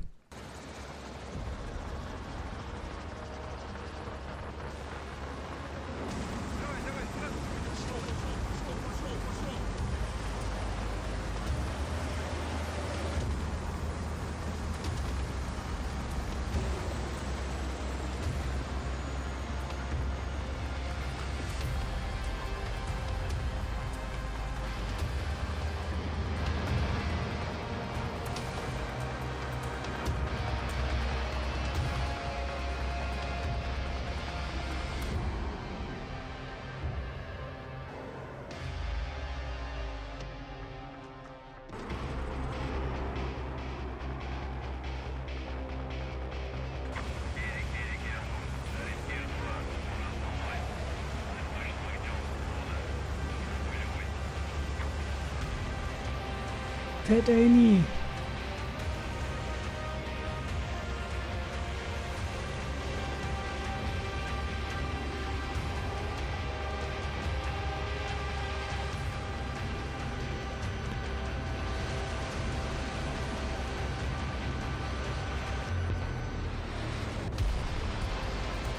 Ah, Marines.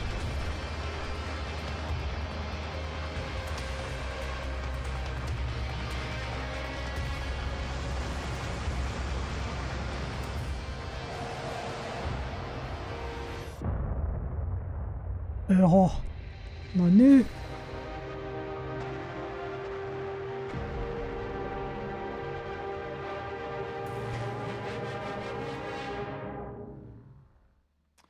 And this was Broken Arrow. And to talk about Broken Arrow, I've got here with me Felix Aber, creative director of Steel Balalaika. Hello, Marco. Hey. Glad to be here. Hello, Felix. Good to see you.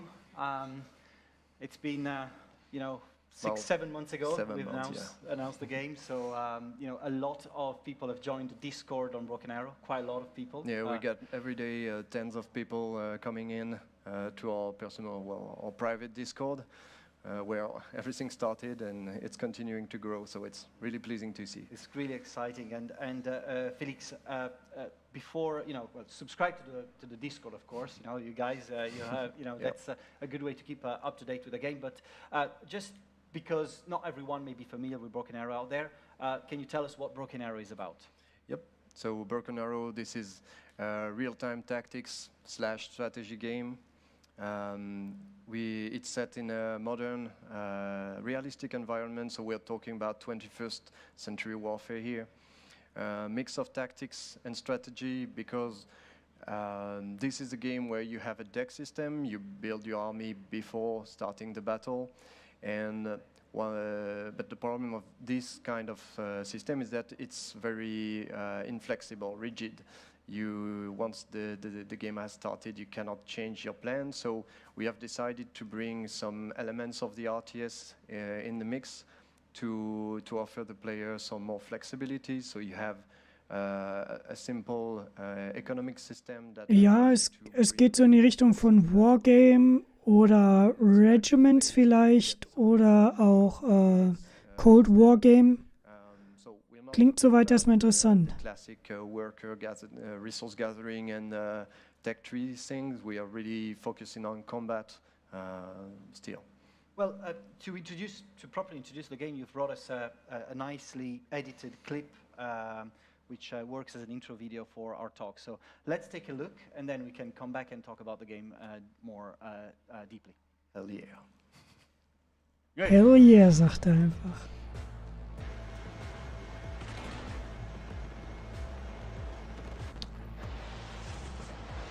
So, wir sehen hier, dass wir also so würde ich es jetzt interpretieren, auch hier nicht einzelne Einheiten an sich, so wirkt es eben, sondern halt genau Züge, beziehungsweise Kompanien vielleicht sogar steuern.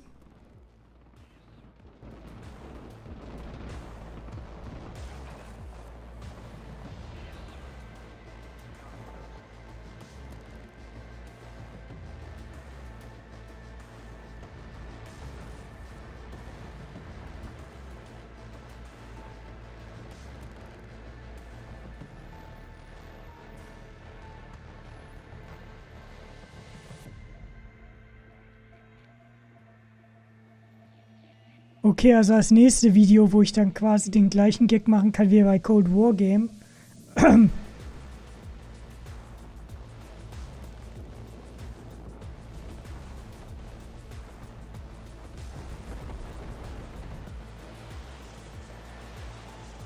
Hi Mars.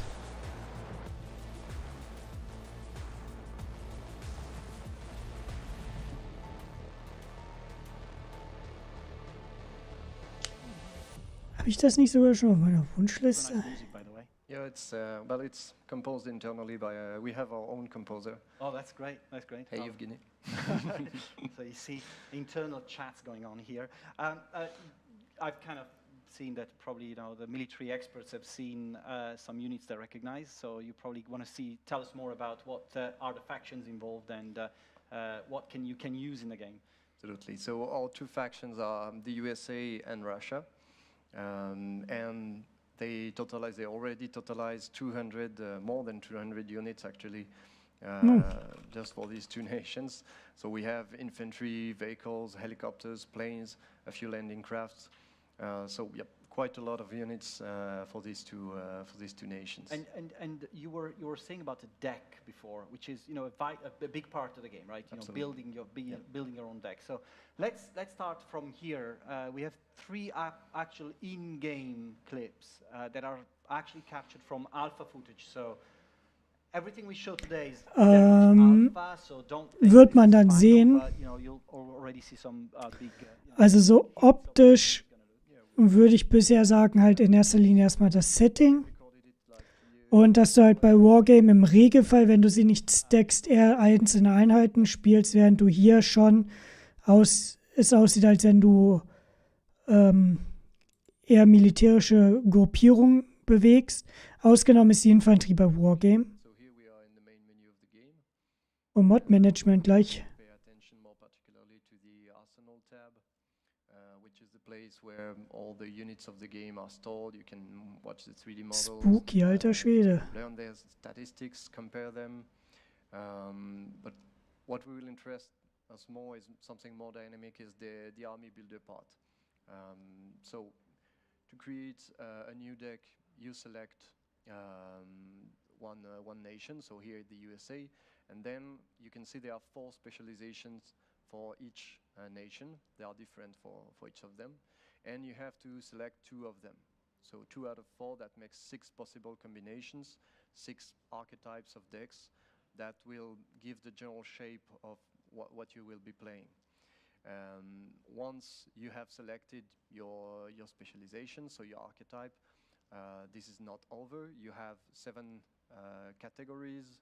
Okay, du kannst offensichtlich die Fahrzeuge hier leicht anpassen. Das finde ich ganz interessant. So these slots, you will put units in them. The number of slots is like a diversity limitation, because you can put only one type of unit per slot. If you want more different units, you need more slots. And there is also a quantitative limitation, which is the number of points that you can put in each category. Here again is limited depending on the specialization that you have selected and depending on the price of the unit. So these number of points correspond. Okay, das ist insgesamt interessant. Of units, but if they are all very expensive, you will not be able to put a lot of them every time. Okay. In the battlefield, and there's a lot of customization you need, because you said 200 units. These are only the base units, right? Then you can customize them. Yes, exactly. I said 200 plus because I've stopped counting a moment ago. This doesn't include the specialization, of course. Like here, we have an Abrams tank changing the armor. Yeah, technically that's changing the statistics. Also du hast dann im Gegensatz zu Wargamer Red Dragon, wo du dann halt schon fertige Konstellationen an Fahrzeugen hast, könntest du es hier leicht anpassen. Und du hast kein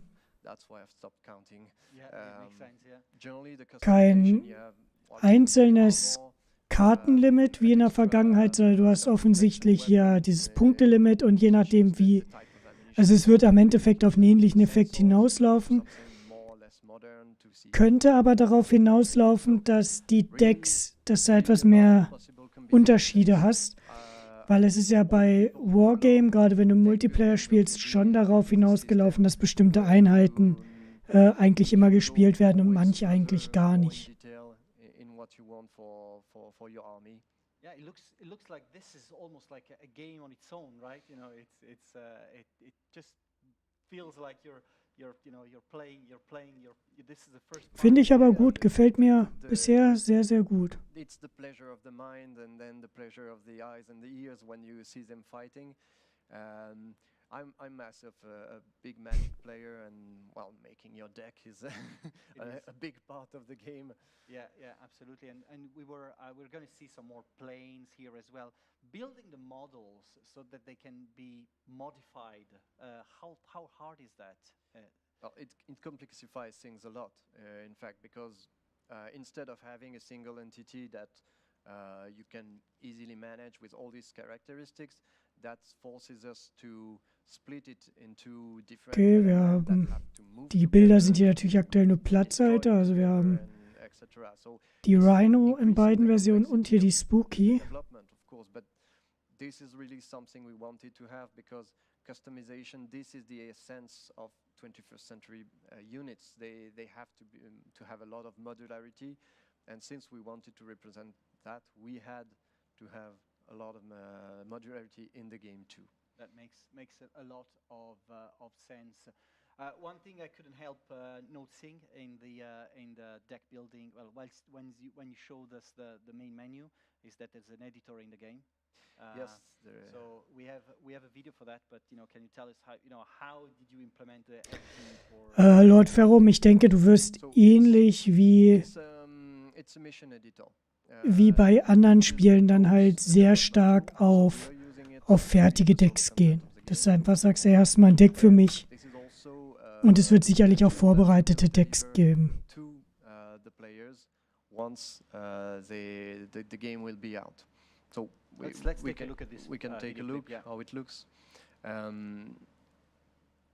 So generally, you launch a map. You have do we have the video? Yes. You launch a map. You place the different elements required by the scenario on it. So either you can pre-place the units. You place triggers, objectives. You will have spawn points for the enemy or for yourself if you need it. And once you have positioned all the elements you need, then we have a visual scripting tool that will allow you to link all that into a script and have like dialogues and things like that to create a Finde ich auch. So this is the tool we are using, and this is we make two rocks by one bird. No, one rock, two birds. Yeah. Sorry, one rock, two birds. To offer that to the player with the game, because that's really good for the community to be able to Ja, Lord Ferrum, das ist nicht, was ich meine, sondern in der Vergangenheit war es, also okay, du kannst, aber okay, es ist wie bei Wargame, du steuerst die Einzeleinheiten. Aber in der Vergangenheit war es häufig so, oder ist es meiner Meinung nach auch so, ich habe schon länger nicht mehr Multiplayer gespielt. Du hattest eigentlich mehr oder weniger bei jeder Nation so du hast eigentlich im Multiplayer immer dieselben Einheiten gesehen, weil manche sich überhaupt nicht gelohnt haben und andere waren sehr gut. Und dadurch hattest du zwar viele Einheiten in Wargame, es sind aber nur Bruchteile davon tatsächlich gespielt worden, was halt echt irgendwie schade war. Hier hast du ja durch die Anpassbarkeit und durch dieses Punktesystem dann vielleicht doch noch die Möglichkeit einer eher schwachen Einheit, ich sag so eine Art Glaskanone zu bauen. So, gucken wir mal ins Gameplay rein. Just to say how we did these videos, we created scenarios with the editor that we showed previously. We played them and we recorded them, and that's it. That's what you have. So it's really it's cut sometimes, but non-edited content. So this is what you will play with. You make it sound very easy. Well, actually, once you have developed the tools, that's the idea of the tool. Make the creation easy. So we really hope that, since it's dedicated to be used by players, we want it to be easy to do. Yeah. Oh, of course, there is a lot of work remaining, but you will get a good feeling of the ambient. But one of the things about Modern Warfare is that the battlefields are huge, right? So you've got to think about this long-range weapons, and it's not like World War II close encounter and such. It's modeling that is not easy. You know, can you tell us a bit more about, you know, the size of the maps and how they, you know, how the battles pan out? Ja, Fallout 4 ist für mich auf jeden Fall auch einer der.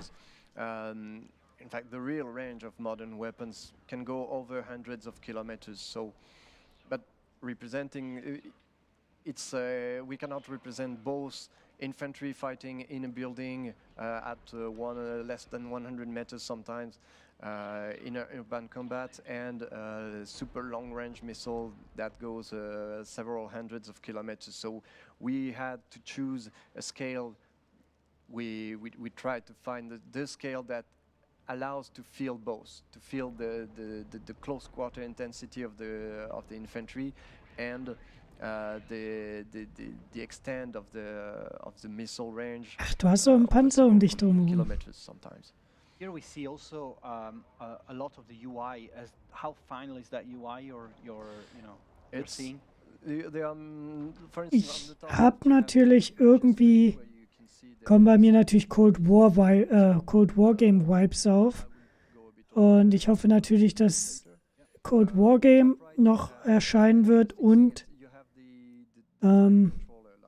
oder für alle wieder erscheinen wird. Ich habe ja die Open Beta oder die Early Access Version. Deutschlands größte Silvester. So ein Blödsinn. Entschuldigung. Und hoffe natürlich, dass da nochmal was kommt. Und ich hoffe, dass natürlich hier nicht ein ähnliches Theater losgeht. Aber das Overlay ist schon deutlich anders.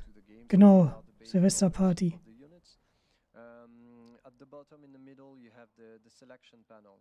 So this one is regroups the information about your units. You can manage each weapons. When a weapon has multiple types of ammunition, you can manage the types of ammunition here. So if you want, for instance, to avoid shooting your missiles, you turn off the missiles and just use the machine gun, for instance, or generally the tank shells. Yeah, so that's management of the unit itself. The little picture you see is placeholder. It's either always an Abrams tank or some work in progress art. Yeah, I noticed that. So some of the assets here are still missing. And in the bottom left, this is our debug menu, where with all here it's open, where you see all the next tools that are still being developed, but couldn't yet be put in the interface properly. Ich habe keine Kommandoeinheiten gesehen, also ich nehme mal schon an, dass sie hier ein simples Capture-the-Point-System arbeiten. Interessant wäre natürlich auch ein ähnliches System wie ein Frontline-System gewesen. Well, not really. It's a long topic, so Okay. I wanted to go over the general that makes sense. idea. You said this is made with the editor. You started as an editor, right? A game editor. That's how That's how I entered in the video game world, because myself I started making my own missions on Operation Flashpoints 20 years ago. Damals. That's how I started creating things with video games, and I never stopped then. And now, that's why I want to offer to new people, to new players, the same tool that I used to start to express my creativity. And I think, I really hope to help a new generation of video game designers with these tools. So, Ich denke, dass das mit den Kontrollzonen tatsächlich auch schwierig ist. Ich kann mir vorstellen, dass das bei Cold War Game, weil sie da ja auch was geändert haben, dass sie da tatsächlich auch Probleme bekommen haben mit Herstellern anderer Spiele dieser Art. Some of them are already corrected. Like we recently added some effects when the helicopter are crashing, like the tail rotor in flames with the black smoke explosion the video was recorded 2 weeks ago, so at one point you have to stop because the game is always improving every week. So yeah, for me it's like, oh, we already corrected that. If only this show was 2 weeks later, this would have been so much better. But it's a never-ending story. Absolutely, no. It's great that we can actually see this, because I don't know what the comments are in the chat right now, and I wish I could read what people are saying. But when I see Broken Arrow and when I see the stuff you send over, I can really see that you've got an eye for, making things happen at the same time, make them look spectacular and cool. So you're hiding what is missing very, very, very well here, but still show a lot of what the game is going to be about. What is interesting for the players, I think, they didn't see until now, is really the scale of the game. Some people are expecting, because we say tactic strategy, it's a bit people don't know what we're talking about. Some of them expect a game where it's about controlling soldiers one by one, window by window in the city. Some of them expect something like a global strategy where you manage the resources of your country. So the advantage of this video is that it will help people visualize more the scale that we've chosen for the game. The distance of engagement, for instance, these tanks, they are shooting over more than 1 kilometer. You have artillery. These things, they will help people visualize, and no, that's absolutely. a lot of question we had from the community members on Discord. How is it gonna be? How is it gonna be? So here it is. That gives you a better understanding of that. When we're saying we're alpha right now, when is it that you think the game is going to hit beta? And I'm not asking when the game's releasing, because you don't like that question. I don't like any question about delay. Whatever. No, the beta. Generally, here we are at a state where the game can be shown. The next step is, of course, the moment where the game is ready to be played. When we have erased enough bugs that people won't crash too much, when we have balanced things. Also es sammeln sich ja oben Punkte an. Hier ist das ja ein Szenario-Gefecht. And not just stumble upon all the placeholder values that we've put everywhere. Du siehst ja, wie oben Punkte angesammelt werden, also denke ich, wirst du wieder in Startzonen-Einheiten reinziehen können. The tanks next to it, change the name, change the 3D model. Okay, next tank. That's the way you integrate things in a Aber genau gesehen habe ich es nicht. Well, tell us, Q2, Q3 for beta, Q2 probably? Well, probably Q2 for the beta. Generally, that's it. It's when we hope to receive from the player comments on the feeling of the game when they play it, and not when they see it crash or when they see mistakes. Siehst du, da geht das Menü jetzt auf. It's the moment when you're in the development. At one point, you stop seeing the problems because you're too much involved. And that's the moment where you need an outside view of your game, an outside criticism that tells you this is wrong, this is right, I want this, not this.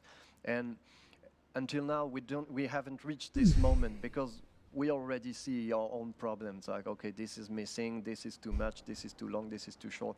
So it's too early yet. Yeah, absolutely. So, as I said at the beginning, if you want to keep up to date on what the game Hey, Basti! Discord, Schön, dass du da bist. Freut mich. Ja, ich bin noch da. Ich bin noch auf das letzte große Announcement gespannt. Und wie geht's dir? Mir geht's soweit ganz okay wieder. Und dir?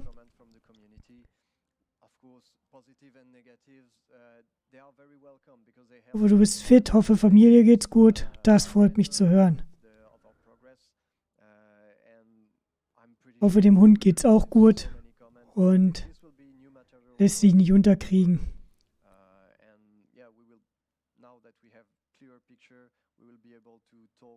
Ja, bin ich auch sehr drauf gespannt, tatsächlich. Wird ja noch eine Weile hin sein, aber Bin auch sehr gespannt. Ist auch einer der Titel, der mich heute mit am meisten interessiert hat. Und gerade das Multiseating finde ich interessant.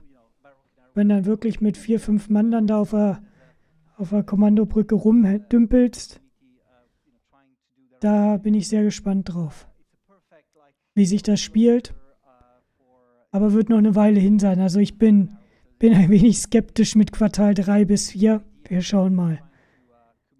Mein persönlicher Tipp ist ja eher... Ja, super gerne. Also mein Tipp ist ja eher Quartal 1, 23. Aber ich bin, wie gesagt, ein Schwarzseher.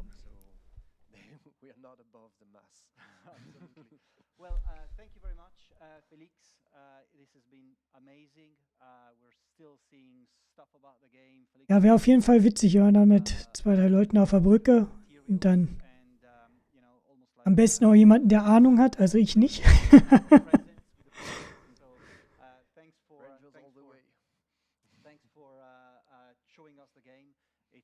So, dann bin ich jetzt gespannt. Ein Announcement sollte ja noch kommen. Ja, alles klar, ne, Basti, viel Spaß. War schön, dass du reingeguckt hast, hat mich sehr gefreut. Wünsche dir noch einen schönen Abend. Und wir müssen mal wieder quatschen, ne? Also, mach's gut. Are saying about the game, because I do tea time every week, and I am able to read the comments in the chat, and this is getting me the excitement. So without this I feel a bit blind, but I hope that you guys out there are enjoying this. We have one last bit of game to show you. Back in May, we closed the Home of Wargamers event with a last trailer that was Stargate, and when that started, when the trailer started, I ran to the screen in the back to see what people were saying about us announcing Stargate, and it was like a wealth of whoo ha whoo, and so for this one, we wanted to sort of do it in a different way. We didn't want to leave you without an after the teaser moment. So don't leave us after the teaser is finished, because we're going to be back in the main stage with Mark from Epsom. Hopefully he's not going to be naked, as hinted before, and he is going to talk us through about this game. So let me introduce you to this last teaser trailer. 5, 4, 3, 2, 1, go.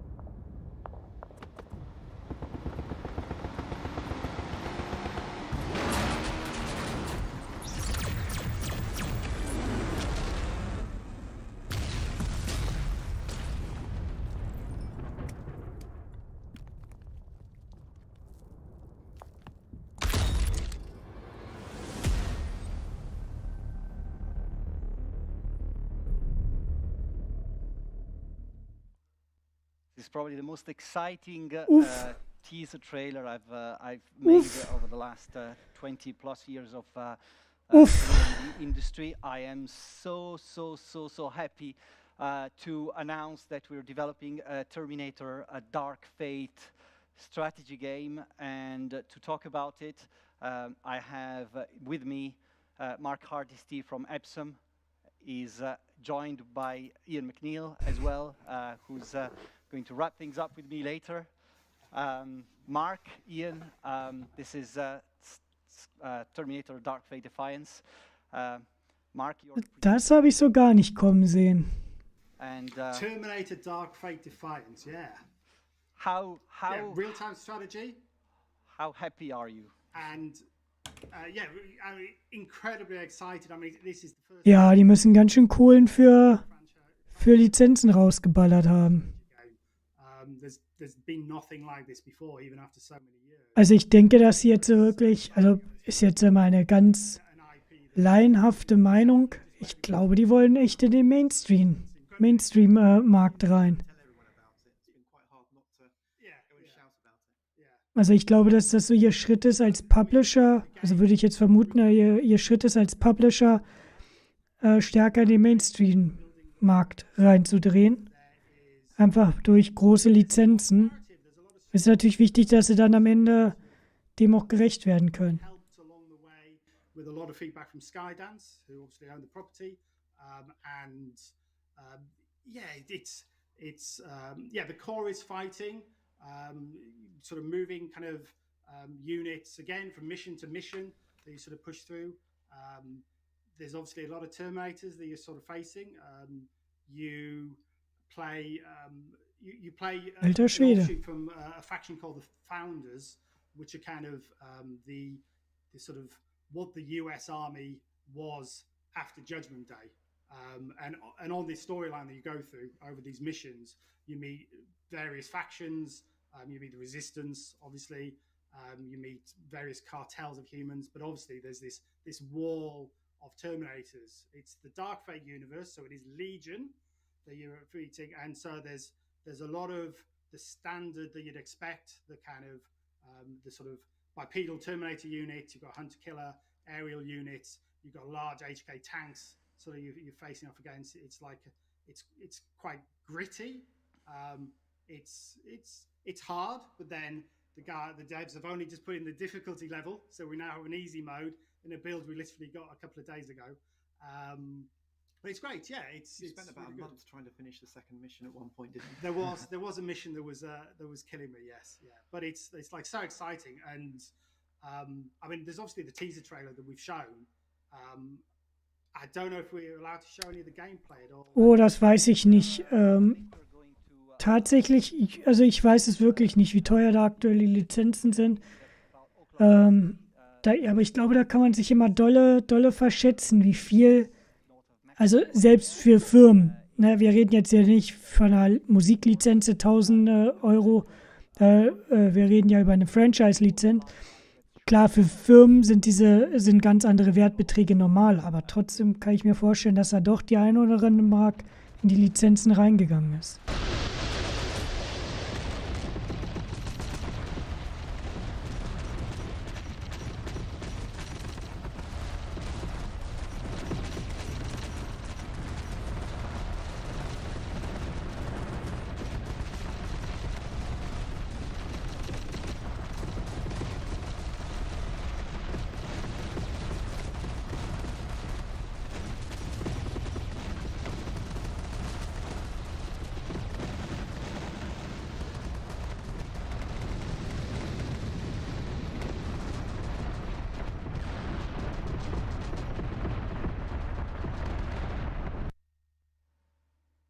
So yeah, that was some action, a lot going on. Before, but there's just so much happening. You can't follow everything. You need to watch it through a few times to really pick it all up. Yeah, that's right. It's so we try to stick with a lot of the aesthetics of the sort of the various Terminator movies. So the city, you know, there was obviously a destroyed city, which is your classic Terminator. But in the game, we do travel to vastly diverse environments. So anywhere from sort of forests through to sort of deserts, through to kind of there's even like suburbia that you're moving through. You know, destroyed suburbia. But yeah, there's different places you're kind of seeing, which is quite different. One of the things that franchise as well. we were talking about on Stargate and on Starship Troopers and other games as well, is, you know, this idea of being story driven, and Terminator Dark Fate Defiance is very much of a story driven RTS, isn't it? Yeah. I mean, each mission has various branches. Depending on the factions, you might find a mission level where there's, you know, 3 human factions at play, and also Legion and the Terminators. And depending how you play the factions, some of them might be Marauders that you can team up with to get better equipment. Some of them might be Resistance that may give you a little bit more manpower, but they've got they're more sort of trucks that sort of got armor strapped to them with sort of guns strapped to the back of them. Or you might be sort of moving more with the Founders. They're sort of slightly high tech. They've got sort of pulse weaponry going as well. And depending on who you kind of side with on each mission, kind of does dictate how the path goes for each mission. So yeah. How many missions And are we talking about in the game? What's the scope? Yeah, sure. We've got 13 missions in the single player campaign, and they, they run from kind of 2 hours plus to play. And again, as I sort of say, it depends who you side with, how that can end up. And you can, replay and get a fairly different feel of game as you play through those. One of the things I heard many times in the previous internal presentations we've done is that your objectives at the beginning of the mission are probably not the real objective that you'll end up playing for towards the end of the mission, and that's how story-driven the game is. That's right. Yeah, I mean the Oklahoma level that is the only level we're showing today. That starts off. You're sort of going to Oklahoma. You know that there is a Legion force somewhere, but you're looking for survivors in the sort of the destroyed city, and it ends up with a huge Legion underground base being uncovered as you sort of play through it. That obviously you have to try and take out, and again, I mean that changes. Every single mission is very different. It's kind of there are Legion convoys. I don't really want to spoil the story or what we're going here. Yeah. Really. Well, I'm not scared to say anything because I'm not sure what we're allowed to say and what we're not allowed to say. One of the things we said a lot about single player, or just what we could about single player, but the game is also going to be skirmish and multiplayer, right? Yep. So the skirmish, we've got 1v1 skirmish and multiplayer. We have 2v1 and 2v2. And you can choose different factions. So you can play Founders, which, as I say, is sort of military hardware. You can play Resistance, which is your trucks and transit vans that are sort of. You've even got kind of these huge diggers pulling kind of weaponry, huge kind of artillery units. And of course, you have Legion as well. So you can also play as the Terminators. And there are new units that you'll be seeing. There'll be sort of some of the classic ones in there as well. So it's a lot of fun. It's a lot of fun. A lot of fun, and I have to say, of course, that as someone might have noticed from the teaser trailer, the game is in development at Cats Who Play.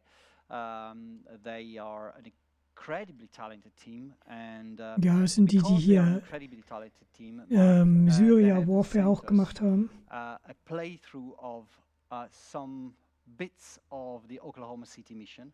Have they? Oh, that's good. Stuff that you haven't been able to see because you weren't able to actually reach that point in the mission. Wow, no, I've never got that far. So remember that bridge at the end of the flyby. You'll be seeing the game in action just right there now.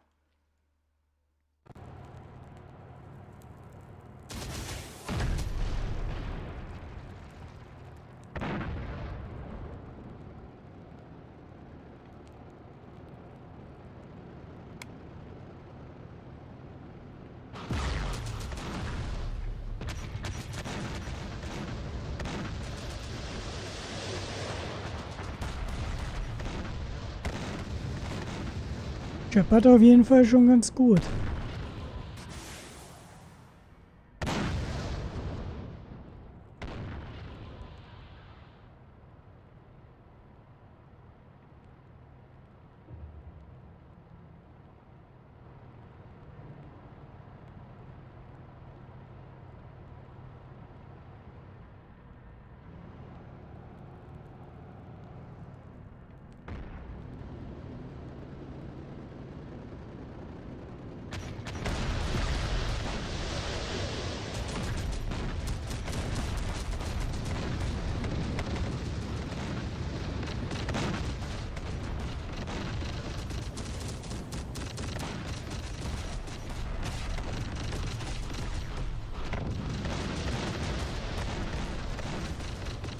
Bumblebee One.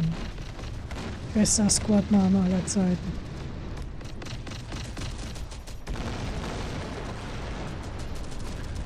Ich habe meinen Kumpel in einer Arma-Mission den Codenamen Ente gegeben. Das nimmt er mir bis heute übel.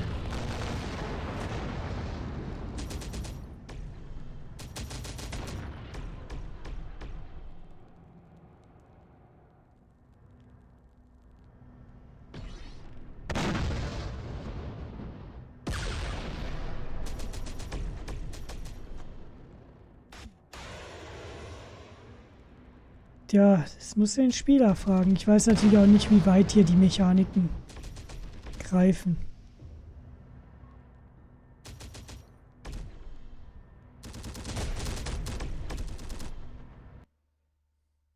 I guess who was expecting this today?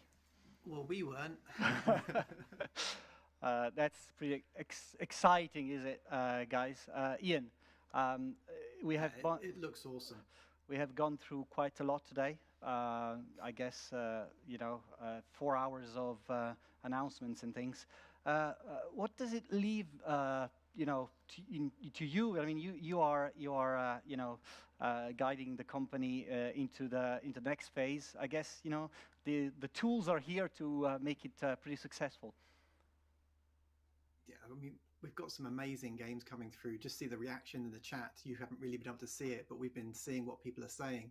The excitement levels on some of the games are enormous. We're getting clearly, I don't know if we can say how many people are watching. Ja, ich bin insgesamt mal gespannt. Ich denke, das wird für mich eher so ein Titel sein, den ich nebenbei mal spiele.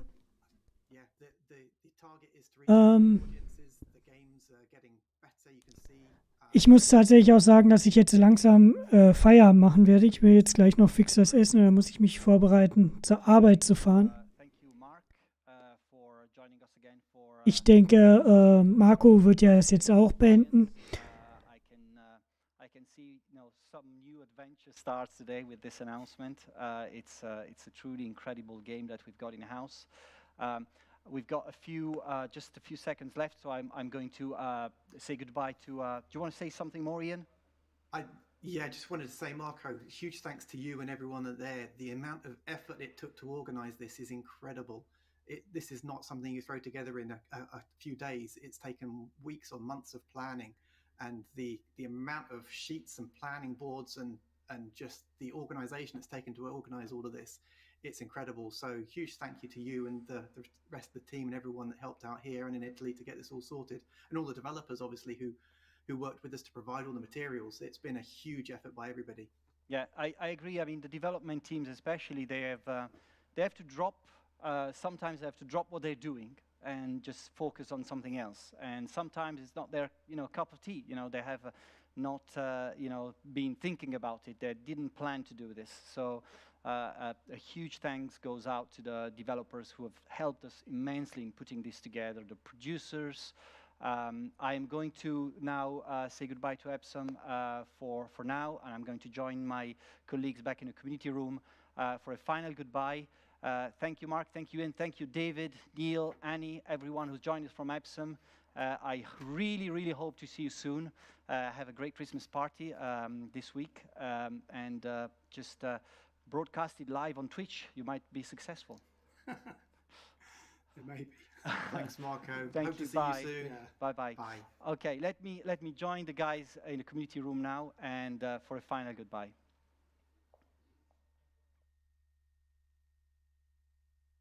Ja, absolut. Überhaupt, also Marco hat schon heute eine gute Show gemacht. War interessant.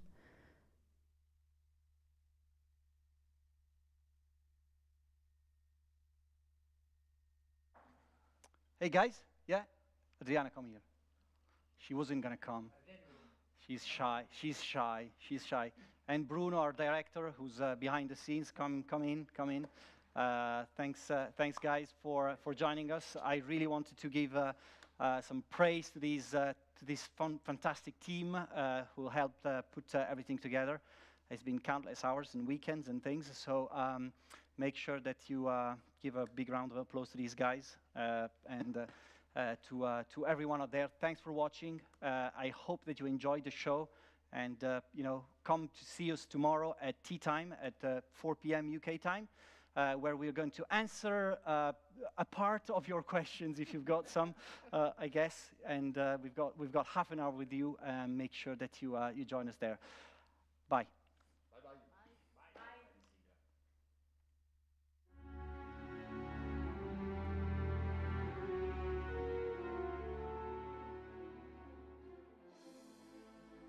Ja, bleibt mir auch nur zu sagen, danke fürs Zusehen an alle. Danke an Slitherine für diesen schönen Stream. Und ich hoffe, ihr hattet euren Spaß. Hat mir sehr gut gefallen. Wie gesagt, ich muss mich jetzt auch schnell verabschieden, weil um 20 Uhr muss ich dann noch los zur Arbeit mit dem Rad. Und bleibt bitte gesund. Ich hoffe, dass wir uns zwischen Weihnachten und Neujahr und vielleicht auch vor Weihnachten nochmal in dem Stream sehen. Ich will, wie gesagt, wieder häufiger streamen. Toi, toi, toi. Ich hoffe, dass wir da auch mit Basti was machen und mit den anderen. Und mir bleibt nur übrig, euch noch eine schöne Woche zu wünschen. Einen wunderschönen Abend. Genießt euren Abend. Genießt die Zeit mit den Menschen, die ihr um euch herum habt. Und ja, schaltet das nächste Mal wieder